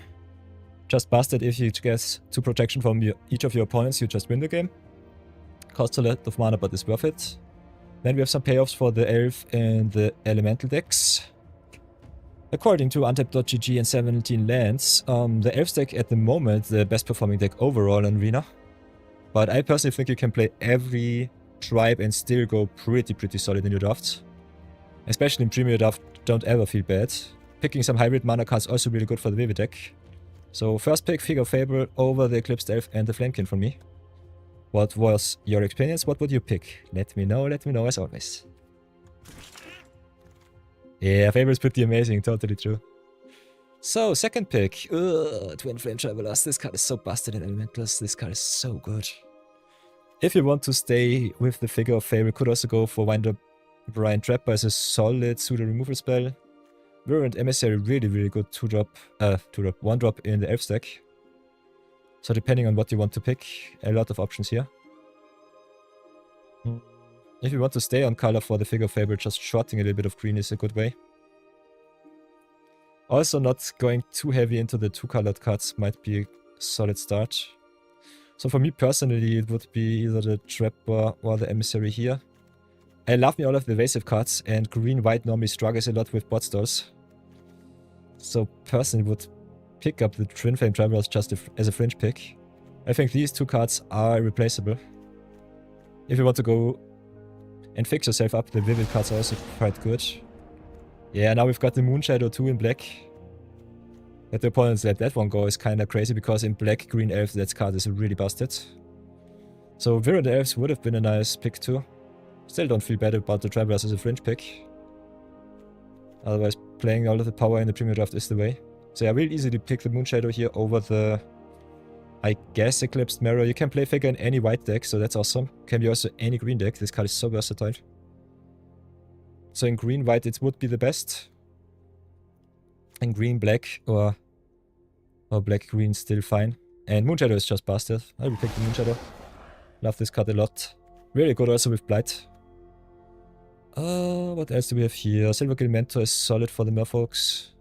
Yeah, Moonshadow and Riz, totally true. That's the dream Bambit. Silvergill Mentor is really good for Merfolk. Don't have any Merfolks right now. And in pack 1, personally, always recommend you picking power over anything. In pack 2, normally you stabilize in your colors. In pack 3, you just get everything that you else need. Don't think you have to lock in right away. So this time it's either the... I guess the Feastling or the Glimmermite. Mentor is fine-ish. Could also go for the Cinder Strike here. Prismatic Undercurrents could also be interesting if you want to go 4-color, 5-color shenanigans. So maybe try out the Prismatic Undercurrents, but it's been a while and I did not ever play with this card so far. And in green-based decks I think it's really good. So what now? Liminal Hold or the Cavalry here for me. Might be the case that we don't see too much black, and I love me Liminal Hold as a removal spell, so we'll pick the move really high. There are many bastard rares and mythics running around, so having some good hard answers for them is nice. Now another cavalry which can be done quite well. Farmer is very nice. Very nice card selection from the top. So if you want to go elves, I think cavalry might be better than druid, but druid just ramping us up is nice. Also fixes us into our colors if you want to play something off color.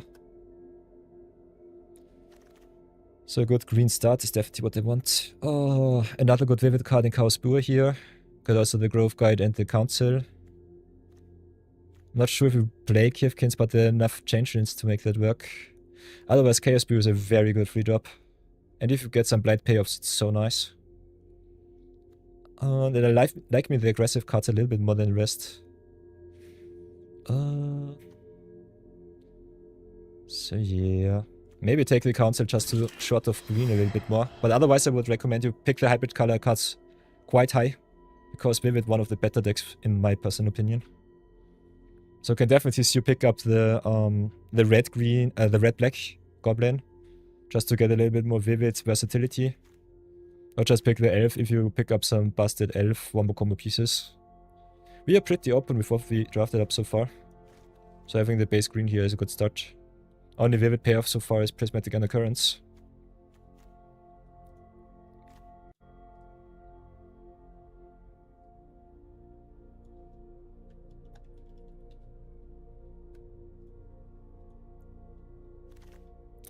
So now we've got Nightmare Sower in black, which is awesome. The rest is just mediocre filler.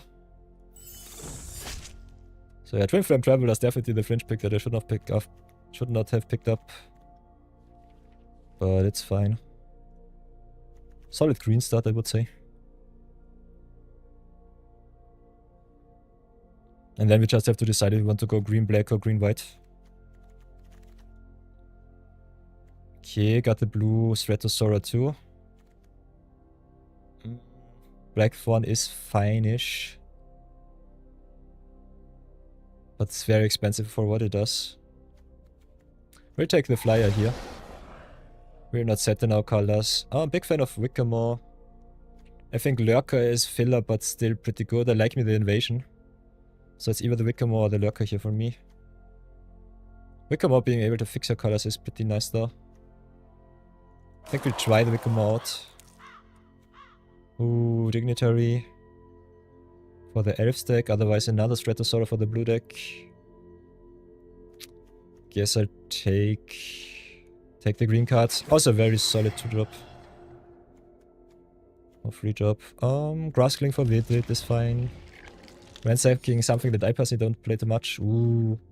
Spry and Mighty. Choose 2 creatures. Draw X cards, and the chosen creatures get +X +S and Trample. Difference between the chosen creature's power, nice.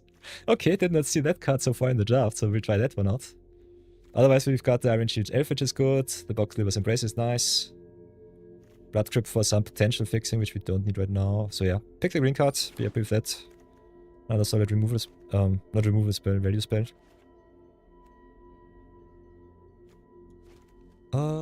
Now Shimmer Creep in black is really good, I love the Vivid here.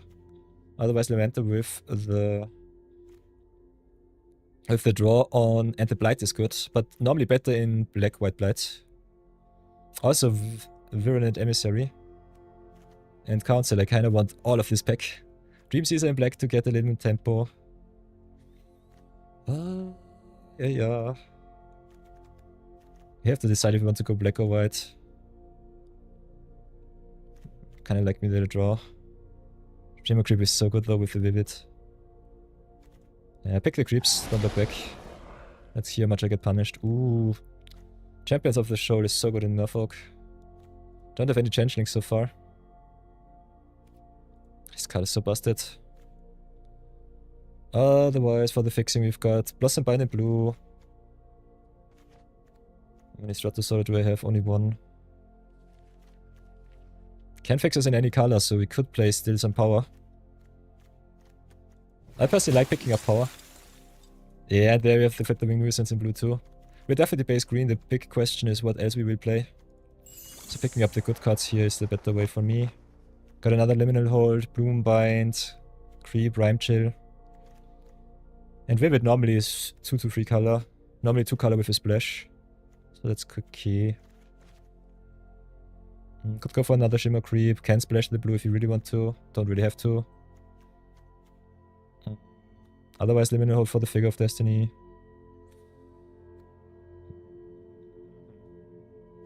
Also the Rhyme Chill. Yeah, pick the blue removal. Might get punished for that later on. Now it's Sneakling or Wayfinder for me. Could stay in blue. Stratosaur also kind of need if you're blue-green. Fetch yourself a off-color with the discard here. So that's kind of fine. Wayfinder is just a nice little shapeshifter that you can also exile with the champions, which is good.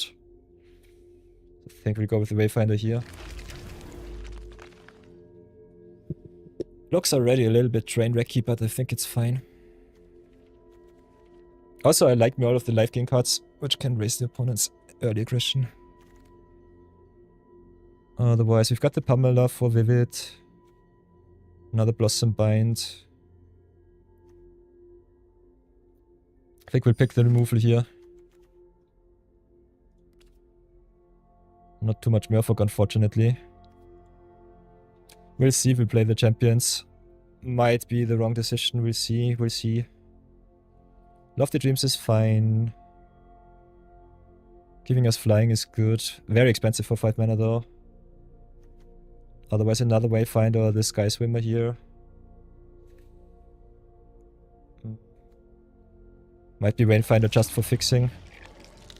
Now with a Deep Channel Duelist too and another Sora. That's very interesting.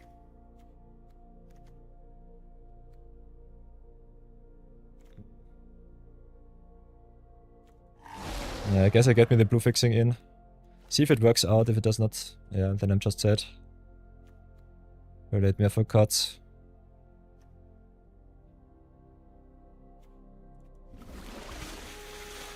Tentus Bricks is nice.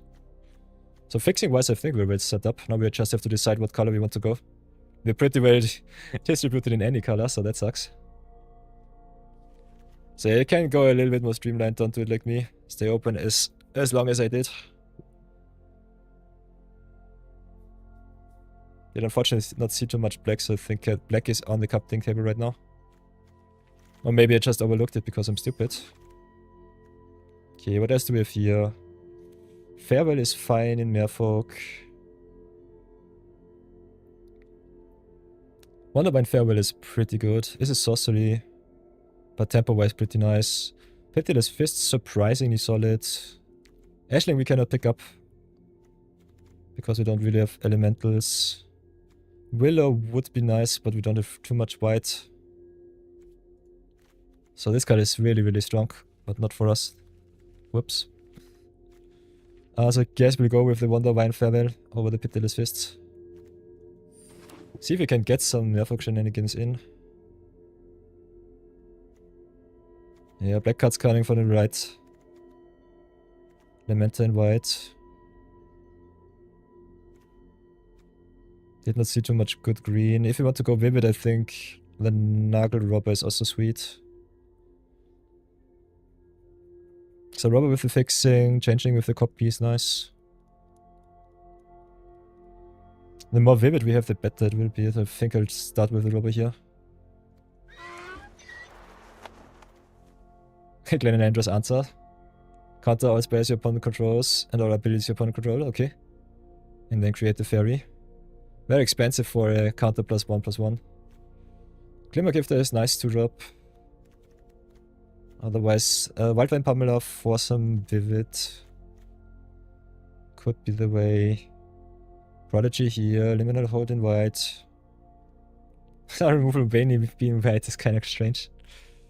But we've got a lot of fixing here. Glenn Landra's answers for you. I don't know. I think we'd pack another Liminal Hold, get all of the removal in. Yeah. Now the Pummeler for higher sweet. So yeah, color-wise it's pretty terrible. Blue-green, one of the worst color combinations that you can play. Don't have too many Merfolk either. Yeah, 3 Merfolk, 3 Shapeshifters is nice. Let me see how that works out. How many elves do we have? Only 1. So Dignitary also a little bit strange here. Dignitary might be a cut. Not enough Merfolk for the Deep Channel Duelist. Maybe should have stayed our lane a little bit better. Glimmer Might is sweet. Watcher fine. Drew is here. So fixing wise, I think we're well set up. Big problem with our deck so far is we do not have enough card advantage. And our tribal synergies are pretty bad. So maybe should have just tried and get a little bit more into the Vivid deck.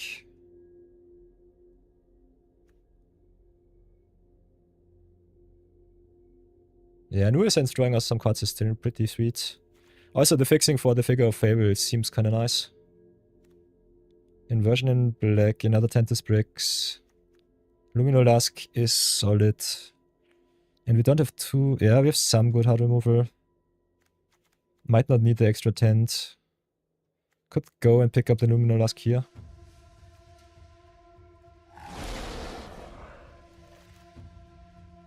Whoa, another Nightmare Sower, okay. Some very late good black cards. Eclipsed Mirror is fine. Yeah, pick the Mirror here. Ooh. Very late Disruptive Currents, that's nice. Growth and Bind is good, but we have enough fixing. So Disrupt is solid, really good. Yeah, these cards do not matter. Keep out maybe if we need more removal. White being our splash is a little bit strange. Ooh, Changeling on the wheel. How much white do we have? Yeah, we have to go blue and splash the white. Unfortunate. White-green would have been better, but yeah, the blue cards flow. So no one else really in Merfolk. Which the Disruptive Currents definitely shows.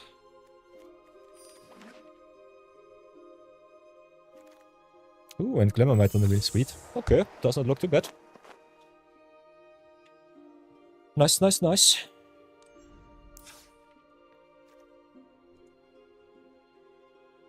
So let's have a look at the deck so far. 3 minutes before the next ad break. Not really happy with our draft.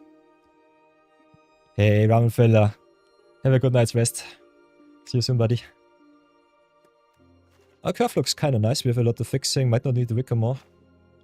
Duelist is definitely good. More Merfolk, the better it is for us. We've got 4 Shapeshifters and 4 Merfolk, so that's nice. Got the Marrow. Noggle Robber, with what we have so far, is fine-ish. Double green. Might still be a little bit tough. Got the Undercurrents. Might have to cut the Undercurrents here. Undercurrents also puts the cards on into your hands, so I'm not sure about that. Otherwise, we've only 4.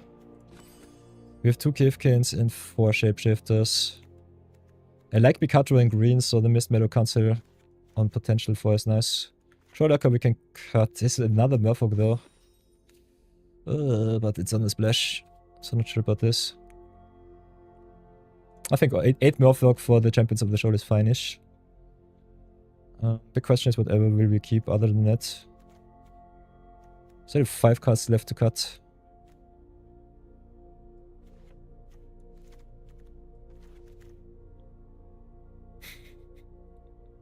That's a lot of cards to cut. Like this Stratosaur with the fixing here.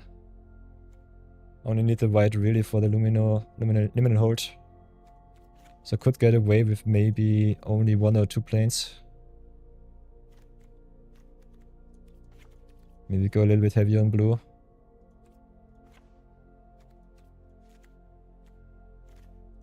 Otherwise blue and green, yeah. Go a little bit heavier into blue. 971, that's fine. Cut 5 cuts. Could still have to cut the Eclipsed Mirror here, which sucks. But it is what it is.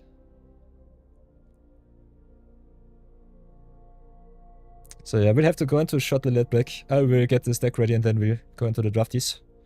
So see you then.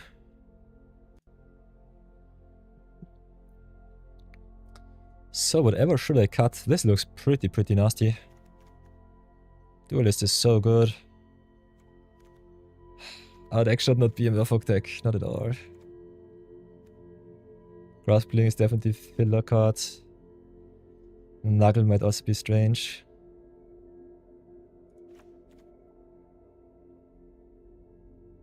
Nuggle with the ramp.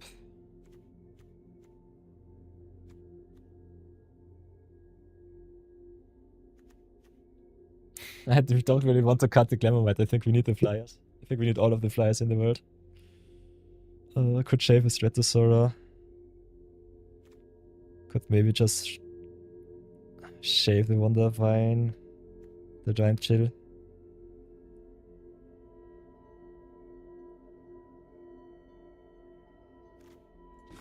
Yeah, we have to shave some creatures. This is so strange. Featherwing is so good. Featherwing, especially with the flyers, is so nice. Don't want to really cut my fixing here. Cutting the Graspling sucks us a little bit.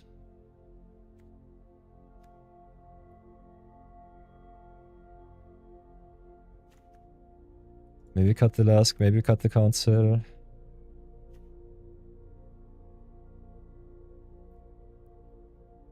Not sure about this Blind Mighty.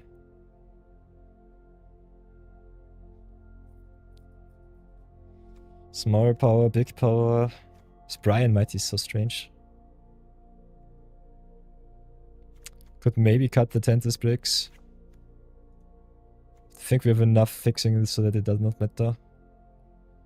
Could maybe shave also a Stratosaurus. How does this look? Form Merfolk, form of Shapeshifter, that's fine. Could try it like this. Could cut Graspling for Stratosaurus.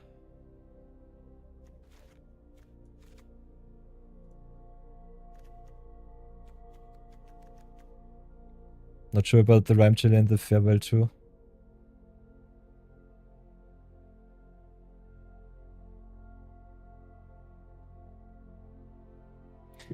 I think we'll try it like this. If it does not work out, we can always change the deck. So we'll come back from that back. Let's do it like this. I shaved the Stratosaurus. Shaved some of our ramp space, fixing space. I think we have a lot of those. Might come back to bite me not to cut something else besides the Stratosaurus. Because I think this card is pretty solid. And you need some good evasion. Cutting the Mist Meadow Council also keeps us a little bit of our card advantage. But we'll give it a try like this. If it does not work out, we change it. On that we have a lot of fixing, so I think we can get away with only playing one planes. Oh no! Brandman says your opponent just cast over to the draft targeting your Fanatic Firebrand. Nice. Sweet. So, game number 1. Okay. Got our fixing, got our ramp. Got also a big cut draw spell. Against Ghost Horse in the diamonds. Whatever will it be?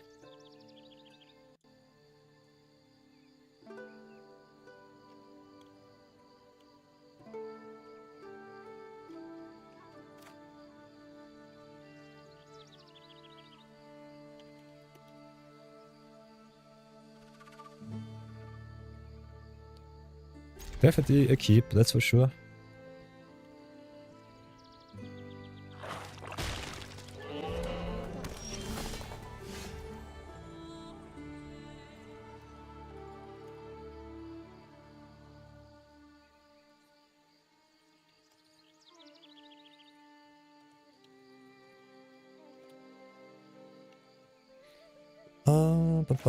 Drop Forest Pass for now. They should have not targeted anything. Totally true, Brownie Man. So yeah. Blue into Druid.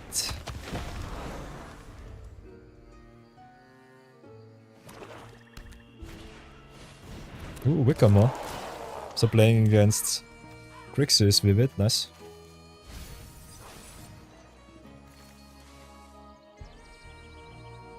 Turn 3 Champions of the Show is definitely a good start. And also doubling it up with the Omni Changeling seems kinda neat. So play Champions here. Exile the Graspling. Can play Changeling on 4. Double up the champions and just tap everything down. So tap down the Spikeling. And as long as they do not touch our stuff, I will be really happy.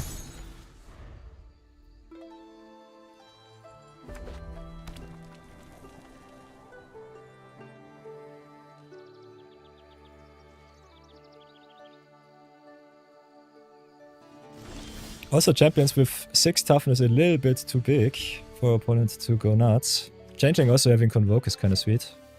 So drop Forest first. Can play Forest again. Just Convoke in. Get all of the value as much as possible. Could also smack in for some damage. I think it's not necessary though.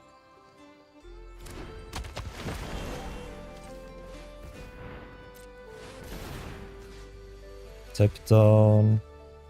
Yeah, I guess the Spikeling doesn't matter. Yeah, and they concede. Nice. So yeah. Being able to copy your stuff is pretty good. And always remember that Changeling, Omni-Changeling came back on the wheel. Don't know what our draft did, but we were pretty blessed at the end. I think the champion of the show definitely was worth it to try and pivot into blue. Blue was definitely open too. So yeah. A little bit tough of a deck builder challenge, but nonetheless I think very powerful with the card pool so far.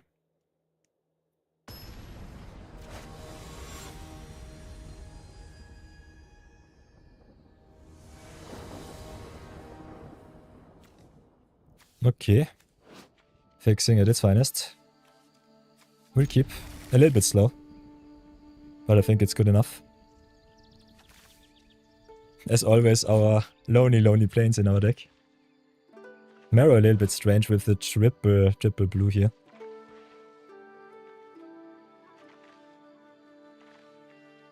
But this is more of a 5-drop than a 3-drop for us. It does not matter too much. Key opponent in white. Ooh, there's our blue, sweet. Could drop searches for Sora, don't need to though. Then we can go turn 3, Changeling, fetch us another blue source. Play Marrow on 4.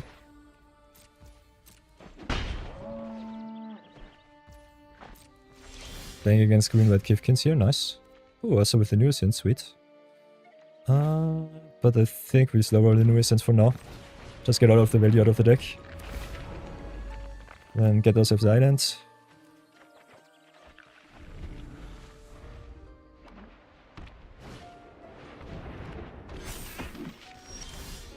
Okay, so far so nice. Play Marrow, see if we hit something.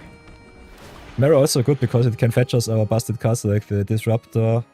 The Wondervine Farewell is also Kindred Merfolk, so that's nice. Or the Duelist. I think bouncing the opponent's stuff seems kinda nice with the Wondervine Farewell. Otherwise Disrupt of Currents is just a very good card. How shall we do this?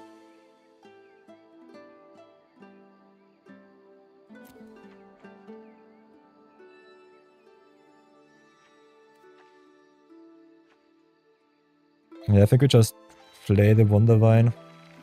Disruptor also fine. Giving the opponent back their blight cards is kinda nice.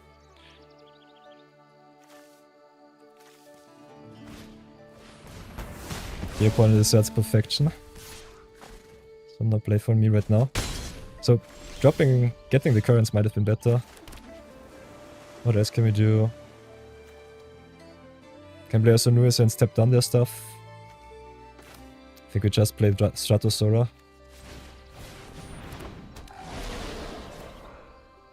Keep flying, hitting for 1.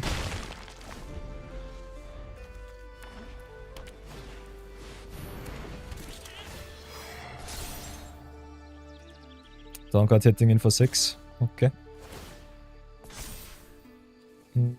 That sucks. Then what now? Play Forest. Can play Nuisance. Get the counter off to another 2. But yeah, this is a lot of pressure already. So I can just play Wondervine, we have the Merfolk with the Wayfinder, so that's good. So do it like this. Get them Imbue and Down Guard back to hand. Oh, cancel. We can also play the New Essence because it taps for another blue. Play all of our good stuff. Bounce, bounce. Tap, tap. Pressure off my back. Jumps. Attacks. Lot of redraw. Tempo-wise, I think that's good. Hey, Epiphosaurus with the lurk. Nice. Sweet, sweet, sweet. Welcome back, Rex. Dominating draft right now a little bit. Love to see it.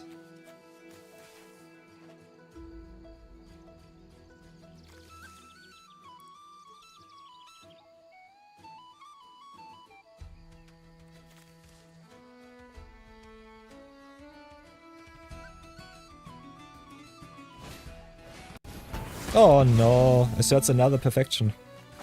Nasty. And also with the Stratosaur here. Okay, we can at least thin out our deck a little bit. So play the Fairy Finder.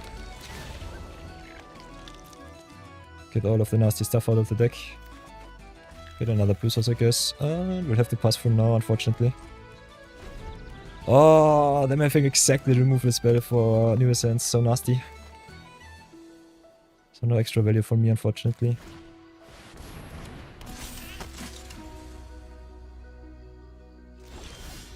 And we only draw our lands because of reasons. So yeah, slow roll the Blossom Bind in case of Flyer. Can unfortunately not attack, so pass for now.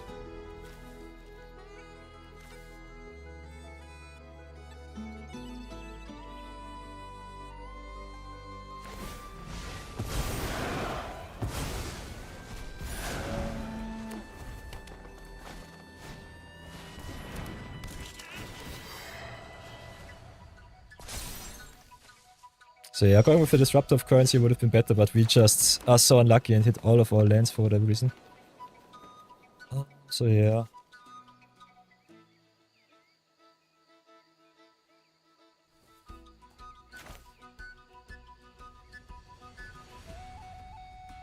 This feels so bad. But I think we have to Blossom Bind them as Weather.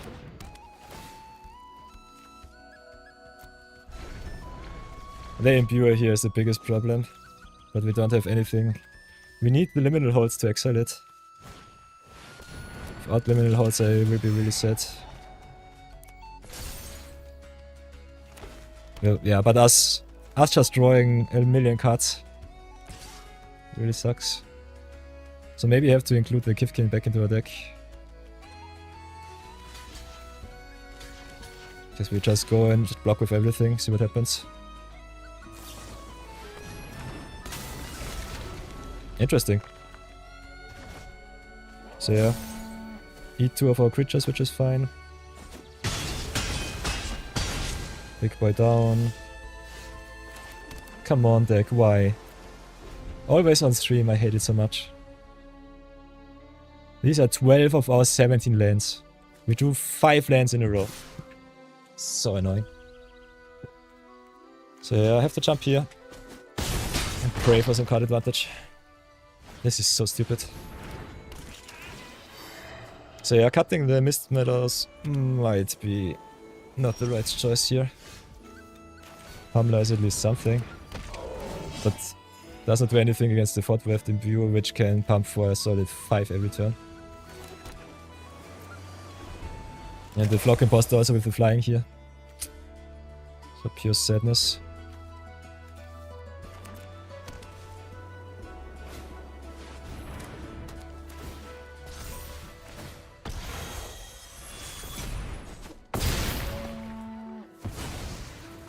This is stupid.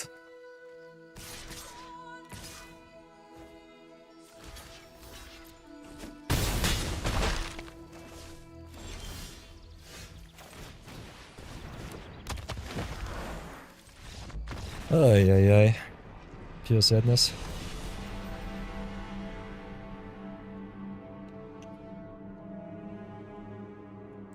For whatever reason I flood in this format like hell. I don't know why. either I short and I never ever get my third land, or I flood and never ever see the rest of my deck. So yeah, we've got two choices. We could cut the land and maybe just get in more of our land searchers. We've got Stratosaur, which is nice. Can search us for another land. We also got a Mist Meadow Concept, which can draw us another card. Temptress Bricks can be a 2-for-1, gives us also a reach creature, which is nice. We have so much ramp and so much card advantage. But we don't ever see our cards, so I don't know. It's a little bit tough on my nerves right now. Not sure if 16 lands is the way to go though.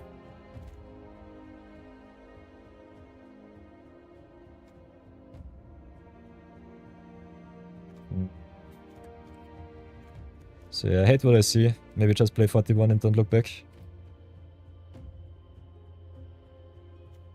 Could also cut 2 lands and just play Stratosaurus.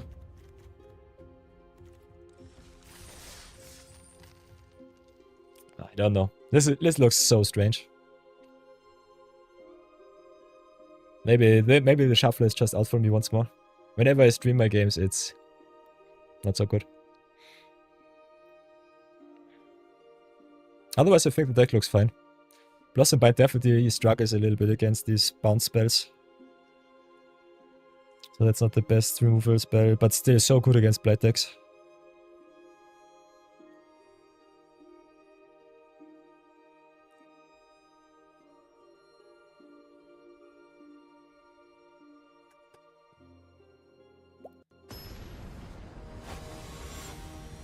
Yeah, the deck is sweet, but we just need to hit our cards. We just need to hit our cards. Figure on Fable of 1 is nice. And we just need 1 extra green to go really to town. It's also one of the reasons why I don't go under 17 here. Mist Meadows is just a potential redraw, I would say. If you want to stay safe, you could also go 41 cards with Stratosaur number 2. So play the figure.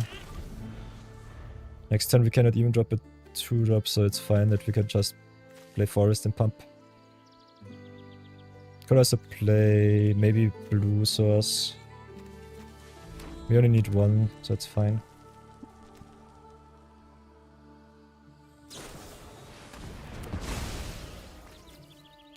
Sadness. Pure sadness. Okay.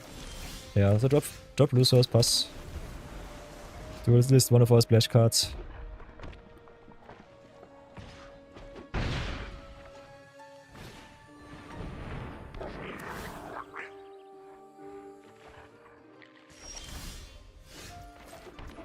So pass for now.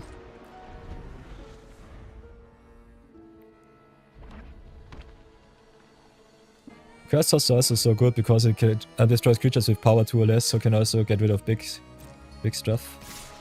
Oh, and I'm stupid, I should have tapped on the Boggart. This sucks.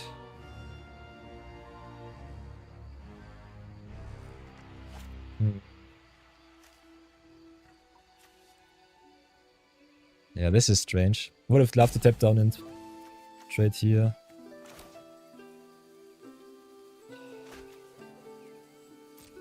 Maybe just take the 4.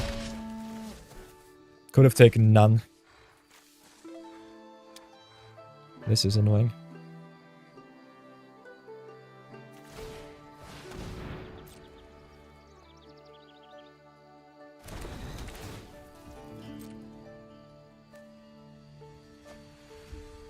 So yeah, play Glimmermite.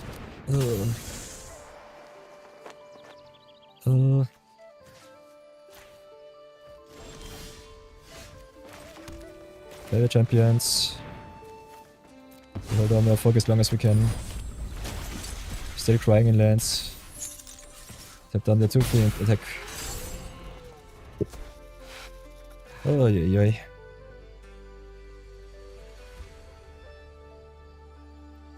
Mud Button Curse Tosser is one of the best goblins in the whole set. This card is really strong. Awesome 1-drop, as you have seen. And otherwise still a pretty good blight target.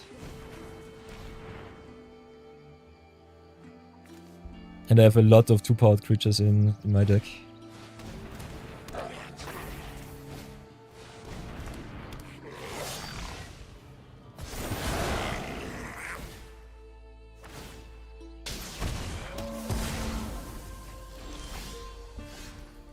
Okay.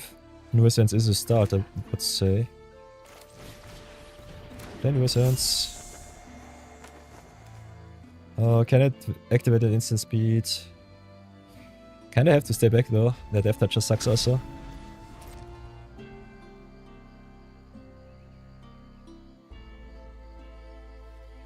Gathering Stone also a pretty nice safety valve against the problem of flooding out in this format.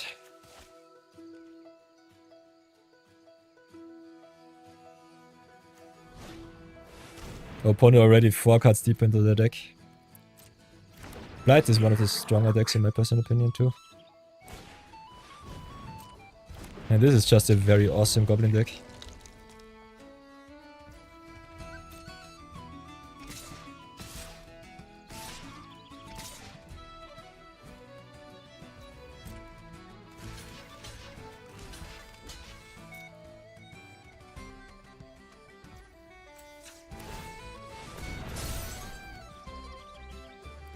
Don't really have a choice, unfortunately.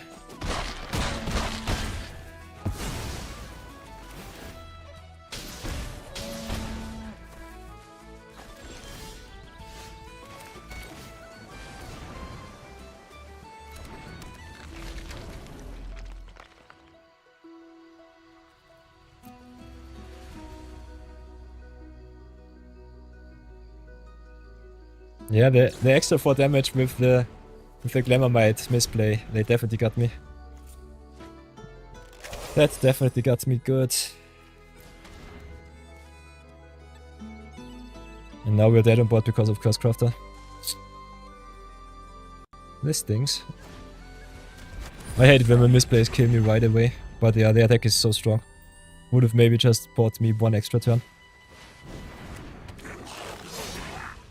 And their Gathering Stone also quite obnoxious.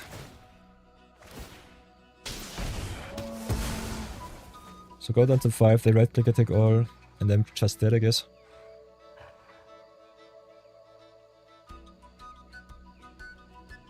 Because eat Wretch, eat the Cursecrafter, still take 5.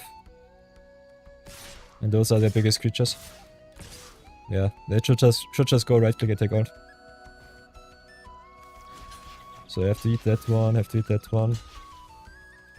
Take 3, take another 2 and I'm still dead.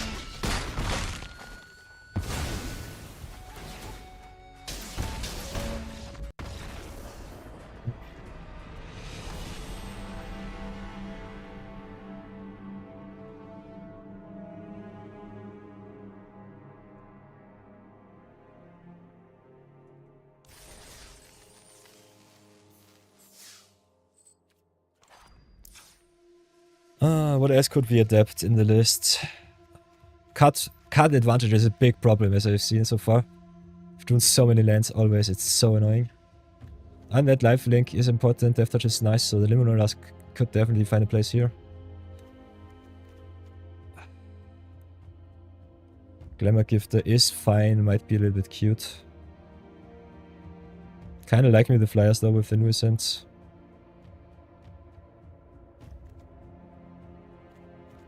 Also pretty nice ambush.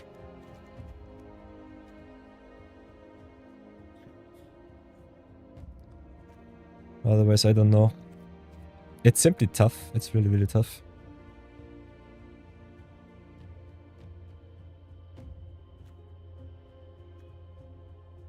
Farewell might not be the best card. Yeah, we get the Liminal skin for more life. Chill tapping down is nice, but will, more than often cost me 5 mana.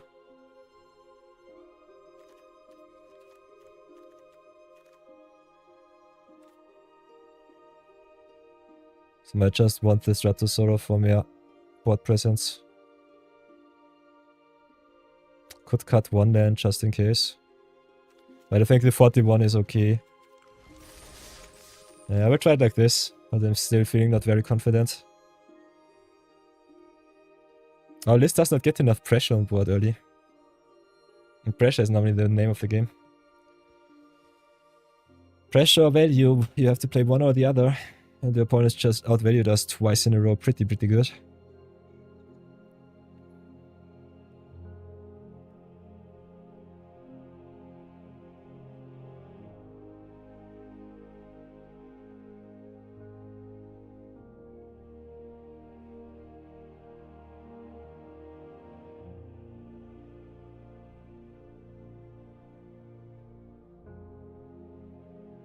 Okay, the queue takes a little bit too long.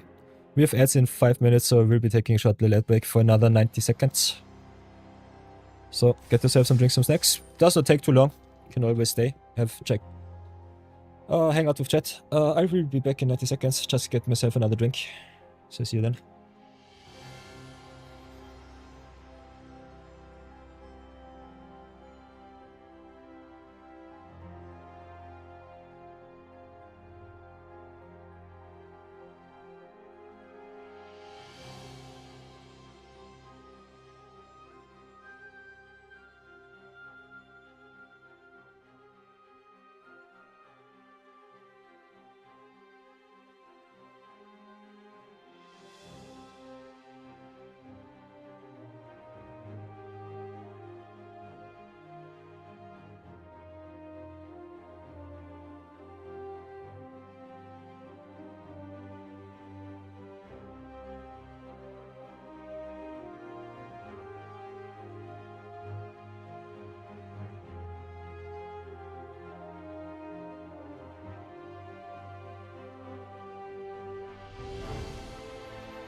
So, it's all over. Welcome back from the ad break. Let's come on and lock it in. Got everything that touches us lands. Got everything that gives us evasion. Got a little bit of the tempo out because I think it's not really well set in our deck. Let's go. Game number 4 and get this. A little bit better than last time. Okay, we've got our fetch for green. A little bit of ramp, it does not matter. We will keep it though. And the plains is glued to our hand for whatever reason, you love to see it. Pure sadness. Okay, playing against elves. Best deck in the format as it seems. Play plains. Could tap down scout, but I think... yeah, we'll slow roll. There might be some more pressing matters to attend.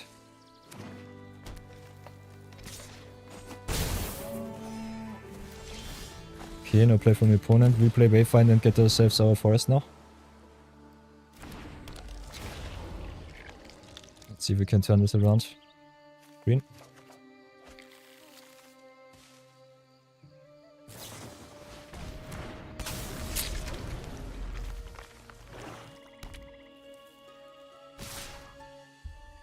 Yeah, I have to take the 4.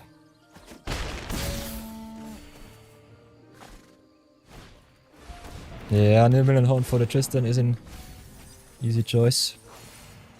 Oh. So yeah, I played the Nibble and Hold, Tristan down.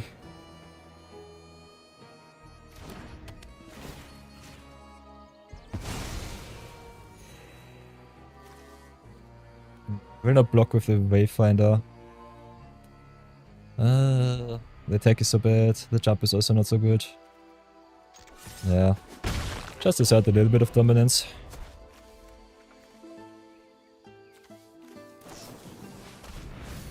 Brewing not putting any pressure on the board is also so nasty.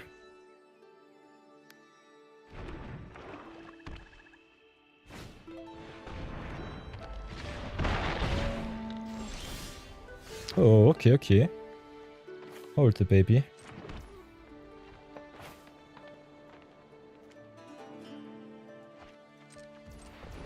So we can play with Druid and keep up an ambush, which I kinda like. So I think we'll do it like this.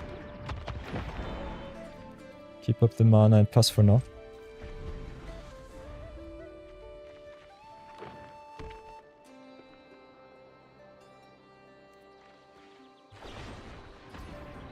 Interesting. So yeah, play the Disruptor. Bounce back with Stompling.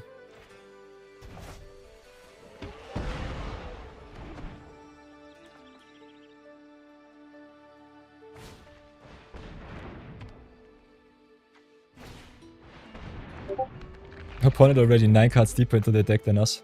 Interesting. That's the power of the elves. Just self-mill the deck, go to town. Next thing is... Stumbling sucks real bad. Got some pressure though. Think we'll play it like this.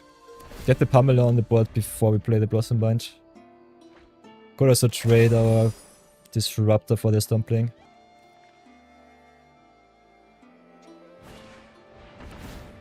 Come on.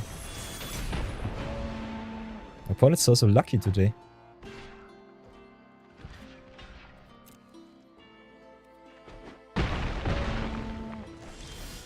Okay, Stratosaurus is a beginning. It's a good start. So play the Sora.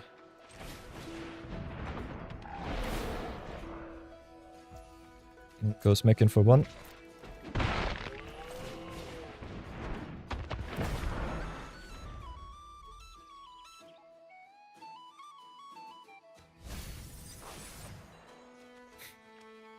Warkan's Ice is also so busted in Elves. You cannot really attack because you can just smack back with the Scarblade if you do it like this.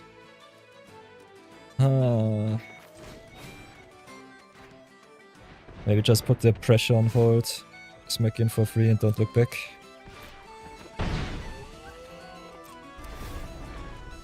Warkan's Ice is so good. I hate that our deck does not have any card selection or card advantage at all. So stupid.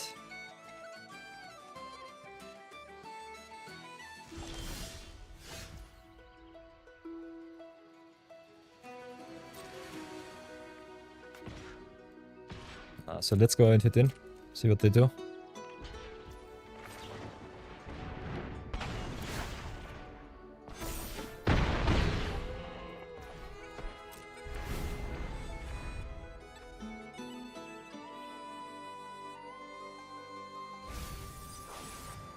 That's a really good elf stack. Sheesh. Guess we get stumped today. Kinda nasty.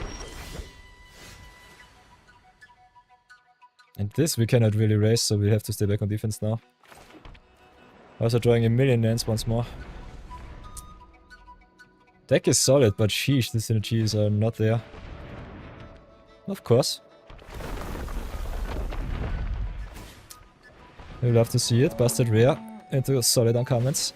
Into another busted rare. So eat there. Block there, take 8. Oh yeah, pure sadness.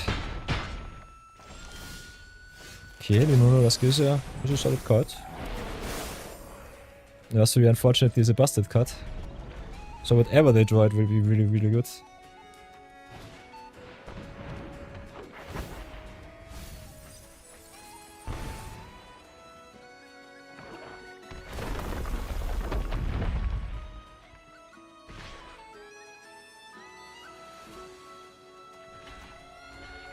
I guess we have to start jump blocking duty, otherwise it doesn't even matter, we're dead on bot. Sweet.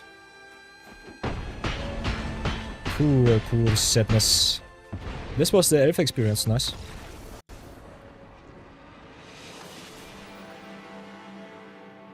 Very interesting. Very, very interesting.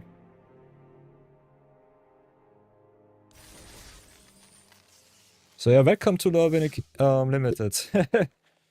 If you do not know your lane or your draft just does not show you the line, just that. So, how many rares did we draft, by the way, just in case? No rares here, 1 mythic, I guess. So it was a really rare draft so far. So 1 mythic there. 1, 2, 3, 4, 5, okay. 5 rares, 1 mythic is fine. That's okay, but we lost the premier draft, so we lost 2 drafts worth of 1. One draft worth of 2 drafts, so that sucks. Nonetheless, here's our deck tech. Not sure how I feel about the draft. I think the color that we picked up was definitely value-wise okay-ish. Yeah, I hate what I see. I think Druid is a very good defensive card that you would need early on, but it's a terrible top deck, so not something that I personally want in my deck. I think 3.0 is way too overvalued. This card is at the very most a 2.0.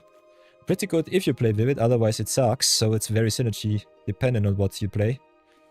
Rare-wise, I think we're not too bad set up. Figure of Fable is busted, Champions of the Shoal is busted. Disruptive Currents is solid. But oh my, if our opponents cast Curve Out, we don't have the defense for that. So I personally am a big fan of changing Wayfinder, but sheesh, this card is so underpowered. I think 2 power and 2 toughness is... 2 power and 3 toughness is normally what you need. And this card does not really perform. Otherwise, having to play some cards like the Eclipsed Mirror and the Duelist, which are terrible off-color splashes, is also a thing of ugliness. We have a lot of fixing though. We have 2 Druids, 2 Stratosaurus, 2 Wayfinders. Also had this Tentis Bricks in our sideboard. So that is easily okay. But our hard removal sucks. We only have the Limit in the hold, and the rest with the Blossom Bite doesn't really do us too much good if the opponent just can get rid of the removal spell. So yeah, that's the thing.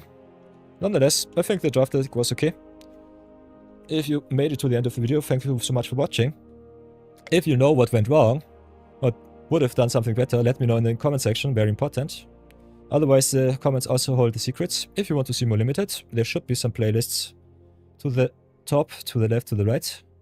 Liking, commenting, subscribing, definitely appreciated. And other than that, let's wrap this draft up and see what we will do next. Thank you so much for watching. Hey, pure sadness. Let's cash in the gems and decide what to do. I personally hate the Premier draft in Lorwyn. I'm not the biggest fan. As you can see, even if you draft very disciplined, you just get wrecked. Even the best drafters out there, like Kenji Igashiro, also had only a 60% win rate, so in my personal opinion, not worth it if you only get one draft worth of rares and lose 2 drafts worth of gems. Because pick to draft is a thing that you can do in Lorwyn, and I kinda like it. Draft is possible, but the rares are pretty strong. And also, the tribal synergies are really important, as you've seen with the Elves matchup. So yeah, I would not say it's a bad format. Kenji said he likes Avatar way more than this, and I can understand him. Because if you are at the short end of the stick and don't get the value cards, it just sucks. Which is one of the reasons why I like to do pick 2 drafts, because you can just pick all of the rares and mythics and see if they are good enough to get yourself a winning record. As you can see here. So the pick 2 draft experiment, definitely sweet. Oops, save that one.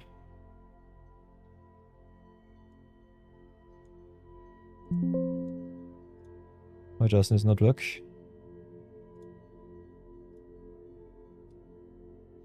So yeah, that's a thing that you have to consider. I think we did one Premier draft where we went 5-3, which was fine. Then now one with 1-3. And I think losing Premier draft is such a feels bad, because you invest so much gems and you only get so little. This is the reason why I hate the Premier draft. I don't like it value-wise. It gives you 40% if you trophy it, but other than that, if you do not have a winning record, you're just screwed. So pick to draft a little bit more lenient with the reward system. Premier draft definitely a lot more fun to watch, because you can also convert it right away into the paper draft. Nonetheless, I've been wrecked in pick to draft too, so never ever get me wrong. We had so many losing records and some really good trophy drafts. So overall, I still lost 5,000 gems in the last 2 days. Think about it like you will. Even if I pick very disciplined, I think the decks were not even good enough. There were so much filler cards. And sometimes you just have to hard pivot in your colors if you don't see too many payoffs. So that's also a thing.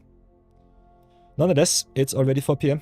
And you know, I don't have too much time because I'm a very busy person.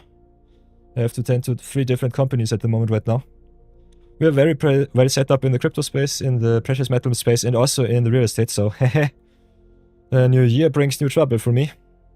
I have to focus a little bit more on that. Nonetheless, it's pretty nice. And the people in my company earn a lot of money, so that's good. Nonetheless, I will not leave you hanging. You can earn yourself some channel points in my team. And I try to be online at least 1 to 2 hours every day. Nonetheless, let's go and raid someone else. It's already 4 PM, so the big American streamers should be awake once more. If you have someone specific in mind, you can always ask me too to raid some of your friends. Show some of the smaller streamers a little bit more love. Otherwise, both is fine. And yeah, thank you so much everyone for joining me for the viewer battles. It's always fun. I'm definitely thinking about maybe leaving the viewer battle queue open for the whole week. Otherwise, similar size, same category. Ooh, Lesomal is doing some brawling, interesting. But he says he's no streamer, so I will not rate him because... Samal. Nonetheless, if you have a look at our bigger streamers, Amazon, I guess, is online. Yeah. So we could rate Amy. Her Sunday brew and chill are really, really nice. Her Sunday brews and chills are really nice. And she's a very awesome person. One of the biggest Magic streamers out there. Nonetheless, you can learn a lot from her. I will be back tomorrow. Might do some drafties, but we'll see. Otherwise, thank you so much, everyone. If you want to support the stream, by the way, leaving a follow is the easiest way to do so. Otherwise, can also... Oops. Join our Discord server. Exchange some information with the other peoples. With the other peoples in our Discord. We have a lot of streamers here too. Same size. Different categories. Also, welcome to our newest additions. Janzi. Nice to have you here. Have a lot of fun. Thank you so much for joining. Other than that, you can ask all of your questions in the Magic the Gathering forum. If the others do not answer, I will definitely do so. I post also all of my winning deck lists here, so if you want to get a little bit of a hang what wins you some nice little trophies and some gems. I posted a lot of deck lists, so if you want to get the hang of the draft format a little bit more, that's the easiest way to do so. And other than that, we'll be raiding now, so thank you for that. So see you soon. Start the raid once more. Close, close, close. Pick everyone up who is live on Twitch. Have 10 viewers and 5 of them are logged on to Twitch, so thank you as always also to all of the lurkers out there. I know I've been a lurker also for I think 7 or 8 years straight before I went online to Twitch. I think being active in chat is the most fun way to enjoy the client overall. Nonetheless, everyone gets what he wants. And if you want to change, look at some of the videos when I'm not online, can always check out our YouTube channel too. Description box in the about page holds the secrets. Otherwise, can always ask on the Discord or just check the announcements, because I also give an announcement whenever I post a new YouTube video. So thank you so much for watching once again. Have an awesome Sunday wherever you are on the planet. Be good, be brave, and see you soon.